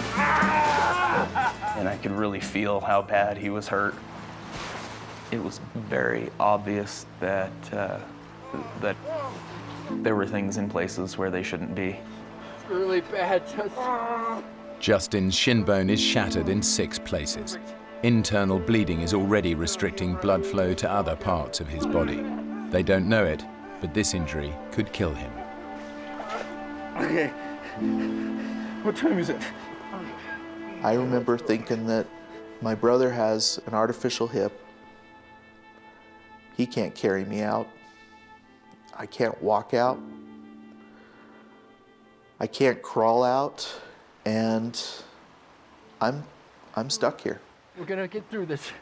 You think? We can make If I was gonna get out of there, it was gonna be up to Jeremy. That was really hard to be the one to take charge, because forever before, he was the person that I would look to when I didn't know what to do. 4-5 hour check back to the car. When I looked in Jeremy's eyes, I could tell just how scared he was. Really bad. You got maybe an hour of light. I was gonna leave him there and hike out, which is really hard to do, for the fact that, one, it's my brother that I know and love very much, and 2, that real soon I'm gonna be by myself. Okay, you're gonna have to move me. Up against the wall, out of the wind. You ready? Okay, just do it, do it! I think both of us knew just how serious of a situation we were in. Justin's in real danger. Between his injured leg and the freezing temperatures, his chances of survival decrease with every passing hour. Jeremy needs to move on. It's another 4 miles to the side canyon exit, and the light is fading fast. That's the side canyon there, right? I'll just crow's nest it up here, double time it back to the car, call for help. Just take it one step at a time. How you feeling? Good. Considering I've never been this scared. When we started divvying things out and going through the backpack, we came across my camera. And one of the last things that we did was take a picture of each other, because I remember saying, well, we better take a picture of each other if we don't ever see each other again. I thought that maybe I might never see him again. And those things, yeah, those things go through your head. Remember what I was saying about you being my least favorite brother?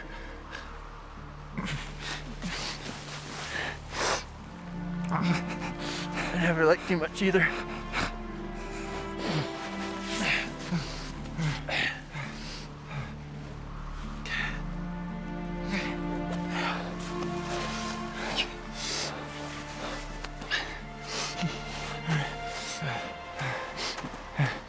Hey, chair. Yeah. Yeah.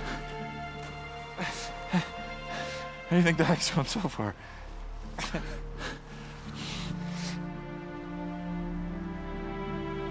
Be careful. Okay.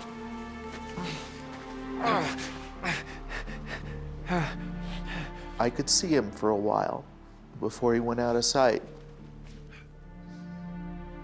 And I remember telling him, think happy thoughts. And you can do it. According to the trail notes, Jeremy should be out of the canyon in 4 hours. But so far, the route has proven more difficult and far slower than expected. I think we were both pretty confident that I was going to be out soon and I could call someone and we'd get him out of that canyon.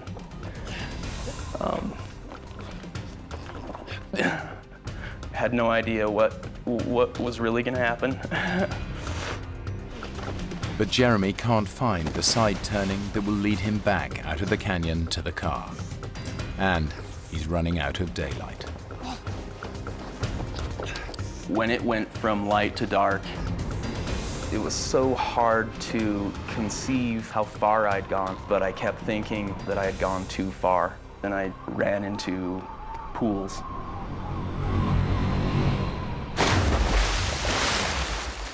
And lots of them.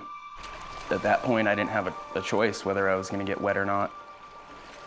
What I was looking for was the last canyon that would take me back to near where we started. And I had these trail notes in a pocket on the side of my leg, which was open. It was unzipped and didn't realize that. I looked down and watched water wash into that pocket and wash my trail notes out. It's so murky and so muddy, you can't see anything in it. But just probing through the water with my hands, trying to find it, I couldn't find it. So I continued on. It's been 5 hours since Jeremy left his brother, and there's still no sign of the side canyon.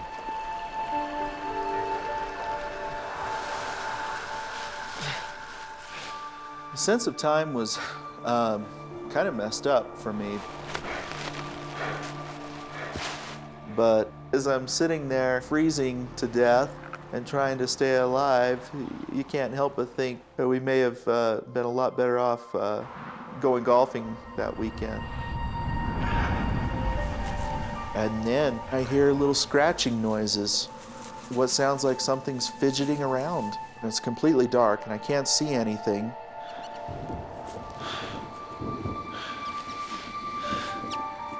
Hey. What are you doing down here?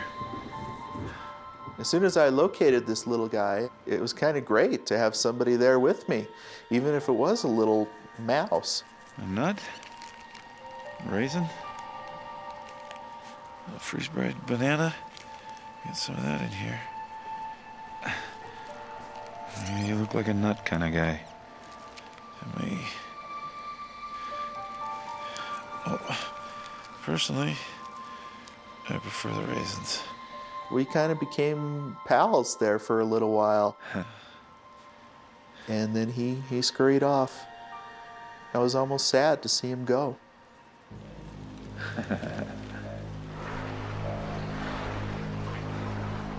Jeremy has now been searching for the side canyon exit for more than 9 hours. When you're in a pool of water that's that cold and you're having to put out that much energy, it's exhausting. He is disoriented by the darkness, wet and freezing cold. The physical and mental punishment is becoming unbearable. The whole time it had seemed as if it cannot get worse than this. And it just continued to get worse and worse and worse.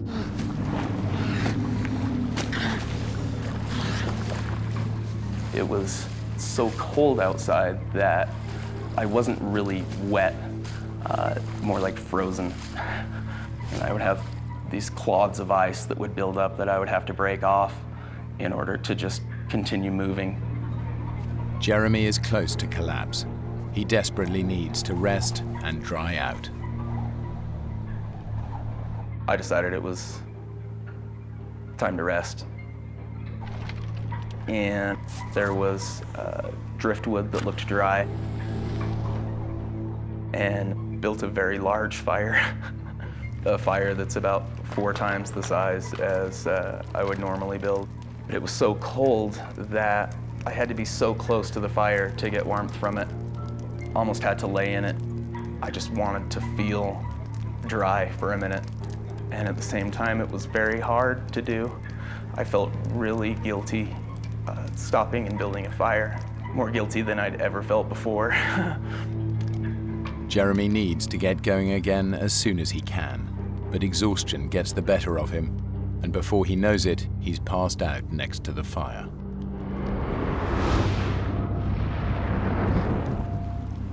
Deep in the canyon, Justin is beginning to realize just how badly his leg is hurt. I start feeling this interesting sensation, and I haven't checked on my leg in a while, but it feels like maybe I'm bleeding. I'm looking at it and I'm seeing these blisters, these huge blisters that are coming to the surface on my leg. They're rupturing and the fluid is running down my leg. And the swelling has gotten a lot worse. And I didn't know exactly what to make of this. I knew it couldn't be good. Swelling in Justin's broken leg has created so much pressure that blood fluids have burst the veins and capillaries to create fracture blisters. If infection sets in, Justin could lose his leg.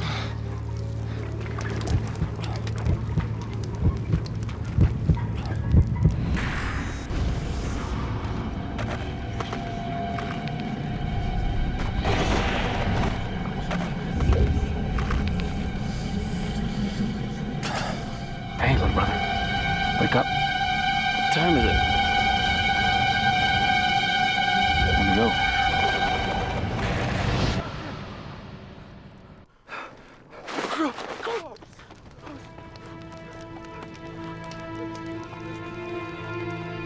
I burnt almost everything. Burnt my pants and burnt my jacket, but thankfully didn't start on fire myself. So I put myself together and headed back to where I'd left off. Jeremy should have been out of the canyon by now, but in the dark and without trail notes, he has missed the side canyon exit. Now his every step takes him further away from civilization and any hope of rescue for his brother. Justin is starting to succumb to the effects of immobility and bitter cold. He can feel himself slipping into unconsciousness. I know that if I fall asleep, if I get too comfortable, I might not wake up. And I'm thinking, I have to come up with something that's going to keep me sharp, that's going to keep me from going into shock. And so I'm sitting there and I'm thinking about my family, my wife, and my 4 children. And the thought comes to me, just repeat over and over again their names and their birth dates.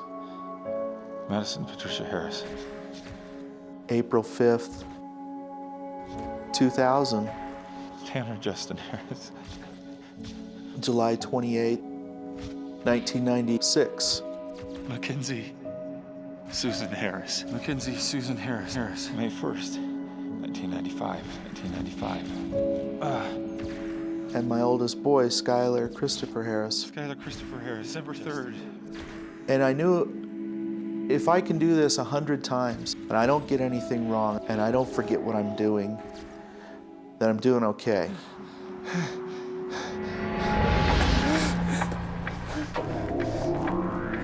Deep inside the canyon, Jeremy hits a series of sharp drops, and for the first time, realizes that he is completely lost. I'm going the wrong way. There were definitely points that made me strongly question that I was not in the right place. Maybe I veered off. Jeremy's exhaustion is adding to his confusion. Instead of listening to his instincts, he plows on, getting further and further from the canyon's only exit. Something was wrong. I knew something was wrong. But I hadn't seen my side canyon. And the terrain is getting worse and worse. In daylight, this climb would be a challenge. In the dark, it's practically suicidal.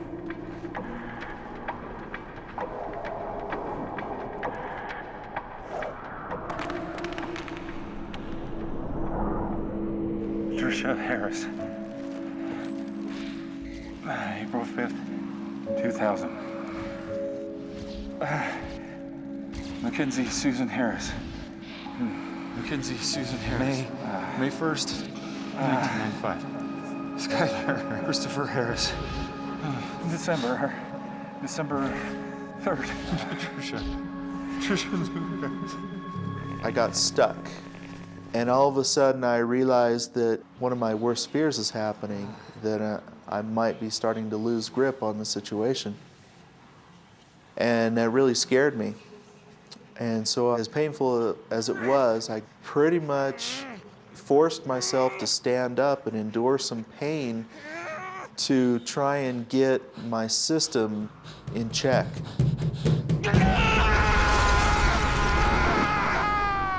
Pain would just shot right up in through my nerves, right up into my knee.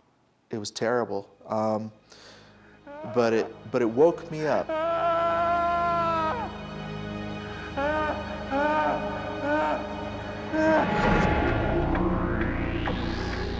The way I'm going, that's the way. The state of mind that I was in was really insane. How do you know that?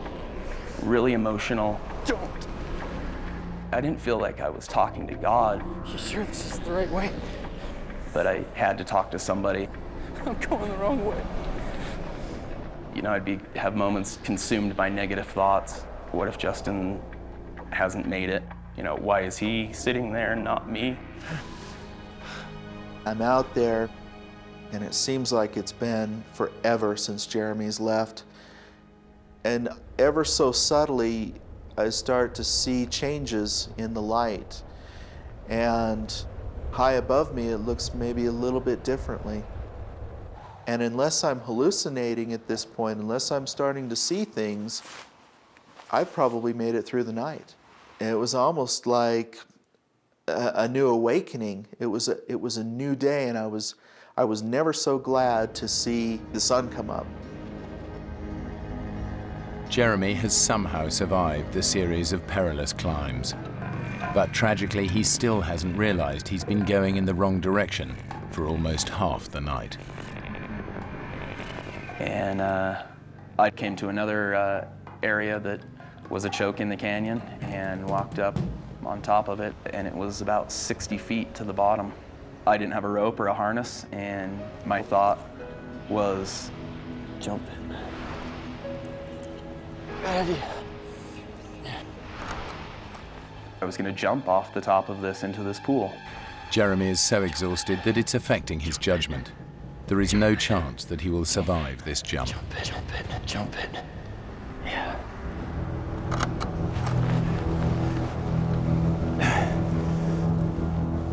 And I picked up this rock and threw it off. I remember watching that rock fall through the air and hit the pool. I instantly, my mind switched. I was like, no, what are you thinking? That's impossible. That's ridiculous. I don't know how much more this I can take. Immediately, my thoughts reversed, and my plan changed to go back to Justin. It's a dead end. All that Jeremy wants to do now is get back to his brother. Ironically, for the first time in almost 12 hours, he's going the right way. And then I realized what it was going to take to get back there. He's got to climb back up the cliffs that last night he risked his life scrambling down. It was literally having to do the impossible.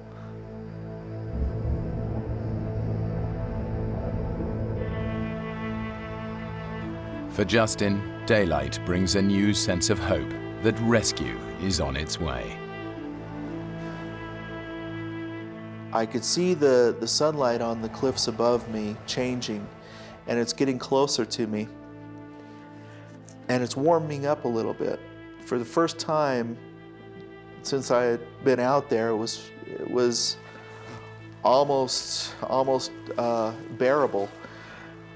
And I'm sitting there, you know, going through the hours and the calculations in my mind, and I'm feeling really good about where I'm at, and I'm feeling great about where Jeremy's at.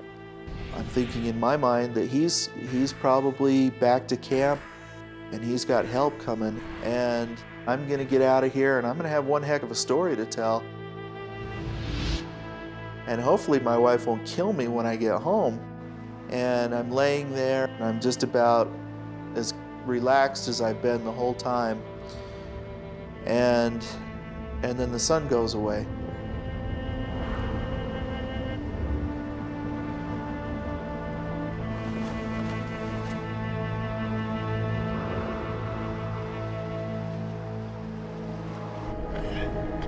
Jeremy has now been climbing through the canyon for over 24 hours.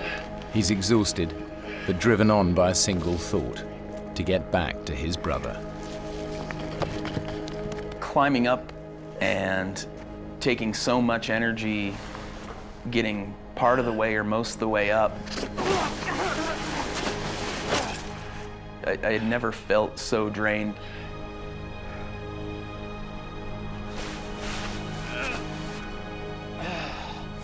It was extremely hard to climb. Some of the hardest things that I've ever had to climb up in my life.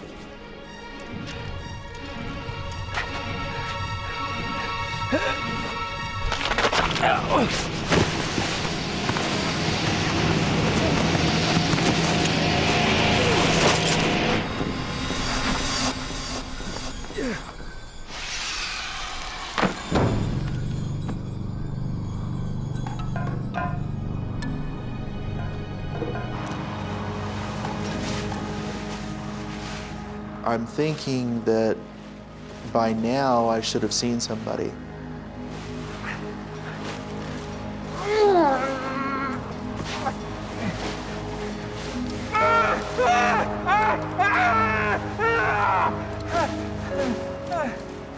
I had to accept the fact that as positive as I was about the situation and as hopeful as I was about my situation, that it wasn't looking really good for Jeremy. And now it wasn't looking really good for me.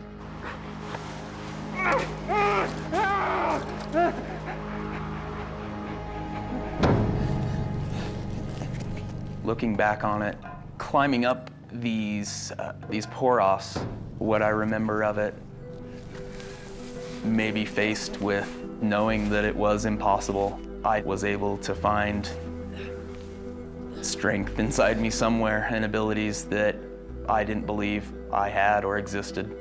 It's strange to think about, and I truly don't know how, but I made it.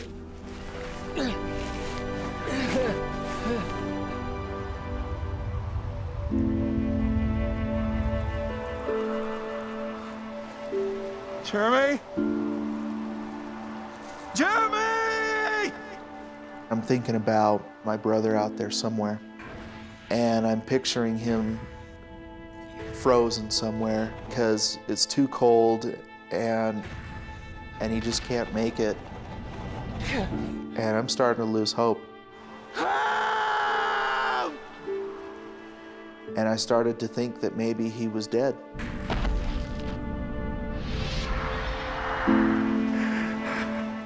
But as Justin struggles with his fears, miles down the canyon, Jeremy is suddenly confronted by his terrible mistake.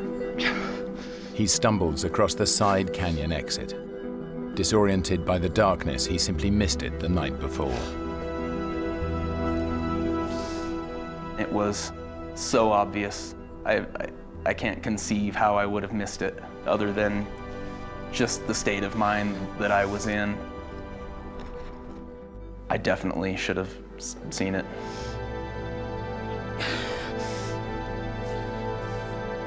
Finally, Jeremy has a chance of escaping from the canyon and getting help for his brother.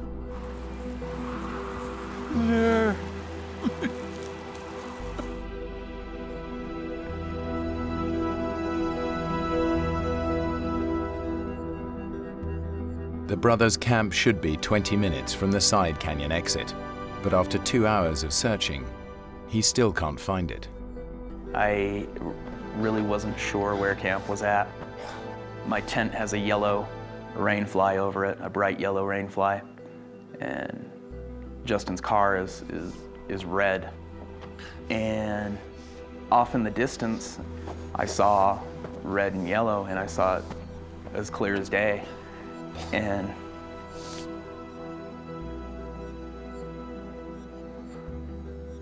literally dropped to my knees and was so thankful that I was back.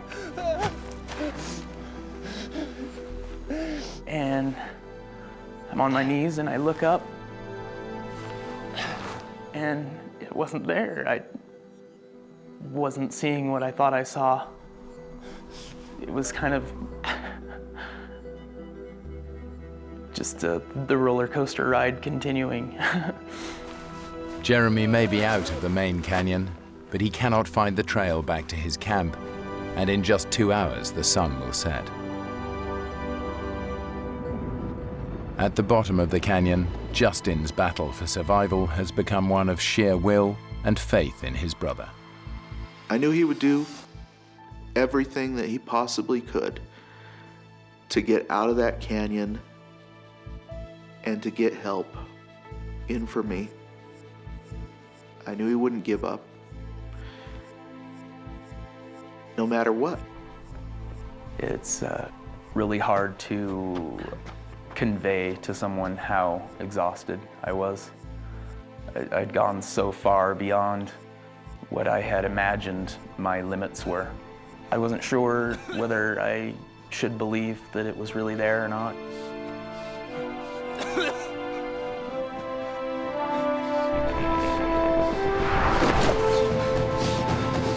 And I approached it, and it really was. I hadn't really even thought about my own physical condition. I was a wreck, and kind of amazed at the fact that I was even alive. It should have taken Jeremy just 5 hours to reach their camp. Getting lost means it's taken over 26. I open the car and grab his cell phone, and it's dead. Plug it into the car lighter to get some power and waited a minute.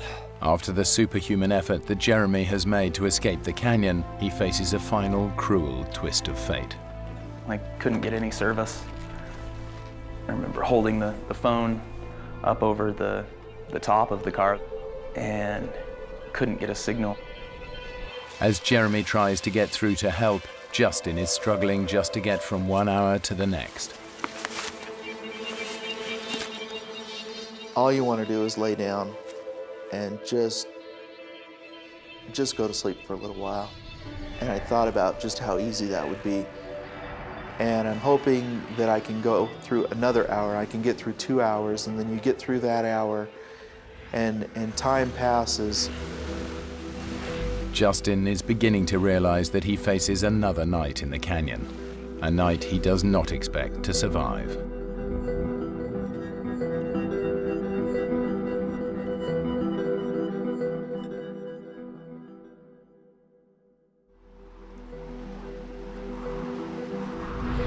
As the sun rises after a second night exposed to sub-zero temperatures, and with no idea if his brother is alive or dead, Justin knows he cannot survive much longer. Hello? Hello? Oh! Hey. And then all of a sudden, out of the corner of my eye, I see a face pop around this boulder. And I think we were probably both pretty surprised to see each other. Justin, we see you. He's right over there. Base, we found him. And it was like, you know, they're here. They made it. They made it down. It was wonderful. So how are you feeling? When I first got to Justin, just looking at him, I thought, boy, he's doing pretty good.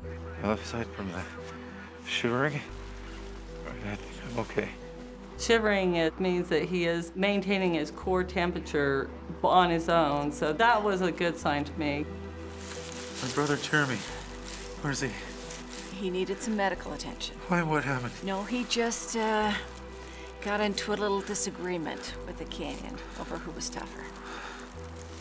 But he's gonna be okay. I was overcome with emotion. For the first time, I knew that you know, he was out for sure, and I'm getting out of here now. Right. Let's take a look at that leg.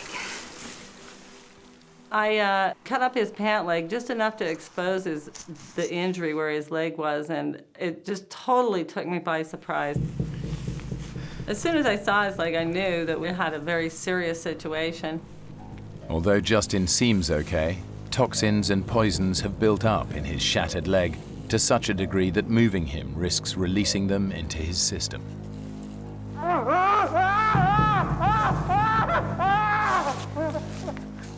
When your blood doesn't circulate down through your body continuously, acids build up in your body, and if they are rapidly released back into the system, they'll go to your heart and it'll kill you. I really thought at that time, he has a really high potential of losing his leg, but even more so of losing his life. How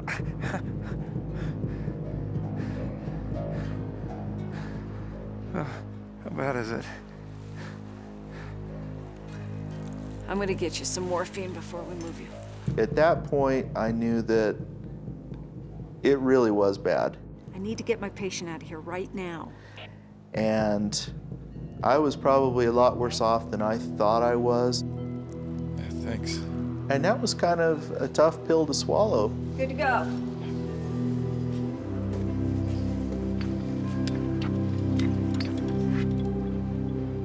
I'm laying flat on my back, and you know, for the first time, I'm getting a pretty good view of the canyon that we came down to see, and so I'm kind of looking around, and it's a nice canyon.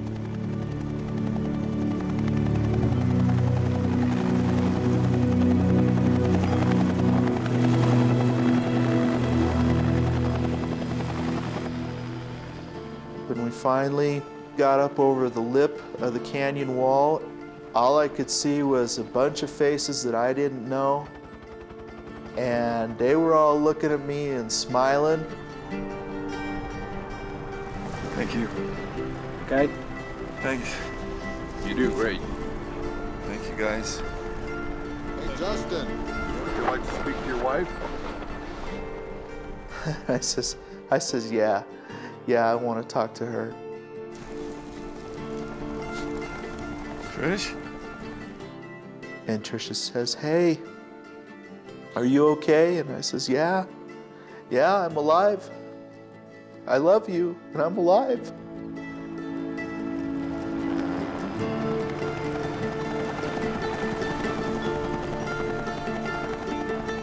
Jeremy and Justin are finally reunited in hospital in Salt Lake City. And I remember thinking, he's just gonna go into surgery and they're gonna fix his leg.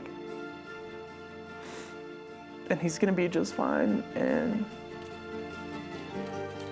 that's far from the truth. Justin spent 90 days in the hospital and endured 13 operations. Despite all their efforts, the doctors were unable to save his leg. It was too much to bear. I still felt so guilty. Jeremy and I lived through something that we shouldn't have, and the experience of going through that with someone is powerful.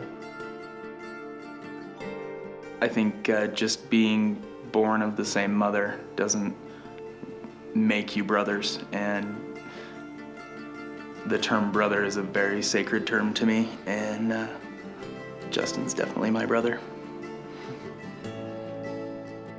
Neither Justin nor Jeremy has ever gone canyoneering again. But their bond as brothers is closer than ever since they survived that terrible weekend.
Two scuba divers are exploring a remote tropical dive site. But when strong currents carry them away from their boat, they're left stranded 20 miles from land. What was that? It's coming right up! With no sign of rescue, they have only each other to keep themselves alive.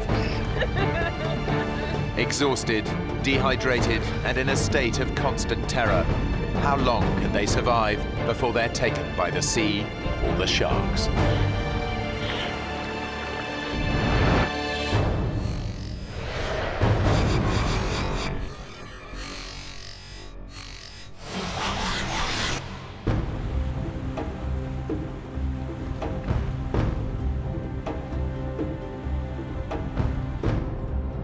I didn't know what to expect going to the Solomon Islands for the first time. I remember getting off the plane and thinking how awfully hot it was. 35-year-old Melissa Armstrong was a hotel manager in Toronto. But fed up with metropolitan life, she quit her job and traveled here in search of adventure. I wasn't feeling fulfilled. I was really wanting to make a change in my life. And I thought, okay, this will be an adventure. She's found a job working with marine researcher David Tomlinson, who spent almost 30 years studying the oceans. I began diving in 1963 in the Bahamas. I'm very lucky to be able to study much of our oceans and see things that not a lot of people get a chance to see. Hey. Hi. How you doing? Good. Stephen, Peter, this is Melissa. Hey. So you all set to see Cavachi? Yeah. Yeah? All right. Come on aboard. Cavachi is an oceanic volcano which David has been studying for years. After he filmed this eruption, the volcano disappeared beneath the waves. Now he wants to find out what's left under the surface. The four of us went out, and I mean, the weather seemed to be ideal. Everything was supposed to go like clockwork. The dive site is 20 miles offshore. Melissa has never been diving so far from land. I was excited. I felt good about the dive. It wasn't until I went out there that I thought, oh, wow, I'm really out in the middle of nowhere. And then when we got to the dive site, something inside of me changed, and I thought, there's something wrong. What's up? Nothing. Well, I guess maybe I'm just a little nervous. What about? I was a little embarrassed because I wanted to be like the guys, one of the guys, and I said, I'm afraid of sharks. No, you don't have to worry about sharks. They're much more afraid of us than we are of them. I doubt it. I'm serious. They hardly ever bother divers. Now, if you were up on the surface like a surfer, flapping around, then you look like shark bait. But when you're down below, there's nothing to worry about. Can you zip me up? If it was me, I wouldn't be worried about the sharks. I'd be worried about you diving right on top of a volcano. Well, that wasn't something I had ever even contemplated. So now I'm thinking sharks, volcano exploding, sharks and volcano. Don't listen to him. If it wasn't safe, we wouldn't be here. But David knows more than he's letting on.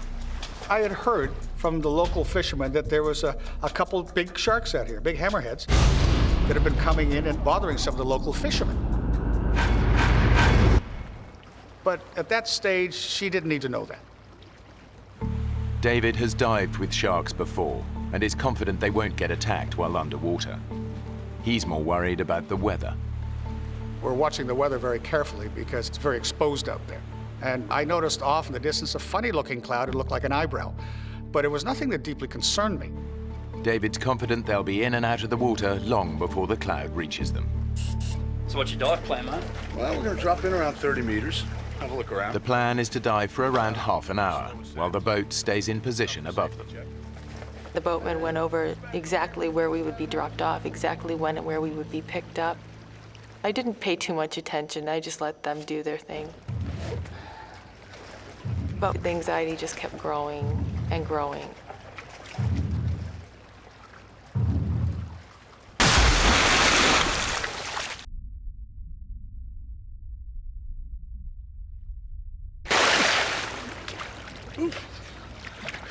Come on in, the water's fantastic.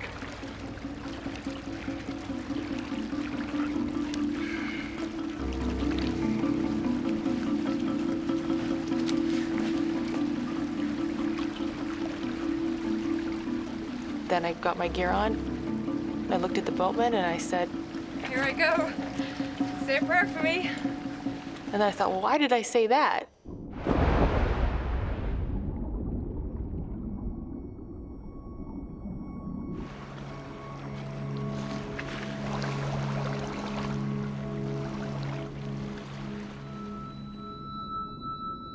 The dive was completely different than anything I'd ever experienced.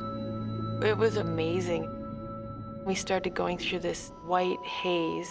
It was quite dreamlike, and there were bubbles funneling up around us coming from the vents of Kavachi. The volcano is out of sight beneath the divers, far deeper than they can safely descend.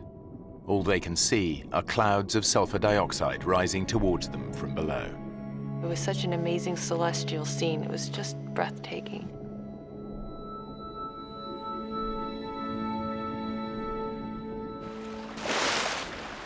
After 30 minutes, the divers surface. That was amazing, wasn't it? It was awesome. The weather has changed dramatically. The dark cloud David spotted earlier is now above them. God, it's really choppy now. Yeah.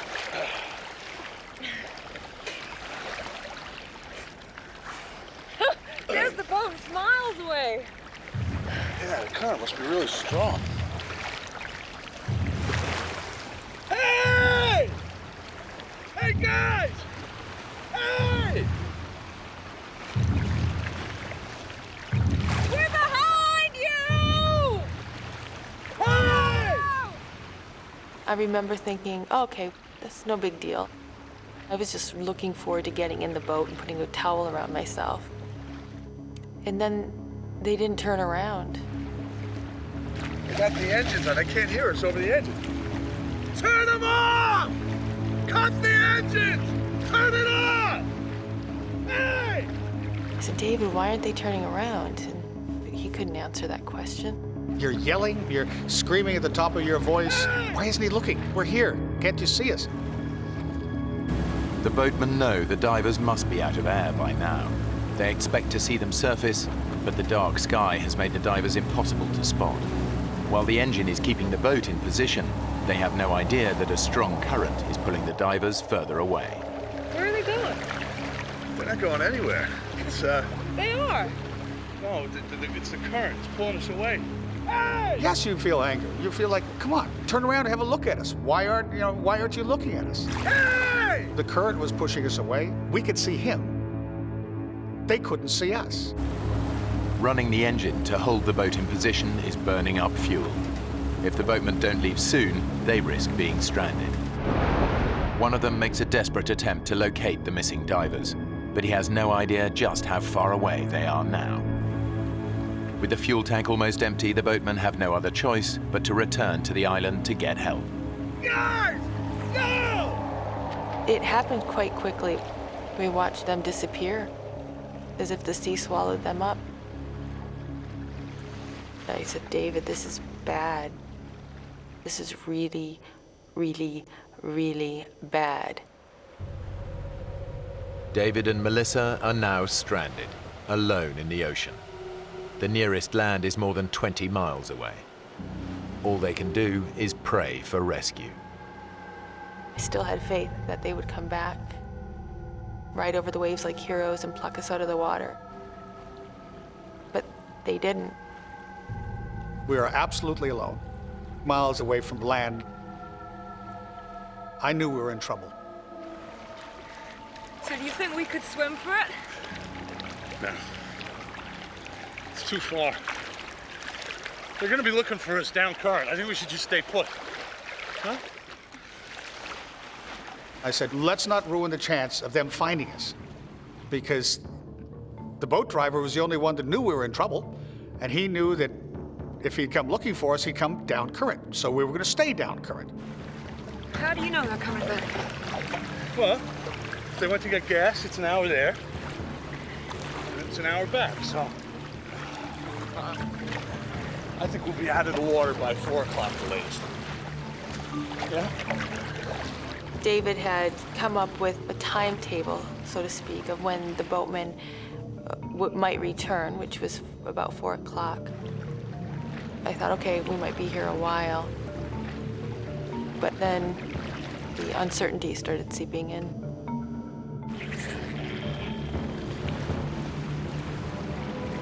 David, are you looking for something? Just being aware, that's all. I really, really, really do not want to get eaten by sharks. Hey, you need to calm down. I think at that point, a bit of anger was coming in. He should have known better. How could we be in this situation? Please don't tell me to calm down. We're in the middle of the ocean. You've lost that boat. I think I have the right to vent here.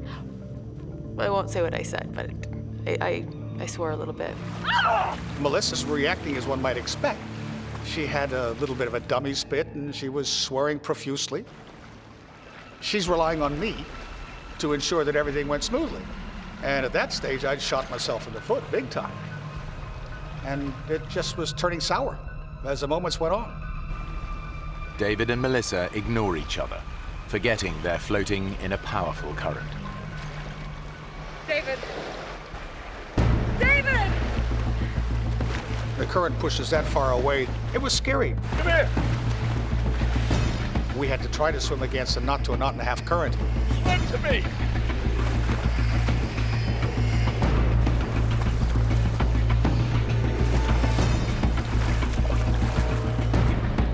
Just a couple seconds of being apart, I thought, oh my gosh, we just can't let that happen.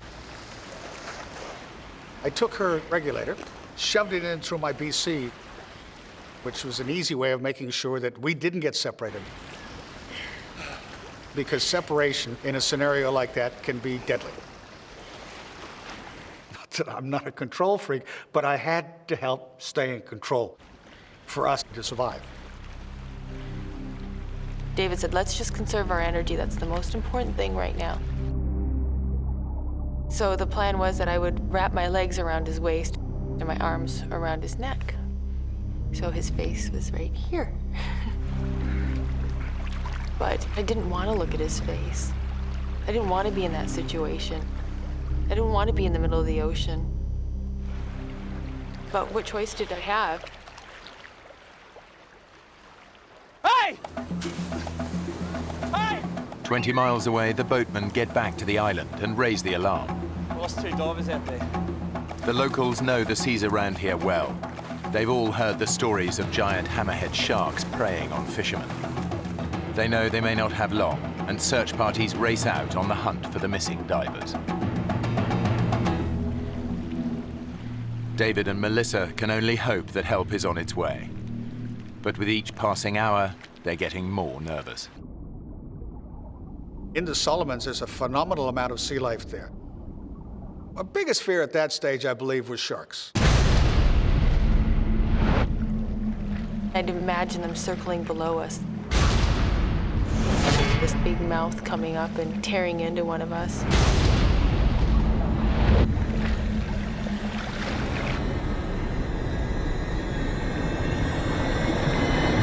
What was that? What? Was that you? What? Something's on my leg. Ah! Get it off! It's my gauge. It's my gauge. Look, get it off me! I'm trying. Would you stop kicking? Look, there's nothing down there. There's everything down there. If there's anything dangerous down there. Like sharks, you mean? Yeah. Just say it! Yeah, and you keep kicking and splashing, they're sure as heck gonna come and check us out, right? All I could think about was sharks. One nibble, one drop of blood in the water, and then we're gone.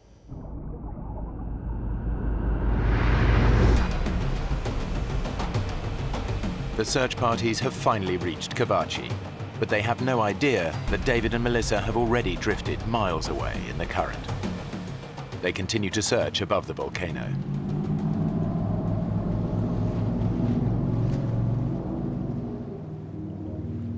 David was convinced they'd be found by 4 o'clock. Now it's almost 5. They're still 20 miles from land, and there's no sign of rescue. It was very clear that David wanted to stay still. He didn't want to move. He wanted to conserve his energy. I remember turning around and just looking all around me and just seeing all this water.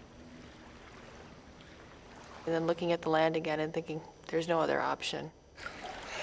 I really think we should try and swim. David looked in my eyes and he knew at that point that there's no arguing. We're gonna start swimming. Okay. Take it nice and easy, okay? No splashing. I'm gonna keep my head underwater and keep looking, okay? Nice and easy. Okay. I remember him saying, let's just get very slowly, peacefully on the surface, just moseying through. There's no reason to bring attention to ourselves, and don't kick too hard because we'll just get exhausted. With 30 years diving experience, David knows that splashing about on the surface creates its own risks. I didn't want to become part of the food chain because having watched the oceans and observed what happens there my whole life, there was a pretty strong likelihood that some sharks would come up and have a good look at us. You're on edge, totally. It was not a good feeling, not at all. While David keeps watch below the surface, Melissa scans above for any sign of danger. You see these pointed gray waves, and then all of a sudden you think you see fins. Look, what? And so your mind plays tricks with you. What? Nothing. Sorry. It was a constant battle to not let my imagination go.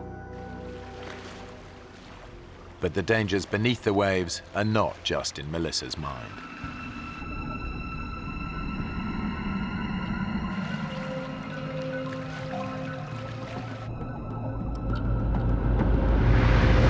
Ow! Something gripped me! What? Where? What? What? Ow! Then I looked in the water, and there were millions of these little globs, little translucent balls. Oh, jellyfish! All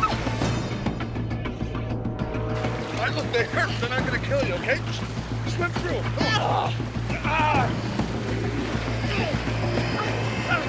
We were swimming through countless amounts of them. We were getting stung all over the place. I remember trying to count the stings. I got up to 64. But then it all blended into one. It was just the zapping pain that was shooting through my entire body. Oh, my lip is killing me. My hands are on fire! That's okay. I'll go down in about an hour. Are you okay to go on? Yeah. Yeah? Desperate to escape the jellyfish, the divers splashed around on the surface. They've broken David's golden rule and become a magnet for predators. As I'm looking around, I'm looking straight down, and I see this little dot coming. I felt David, he pulled me to the right, abruptly. David! David, what are you doing? And I pulled back, and he pulled me, and I'm like, what?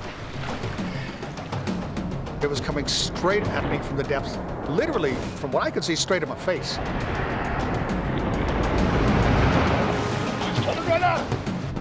It was this huge, ugly barracuda, probably 5.5 feet. They can be very aggressive, and they have been known to attack people before.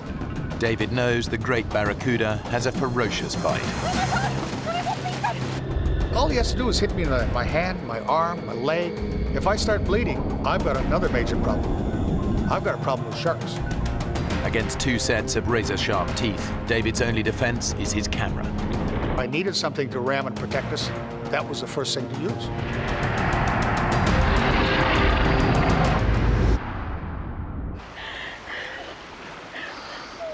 It circled around us, and then it went off. He couldn't believe it didn't do anything else. It's gone. But I kept looking for it because I just didn't want to be caught by surprise by one of those.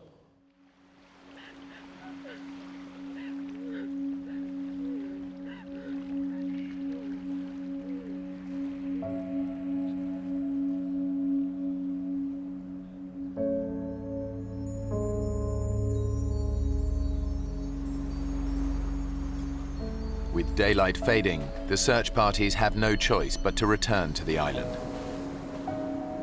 They've spent over 6 hours searching for the missing divers.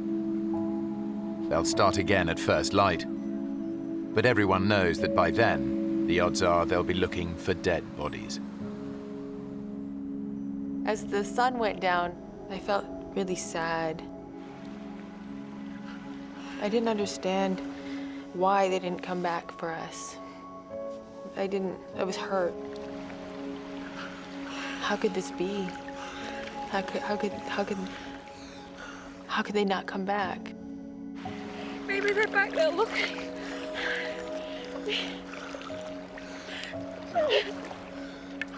We should just keep swimming. Oh, come on, we're covering good ground. Outwardly, you're bold and brave, and you're sort of smiling, and inside, you're packing it.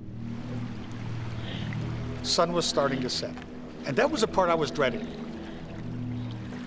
With night coming, that was a total different scenario because a lot of animals come up to the surface and feed at nighttime. I found myself thinking we were there to get eaten.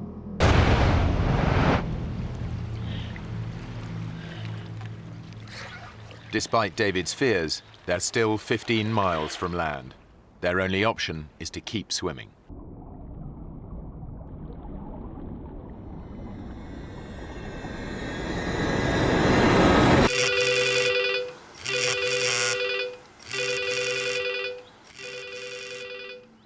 Over 1,000 miles away, David's older brother Owen is at home with his family. It was about 6:30 at night. I just sat down to dinner, and I got a phone call. Owen Tomlinson. And it was David's secretary from Cairns saying, Owen, I've got some bad news for you. David is missing at sea. What happened? And I was informed that he went diving and never came up. We just lost our younger sister with cancer about 4 or 5 months previous. My first thought was my 90-year-old mother, whether she could handle the shock of possibly having lost another of her children. So that was very traumatic in that regard. Okay, I'll get there as soon as I can. Thanks for the call. As David's brother, of course, the family bond is strong that your first reaction is, what can I do to fix it? Hello. Yeah, I'd like a flight to the Solomon Islands. The first flight available was 3:30 in the morning, 8 hours and a bit off. And I felt inept, I guess, as impotent, whatever word is applicable, that I couldn't do anything that time span. Thank you, bye. And David was wherever he was, out at sea somewhere.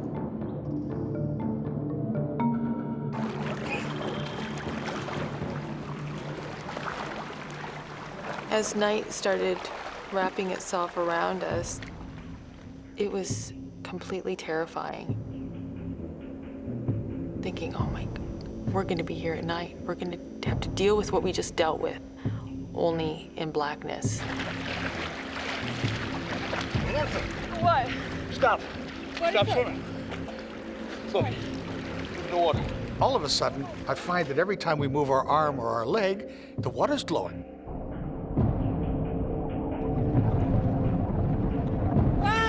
The mysterious light is caused by microscopic plankton in the water. Any sudden movement makes them glow. Stop. Stop. But it's beautiful. Yeah. We move, we get seen, huh? That really stopped us from swimming because I said, Melissa, we can't keep swimming now because we're gonna, it's lighting up around us. Something's gonna see us. But when the divers stop swimming, their body temperature plummets. I was just shaking so hard. I was so cold. You've got nothing to stand on. There's nothing to sit down on. I just wanted to be out of the water. I wanted something to float by so I could climb on top of it so that I wouldn't have this pressure on my body because it was so consuming and uncomfortable. I was trying to recharge her batteries, allowing her to stretch out and just try to use a minimum amount of energy, but enough to keep herself warm. We're really getting rather tired. We can't sleep. We don't dare sleep because if we fall asleep, we could drown.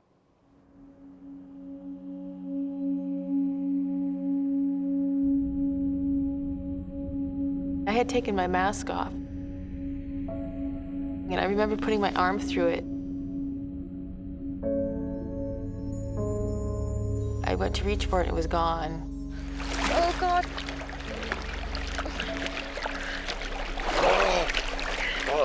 Can you see it?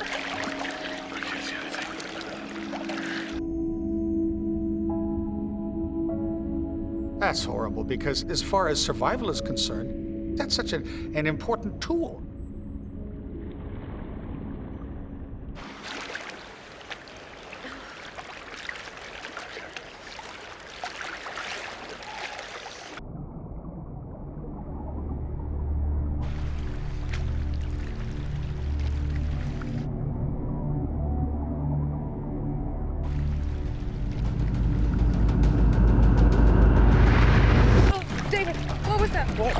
Something just touched my leg. So was that you? Was that your fin, David? Well, that wasn't me. Oh my God! Oh. I feel just a little bump, just like something brush up against me. I said, is it sharks? Is it sharks? Is it sharks? David and Melissa have been adrift in the South Pacific for over 12 hours. Trails of luminous plankton have made them stop swimming. Whatever's causing the flashes now, it's not them. Oh my God! What was that? We were seeing little explosions of light within, 5-10 meters of us. Ah! God! Did you see that? There'd be a flicker of light, and then another one, and then another one. What sort of fish they were, I don't know. Any minute, you expect something's gonna hit you. Oh my God! Ah! Your fear is unbelievable.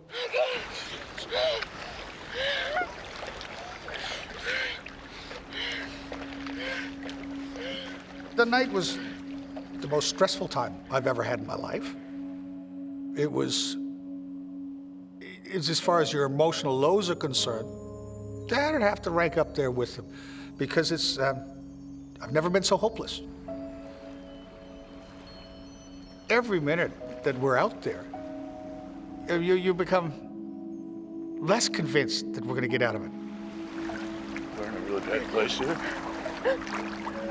I don't know what's gonna happen. Part of what we went through was discussing what we pass on if I don't survive. Tell my kids I love them. And my family. It's scary. Oh.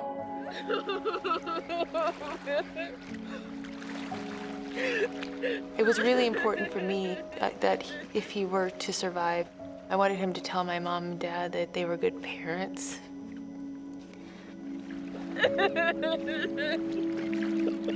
He started crying and he said, "You're gonna live to be very old. You're gonna have children." And that was hard.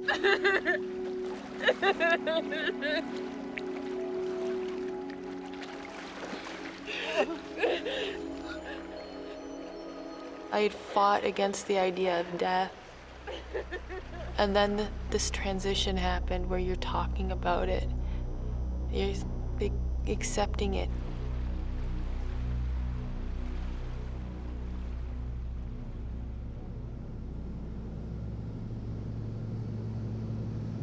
David and Melissa were 19 miles out at sea. I'm looking out the windows of my plane and it's black. And I'm thinking they're down there in the water somewhere and it's black. You really feel very useless because there's nothing you can do. A lot runs through your mind, it really does. I kept thinking that this is kind of like a bad dream and everything will, you'll wake up and everything will be just the way it was.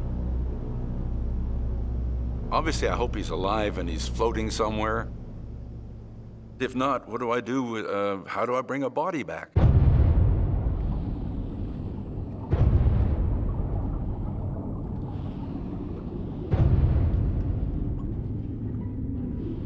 There was one point where I thought maybe David can just hold me under.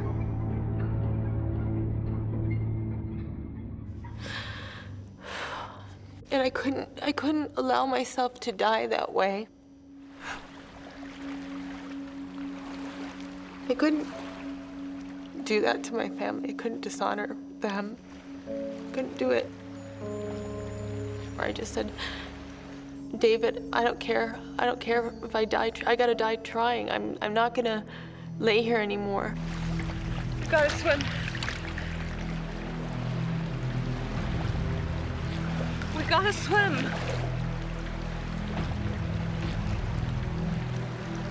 David, please. Please.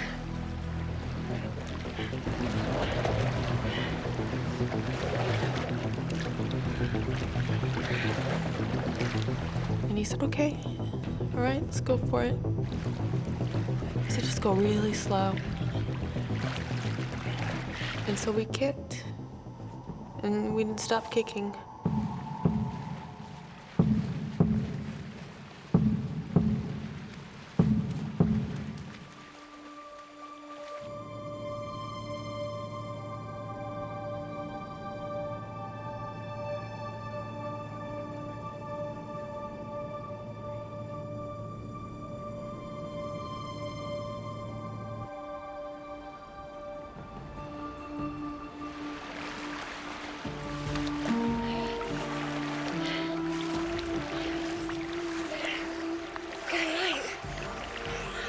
After living through that darkness and then seeing the light, it just changed. It just gave me something I didn't have. It was glorious just seeing that sun.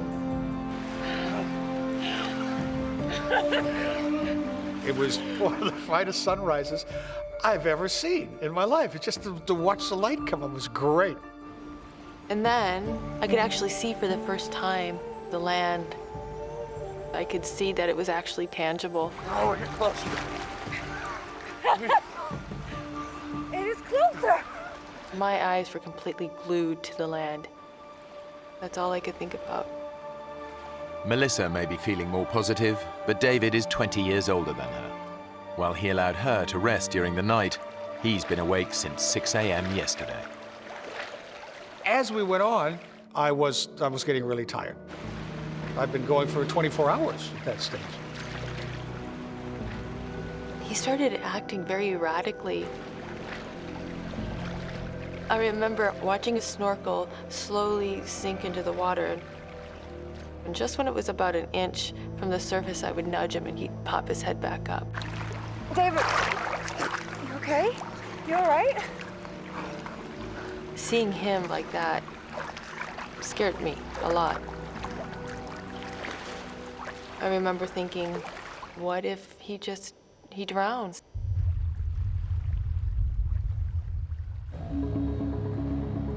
David's brother, Owen, has finally reached the Solomon Islands. Even though there's no official search and rescue, there is a helicopter service, but it's a private company. When we got the helicopter chartering service, they weren't really sitting around waiting for me. They were doing other things. And I'm standing in the counter saying, come on, you know, I want to get this up and going.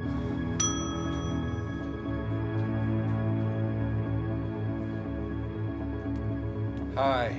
Yes, sir. I need a helicopter as soon as possible. Okay, what for? My brother's gone missing near Kavachi. I'll have to talk to my boss first. So if you'd like to take a seat, then I'll just be right back.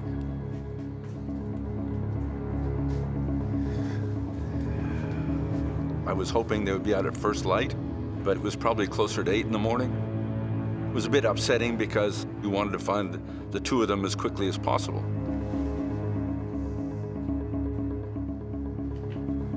Mr. Tomlinson, good news. We've got a chopper on standby for you. Oh, that's great. And I said, well, get them out there, get them going. But unfortunately, we're a commercial operation, so I'm gonna have some form of payment up front so we can get you in the air. I had no idea what the currency in the Solomons was, and I certainly didn't have a suitcase full of whatever currency they would accept. This too? That'll be fine. 1 minute. So the good old plastic came in handy, and it worked. Okay, boys, we're right to go.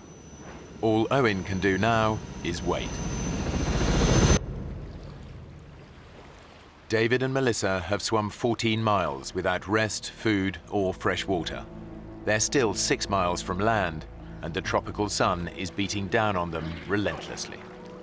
I was so grateful the sun came up, but it was also a blessing and a curse because I could feel the side of my face burning, and I remember trying to put my head in the water to cool it off for a little bit. My lips were so raw and swollen, and now the sun was burning them, so they were starting to blister. My skin was wrinkly and flaking. You feel like you're slowly getting eaten by salt water. David is both physically and mentally exhausted. I was dehydrated, I was starving. I was running on less than empty at that stage. I was starting not to think straight. You all right? David? You okay? You okay to swim on? I remember him looking at the land and saying, "Oh, look at those condominiums."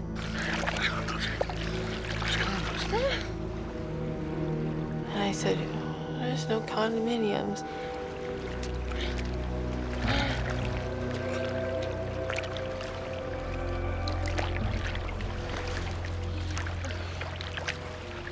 That's really when I realized he was fading. He wasn't making any sense.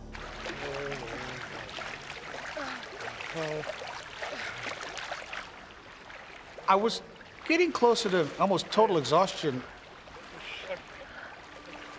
and all of a sudden, we finally heard it. It's a helicopter!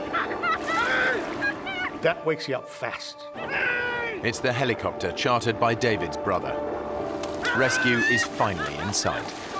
Oh, it was the most beautiful thing I've ever seen in my life. It was amazing, and here it comes, and we waved and did all the right things. But we're wearing suits that are black and blue. We don't stick out. We need something reflective. Over here! Find something reflective. Hey! We've made it through this hellish night. The sharks didn't get us. Yay, here's the helicopter, and they're here to save us, and everything's gonna be okay. And they got closer and closer, and we're trying to signal, and then they turned.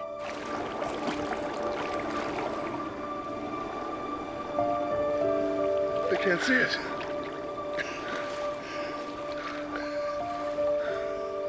And then they went off. And that was disheartening, to say the least.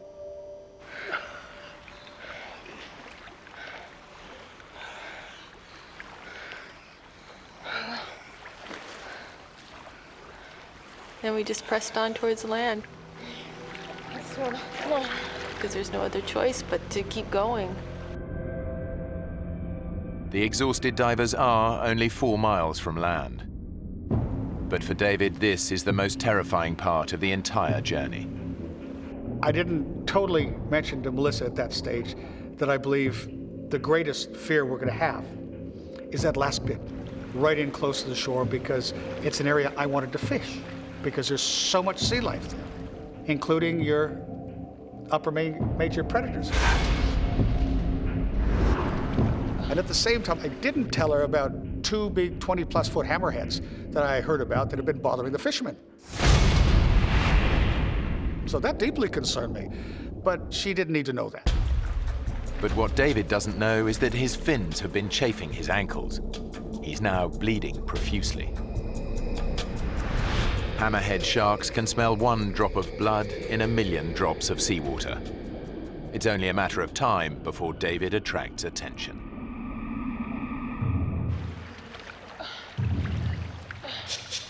I remember thinking, what's that piece of plastic sticking out of the water? It looks like a sailboat's on its end, or like almost like a kayak sticking straight up out of the water. Well, What's that plastic? Oh, David! David! What? What? I saw fin! That woke me up. What I said, did it sort of look like this? And she says, yeah. And what I sketched with my finger was a dorsal fin of a hammerhead shark.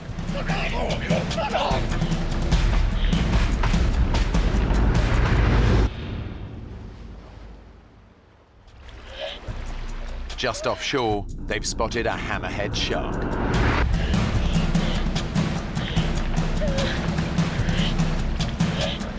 I'd never seen anything like this. It was huge. You're talking a 6+ meter shark.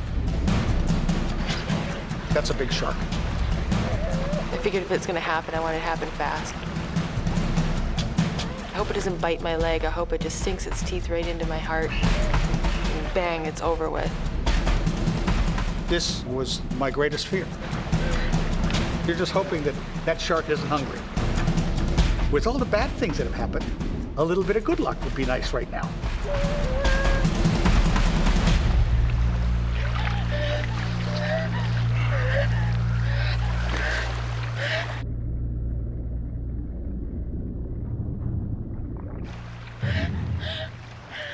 The hardest problem is that you know it's still nearby.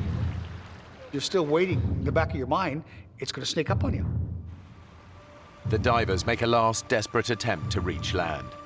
After 26 hours in the ocean and an agonizing 20-mile swim, they're finally just a few hundred yards from their goal. But getting ashore is far more dangerous than they ever imagined.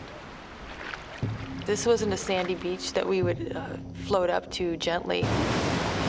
This was an extremely pitted, jagged, horribly craggy shoreline. David, look at the rocks. I knew that with our bodies being so soft, so pliable, our skin just being mushy, all I could think of was how badly we're gonna be torn up. 26 hours in the water has taken its toll on their skin. I looked at my hands, and my hands were just unbelievably wrinkled from being in the water for so long. And right in the corner of my thumb, just where my nail meets, a bit of flesh had fallen off. At that stage, our flesh is so soft from being in the water so long, it's not going to take much to hurt ourselves badly. It just takes a little piece of rock that's sticking up, and it's going straight through you. The rocks could be lethal, but the shark might return at any moment. It's a do-or-die decision. Give me your vest. I discussed with Melissa exactly what we're going to do. We've worked out a plan. Put that out in front of you. The body surfing on these, okay? So now I'm thinking, how on earth we're going to body surf and survive?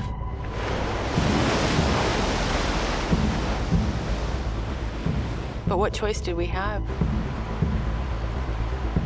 It was completely terrifying. We're 100 meters from the shoreline, but the odds were that we weren't going to survive. You ready?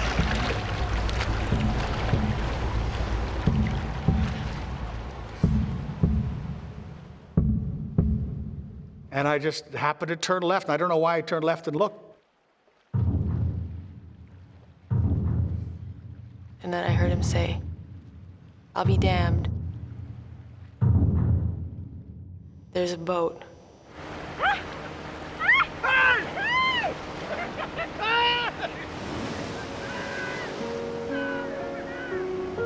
It was unbelievable. It couldn't have been at a more beautiful time.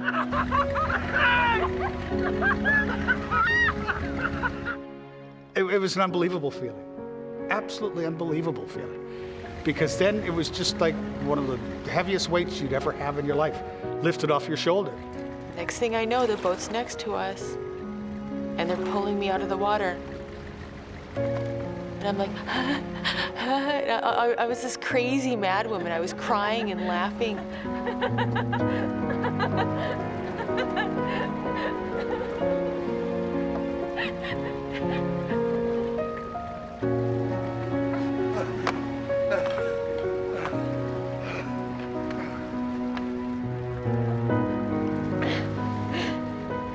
kept thinking, I was just lost at sea. I was just lost at sea for 26 hours. The sharks didn't eat us. We didn't die. I'm alive. David and Melissa swam 20 miles before they were finally rescued and returned to dry land. There was my brother Owen. Greatest sight in the world. I didn't know whether to hug him or belt him over the head. I really didn't. God, David, what have you done now? But he's a bit sunburned, so I didn't want to give him too big a slap. I gave him a hug instead. I'm Owen. I said, you do this again, boy, and you're on your own. I'm not flying halfway around the world to save your ass. I'm sorry, kid. And it was just great to see him. It's ever since then, every morning you wake up, it's wonderful to start a day, standing on dry land. David still lives in the Solomon Islands and dives regularly. But Melissa returned home and hasn't done an open water dive since.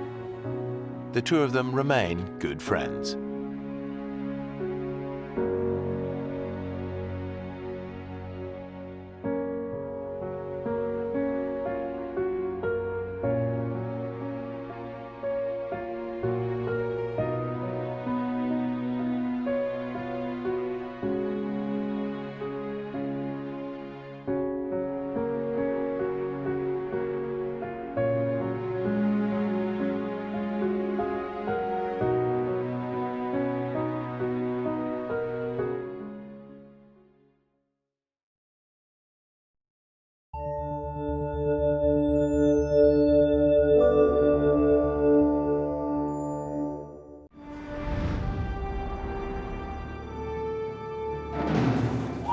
Five Boy Scouts and their leaders take on one of the toughest trails in the Grand Canyon. How comes it's so hot?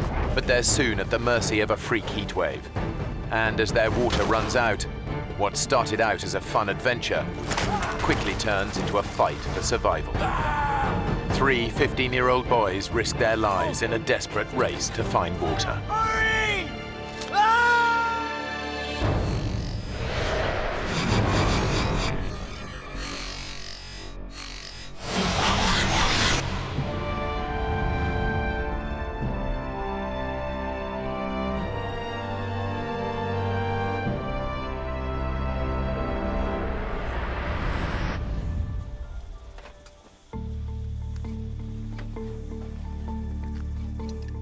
After camping out for a night close to the Grand Canyon's north rim, 5 Boy Scouts from Utah are about to make their very first descent to the bottom of the canyon. 3 of the boys are close friends. Is that bacon? Yeah. 15-year-old Mark Coons has been a scout for 4 years. Could have done with some of that this morning. I was saving it for big breakfast tomorrow. Scouting was really a big thing for me. I'm an Eagle Scout, which is the highest rank in the Boy Scouting program, and so it's meant a lot in my life. Mark is friends with Jordan Weiniger, who goes to the same high school in Bountiful, Utah. Every one of us boys, we'd grown up in the same neighborhood, gone to school together, and so we were excited to spend some time to bond and to have fun with each other. It's still kind of heavy with all this water. Nah, it's all that bacon I'm hearing about. First rule of hiking, always be nice to the guy carrying the breakfast. It's a good point, Mark. Maybe I should take that back. Dream on. Making up the trio of friends is David Phillips. Check his roll. He's the most experienced hiker of the 3.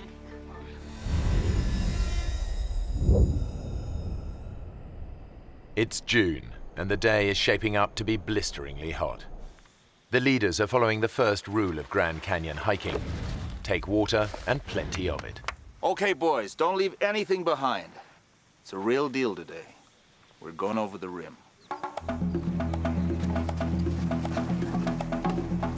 Guy Davis is the Scouts' leader. Most of the boys that went, I knew very well. They were about as high as kites. They were excited for the experience. I still remember my first time in the canyon. Veteran hiker Lauren Pace is in charge of navigation. Earl. He's also brought his brother Earl along. They're having a good time. Yeah, why not? Time of their lives. After a couple of hours hiking, the boys reach the canyon's north rim. When you walk around that corner and you see a huge panoramic view of cliffs, that go a mile down, there's nothing like it.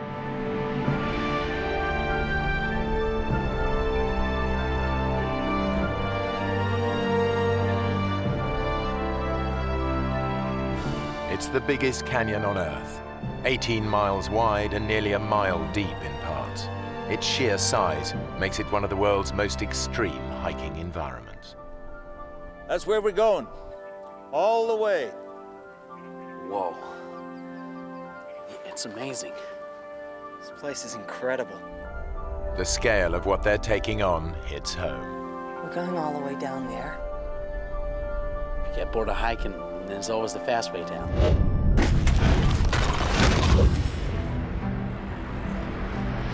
The group have already hiked 3 hours to their first night's camp. Now they'll make their descent, following the unmarked Little Nankoweap Creek bed. It's a tough hike with steep descents that drops 4,000 feet down to the Colorado River. There they'll fill up on water and take an easier route back up. The whole trip should take around 7 days.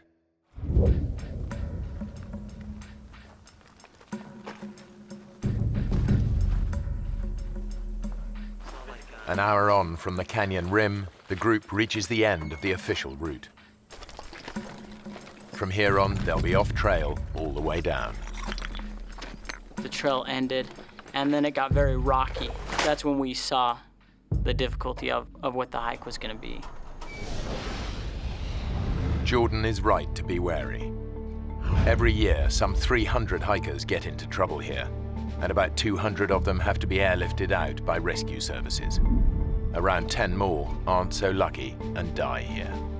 And going off-trail in the canyon intensifies the risk.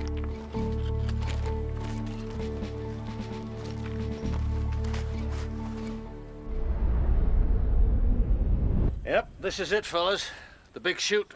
The chute is a rocky gully over a mile long, an extreme descent over boulders, loose rock, and gravel.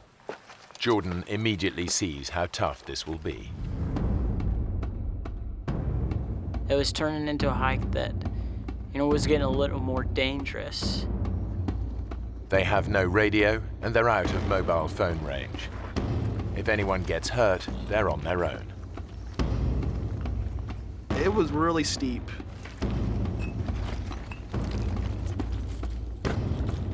As the most experienced hiker, David takes it in his stride. Pack's off, guys. Mark is a little more cautious. You'd have to climb down a big rock and hand packs down to other people. I got it.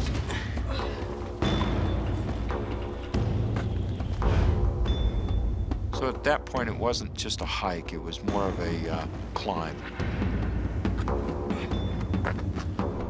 A section of loose shale makes the going even tougher.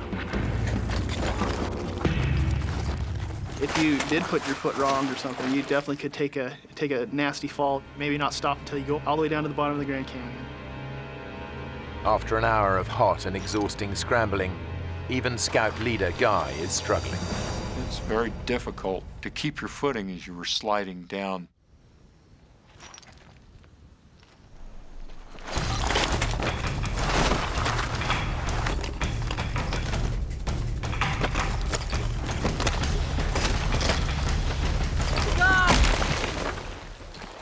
God, you okay?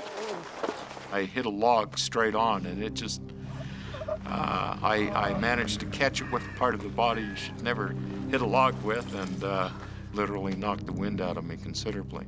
You okay to stand? Come on, let me take this pack. On through. Come on, 2, 3. Careful. It's a lucky escape. It could have been much worse. 2 hours after starting down the chute, the exhausted group reaches the bottom. They've descended over 1,000 feet. Now, there's no going back.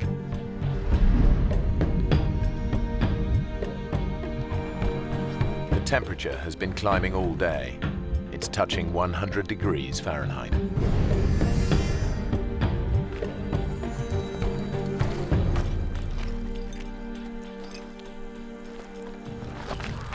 so hot. It's gotta be a freak thing. It'll be cooler tomorrow. In fact, a freak heat wave has hit the canyon. The temperature's heading for 108 degrees, much hotter than anyone expected. Lauren had been the year before, and it was hot, but not 110 degrees hot, you know, not cook you alive hot. We had anticipated that the temperature would be in the 90s. 90-degree weather would have been bad enough. And the route down offers no protection from the ferocious sun. This is when we realized that we don't have any shade. We're not going to have any shade from now on. There's nowhere to hide. It's constantly beating down on you. That's just draining us and dehydrating us. Just a day into the hike, things are beginning to go badly wrong. We were alarmed that we were going through the water as fast as we were. In the searing heat, they've already gone through 3/4 of their water. The only place they're going to get more is the Colorado River. But it's over 2,000 feet down, and they're still a day and a half's hard hiking away. In this heat, they'll run out long before they get there.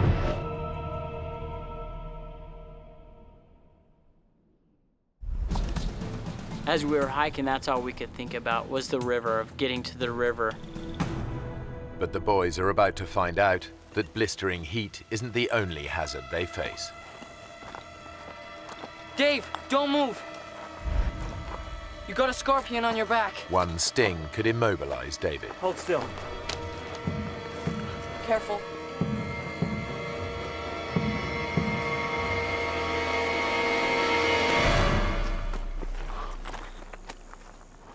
You think it could kill you? I don't know.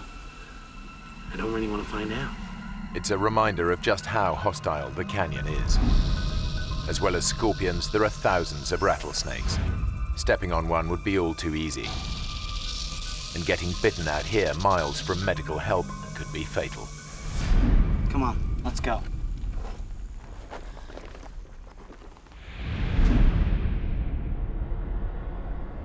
That afternoon, the temperature tops 108 degrees. By 7 that evening, they've had enough. Okay, guys, this is it for the night. We were really exhausted. We were just grateful to be off of our feet. We were grateful to have the sun down off of us. David does his best to keep his friends' morale up. Hey, guys! Guys, come here. You can see the river. It's miles away, Dave. When I first saw the river, all I could think was, that is still very, very far away.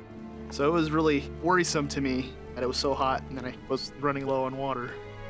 Just think about running in that river and drinking pints of icy water. A couple of hours in the morning and we'll be there.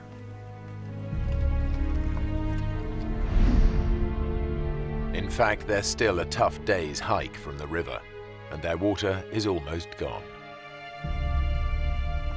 We begin to say, gee whiz, am I going to be able to make it down to the river tomorrow? Have I got enough water?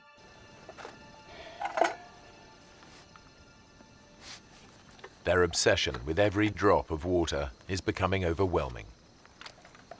Hey, Jordan, don't let it boil. It's a waste. Just gonna heat it a little. Hey, George, they're much better dry. They're nutritious and delicious. It's like having loads of little worms in your mouth, just wriggling about. I'm not hungry. Come on, Mark. You gotta eat something.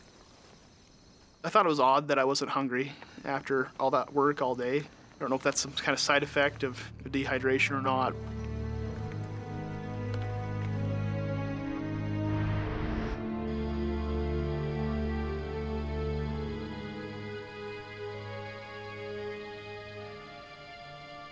Definitely that night I was starting to feel a little shocked and surprised that something I thought would be so fun was starting to turned into something that was so scary and so worrisome to me. And I felt like I had started to lose control of the situation that I was in. Dave? Yeah? Are we gonna get through this? Come on. We'll get up early before the sun gets down on us. And by the afternoon, we'll be at the river.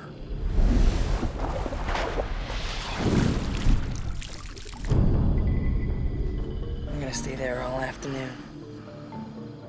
Before sunup. That's when we need to get going.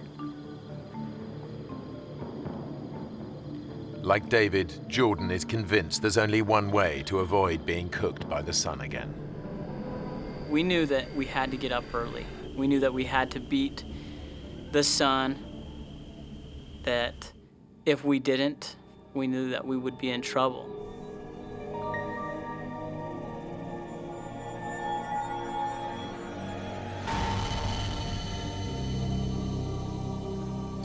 But by the time the exhausted group is ready to go, the day is already blisteringly hot.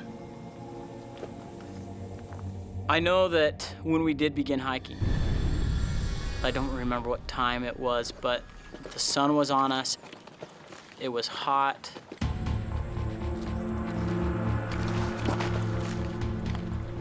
We could feel our bodies were dehydrating.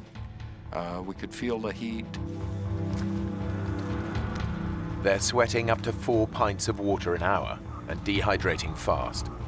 They face exhaustion, hallucinations, and as their blood pressure drops, collapse.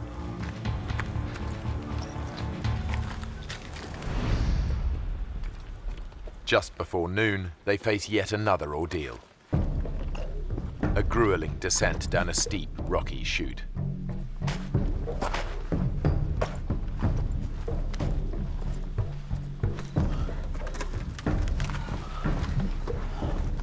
The few hours the boys hoped it would take to reach the river have long passed, and they're not even close. And now, the water situation is critical.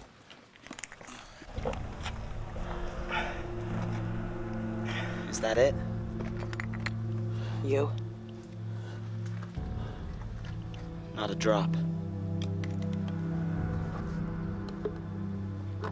David shared a lot of his water. Who wants it? He gave the most of his water to anybody. Go on, Jordan.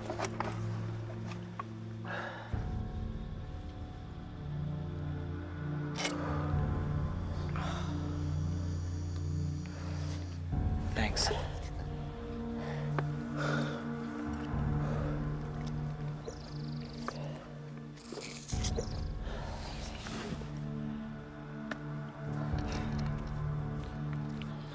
That's it. Their life-saving water has gone, and they're still a good half day from the river. I knew that we were out of water. I knew that, if we fooled around or wasted our time, I knew that we would run into trouble. Come on. Let's get to the river.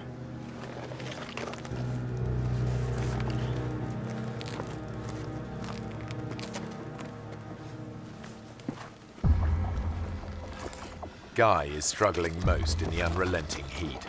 He's fallen behind the rest of the group. It was like being in an oven. I was physically exhausted. Severe dehydration is putting Guy's body under intolerable pressure. Finally, it just gives out.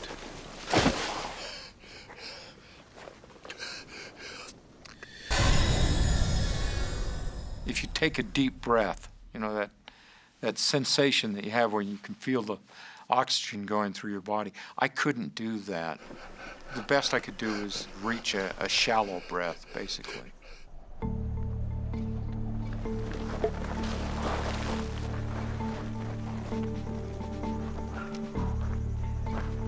Hey, where's Guy? By the time the group realize he's not with them, they're hundreds of feet further down the chute. Guy! I need some help up here! Can't you get down? I can't. I gotta take a break. The At that point, I began to really question whether I'd ever make it down to the river. We need to keep going. Look, we can't just leave him. There's some shade here. We'll sit in the shade and wait for him to catch up. We can't leave him behind.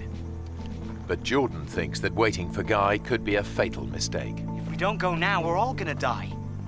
I'm not just gonna sit here and wait and die. When Lauren said we needed to wait for Guy, I was mad. I knew that if we didn't leave, that we would die. What he needs is water. Let's get down to the river and get him some. Come on. It's a tough call. If they leave Guy behind, he could die. But waiting for him to catch up could kill them all.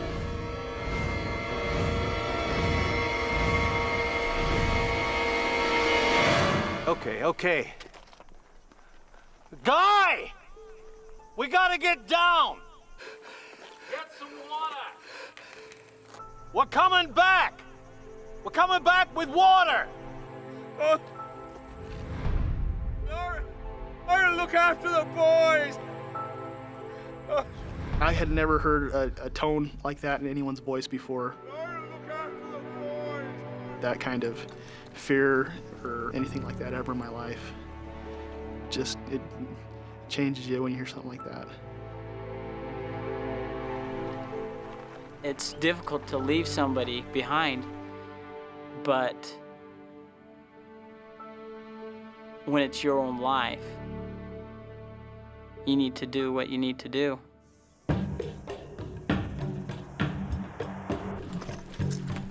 Two hours later, the whole group is desperate for water. Anybody got any water left? No, I'm out. Then Lauren remembers something that might just save their lives. Hey, wait a minute. Wait a minute. There's a creek runs up there. Half a mile along the ridge. There was water in that creek last June. I'll go. Give me some cans. See trees along the creek bank, okay? In these conditions, the extra hour of hiking puts a huge strain on David's dehydrated body. But if he finds water, it'll be worth it.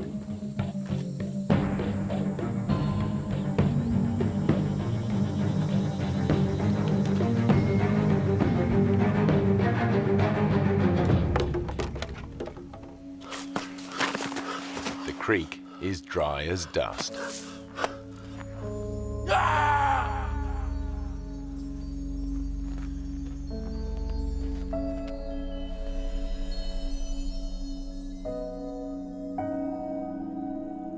Hey, Mark. Mark, wake up. Wake up. There was nothing there. Just an empty riverbed. It was very difficult. We had no idea where water was, how we were going to get there, when we'd get there, or how much longer we'd last.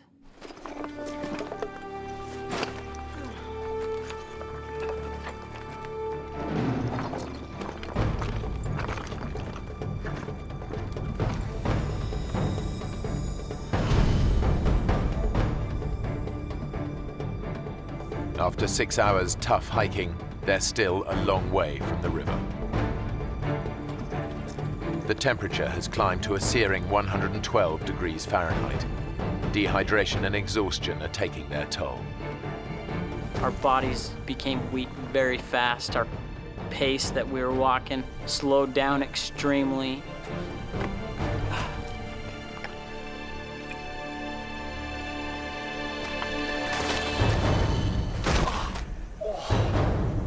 For 71-year-old Lauren Pace, enough is enough. Lauren, you okay? Don't fuss. I'm okay. I'm okay. Listen, guys. The sun is a killer. There's some shade here. We should wait till it's dark.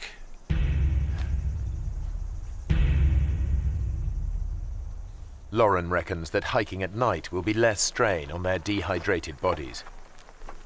But the boys think that if they stay here, it could be the last thing they ever do. There's no easy answer.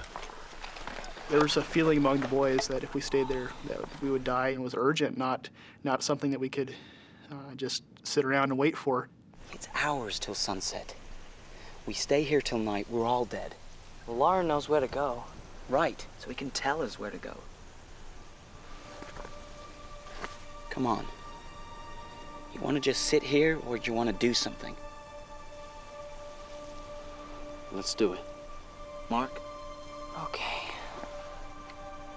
Going against their leader's advice is a big decision for the boys. Lauren, we need to go on. You shouldn't travel in this heat. We're going. When we left Lauren and Earl under that rock in the shade, it didn't feel like even a decision at all. It was more like, we have to. Armed with directions, the boys head out. They're determined to reach the river and bring water back for the others.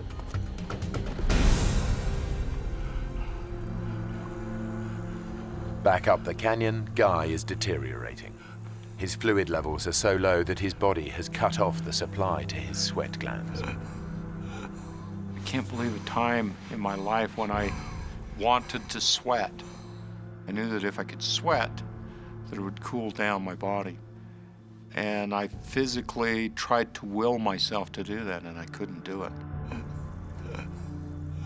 Without cooling sweat, any physical exertion could send his temperature spiraling out of control.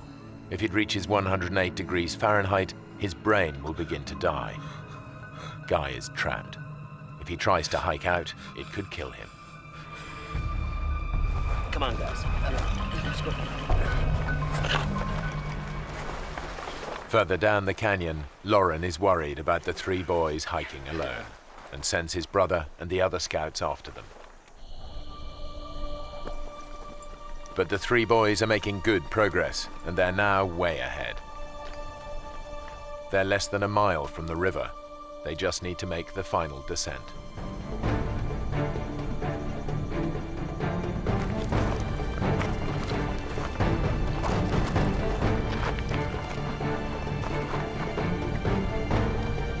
He must be those rocks Lauren was talking about. But somewhere they've gone horribly wrong. Instead of the safe route down they were expecting, they've reached a sheer 200-foot drop. We could not see any way down it.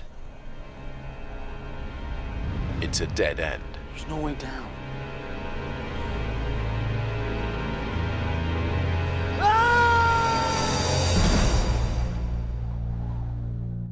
Their water has run out, their leader has collapsed, and the three 15-year-old boys are on their own. Their desperate bid to reach the Colorado River is over. It's the final straw. They've run into a dead end, a sheer 200-foot drop. What do we do? I don't know, Mark. Nothing, I guess.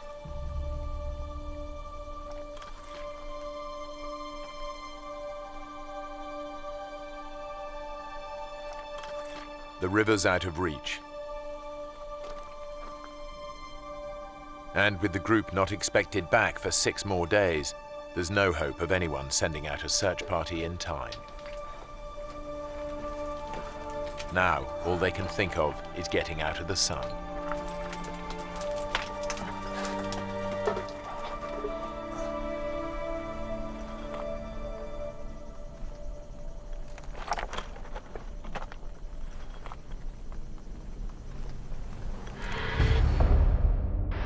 Back up the canyon, Scout leader Guy is also losing hope.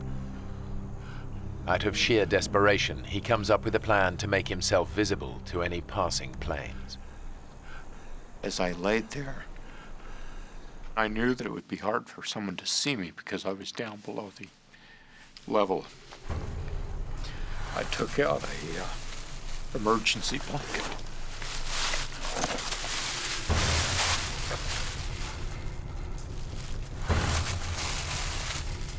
Guy is totally alone and virtually helpless. It's his darkest hour.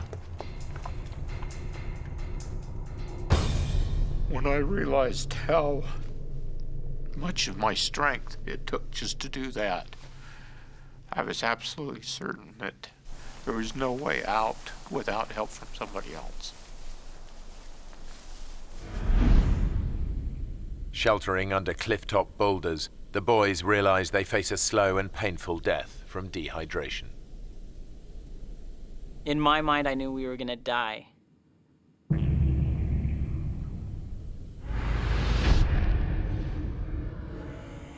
You're weak, your body hurts and aches, you have headaches.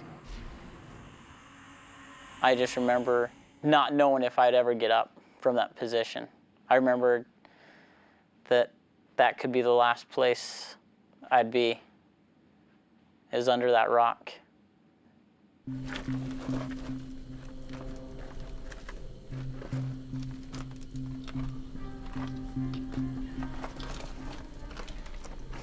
It was a pretty sad situation there, you know. And I was almost turned 16. I wasn't gonna get to drive or anything. You know, you think about your family, that you're not gonna see your mom again or your dad, and it's really sad.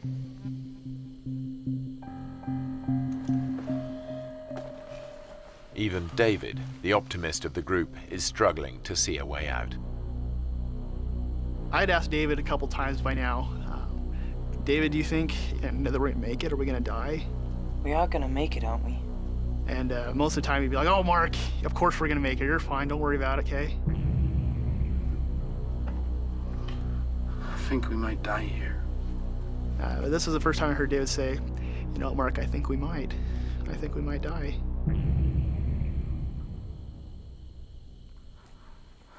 Hey, Jordan, can you get me a pen? Why? I want to write a letter to my mom and dad, you know. Say goodbye.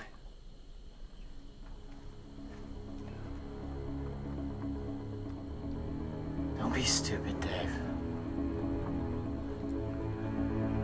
We're not gonna die. I was telling him that, not to give us confidence or not to give us hope, but I almost said it just so that I didn't have to go get him one.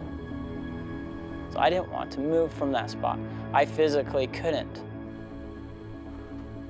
I was just gonna lay there to die, and I didn't want to do anything else.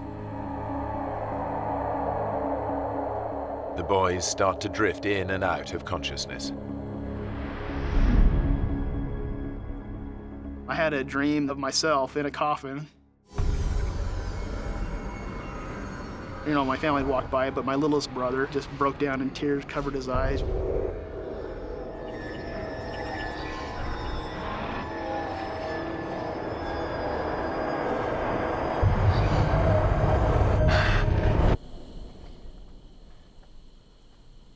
I woke up, and I was like, I don't want to die.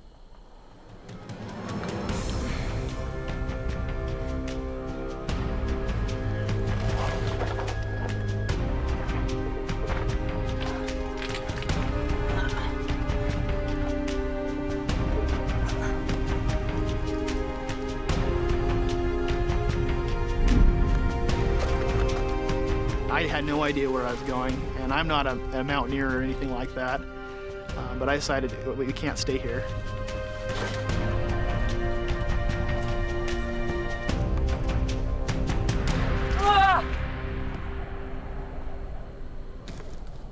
I took my backpack and I chucked it off the cliff, you know, so I hoped that I was going to make it down to pick it up again. Mark threw his backpack over and said, you know, this is what we need to do. Trying to climb down the sheer cliff in his weakened state is near suicidal. But Mark's made his mind up. He's going to get down or die trying. Come on, guys. We gotta do it.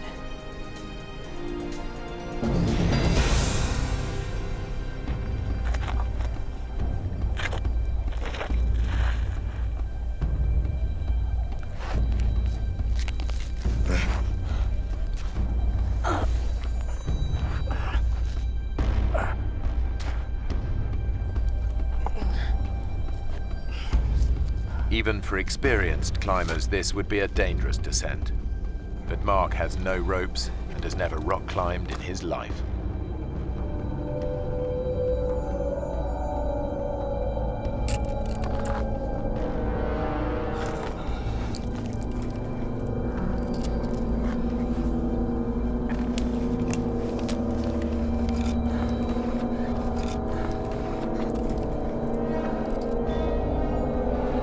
Guys, you can do it.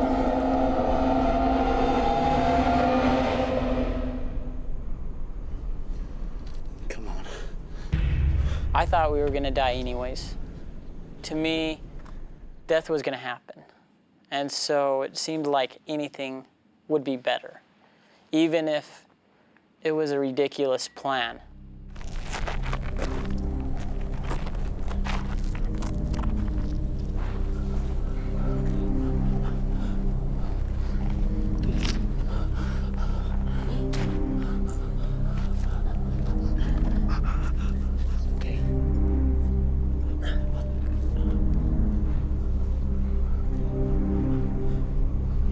Hey, Dave.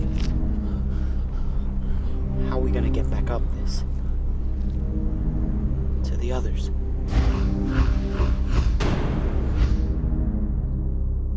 We knew that it would be too difficult to get back to the top of that. And at that time we knew that there's no way we'd be able to make it back to them with water. But the boys have no choice.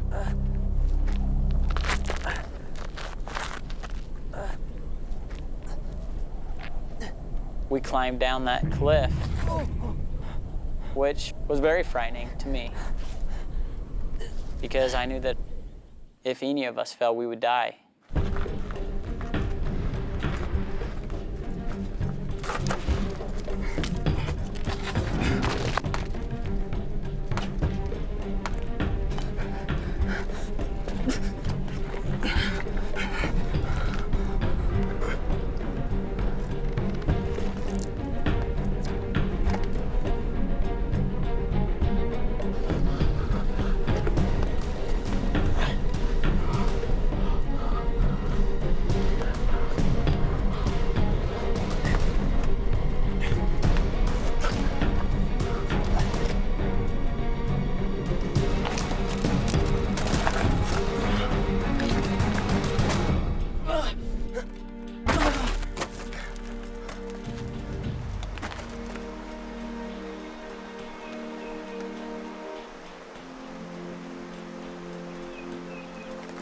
Hey!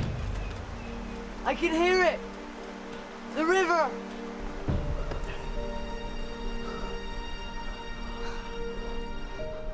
You okay, Dave? My eyes are going funny.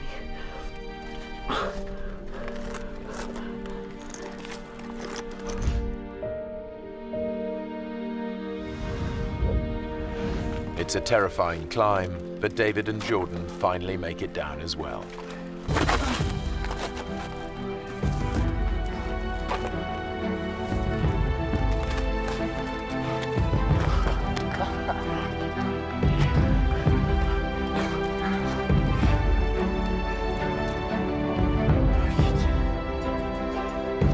It was a sheer cliff that I couldn't do again. I think we were all amazed that we were still alive, I guess. But David is in trouble. You okay, Dave? He's showing early symptoms of heat stroke. He needs water fast. I'm cool. Come on. Back up the chute, Guy is so dehydrated he can barely move. He's now at the mercy of the canyon and its inhabitants. There was a rather large rattlesnake that was a few feet away from me. The western diamondback rattlesnake is one of the most aggressive snakes in the US. A bite from an adult can deliver enough venom to kill in as little as 6 hours. I remember experiencing the fear that that snake would turn and sense my body heat. Guy is so weak he can't move out of striking range. And that experience lasted for about an hour while that snake was there.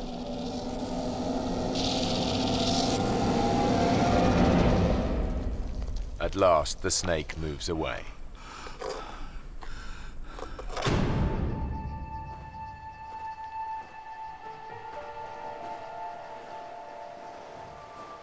Since making it down the cliff, the boys have walked for over an hour, but they still hadn't reached the river. We could hear the water, and it seemed so close. But as we go around one corner, and then the next corner, and then the next corner, you know, each corner we thought it was the next one, and it wasn't.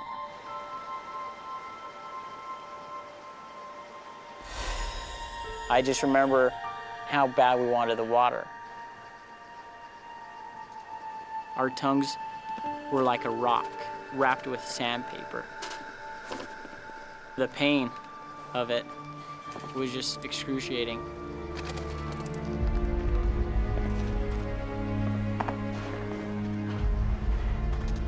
I remember Dave complaining about his vision. Come on, Dave. You're nearly there. And he was shaking. All of us were.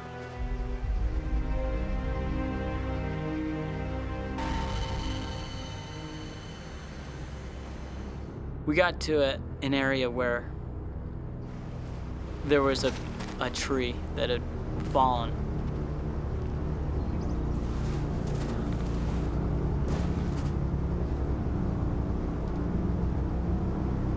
David was leaning against a tree, and I was like, hey, we're almost there, guys. And at that point, David collapsed. David? Dave? You okay? Me and Mark went over to him.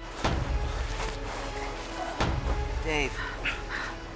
And I remember seeing Dave's eyes roll back in his head, and his breathing is really jumpy. Hear us.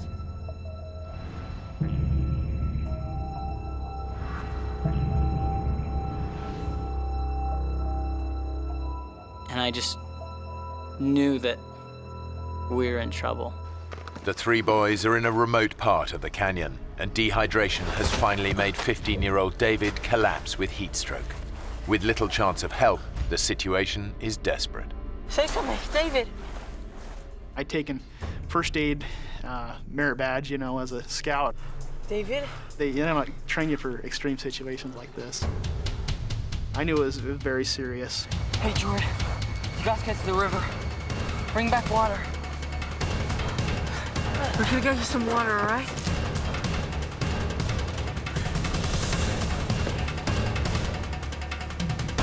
And as I went around the first corner, I could see the water, and it was about 100 yards away.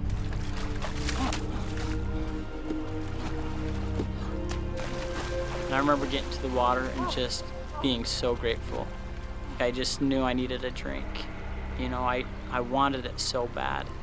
And so I took a drink out of the water, but I knew that there was a higher priority, that Dave needed the water.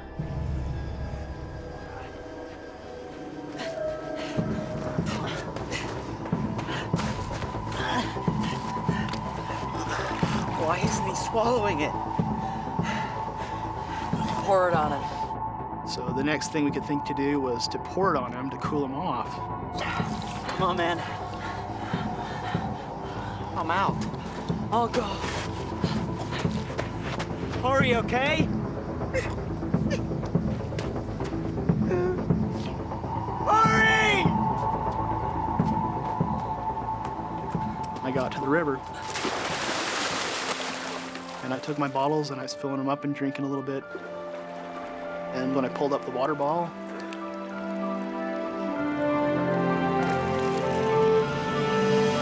I could not believe it.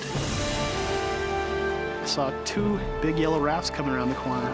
Hey! Hey, over here, help! Hey! My friend has died! Help me! The next thing I knew is I heard Mark yelling, "Help!" from the distance, and I was just hoping for something. It's an incredible stroke of luck. A minute earlier or later, and the rafters would have passed by without finding the boys. David, can you hear me? What's more, the rafting party is made up of off-duty doctors and paramedics. Let's get him back down, let's get him wet. That was such a great relief to me to know that there's somebody here that knows how to take care of Dave. Mayday, mayday. David is in good hands, but with night falling, there's no chance of a helicopter rescue before dawn.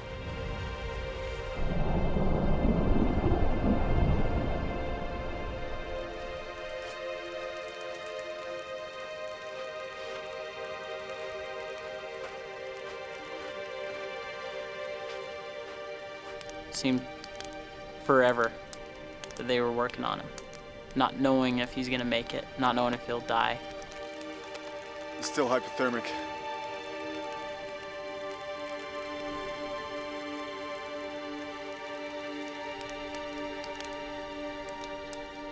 It was dark, so I can't really put a time on it, but somewhere around 10 that night, the one that said he was a doctor came over and said, "I'm sorry to inform you, but your friend has just passed away."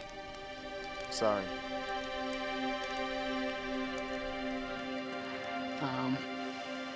And it was a hard experience.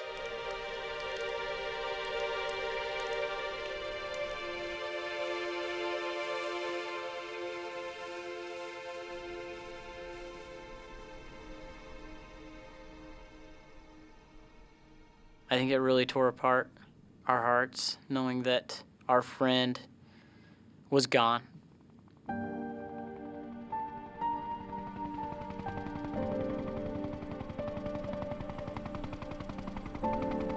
By the time rescue helicopters arrive the next morning, Earl and the other boys have made it down to the river. Thanks to his emergency blanket, Guy was quickly located, while Lauren was finally found wandering alone in the canyon. They're all devastated by the news of David's death. It's so weird, and it changes your perspective on death when someone you know and someone you've seen and been with an hour before, or a couple hours before, and it was vibrant and wonderful and happy, and then he's gone. 10 years on, Jordan is a policeman in Utah, and Mark is training to be a dentist. They're still good friends. Neither of them will ever forget David Phillips, and both men stay in touch with David's family.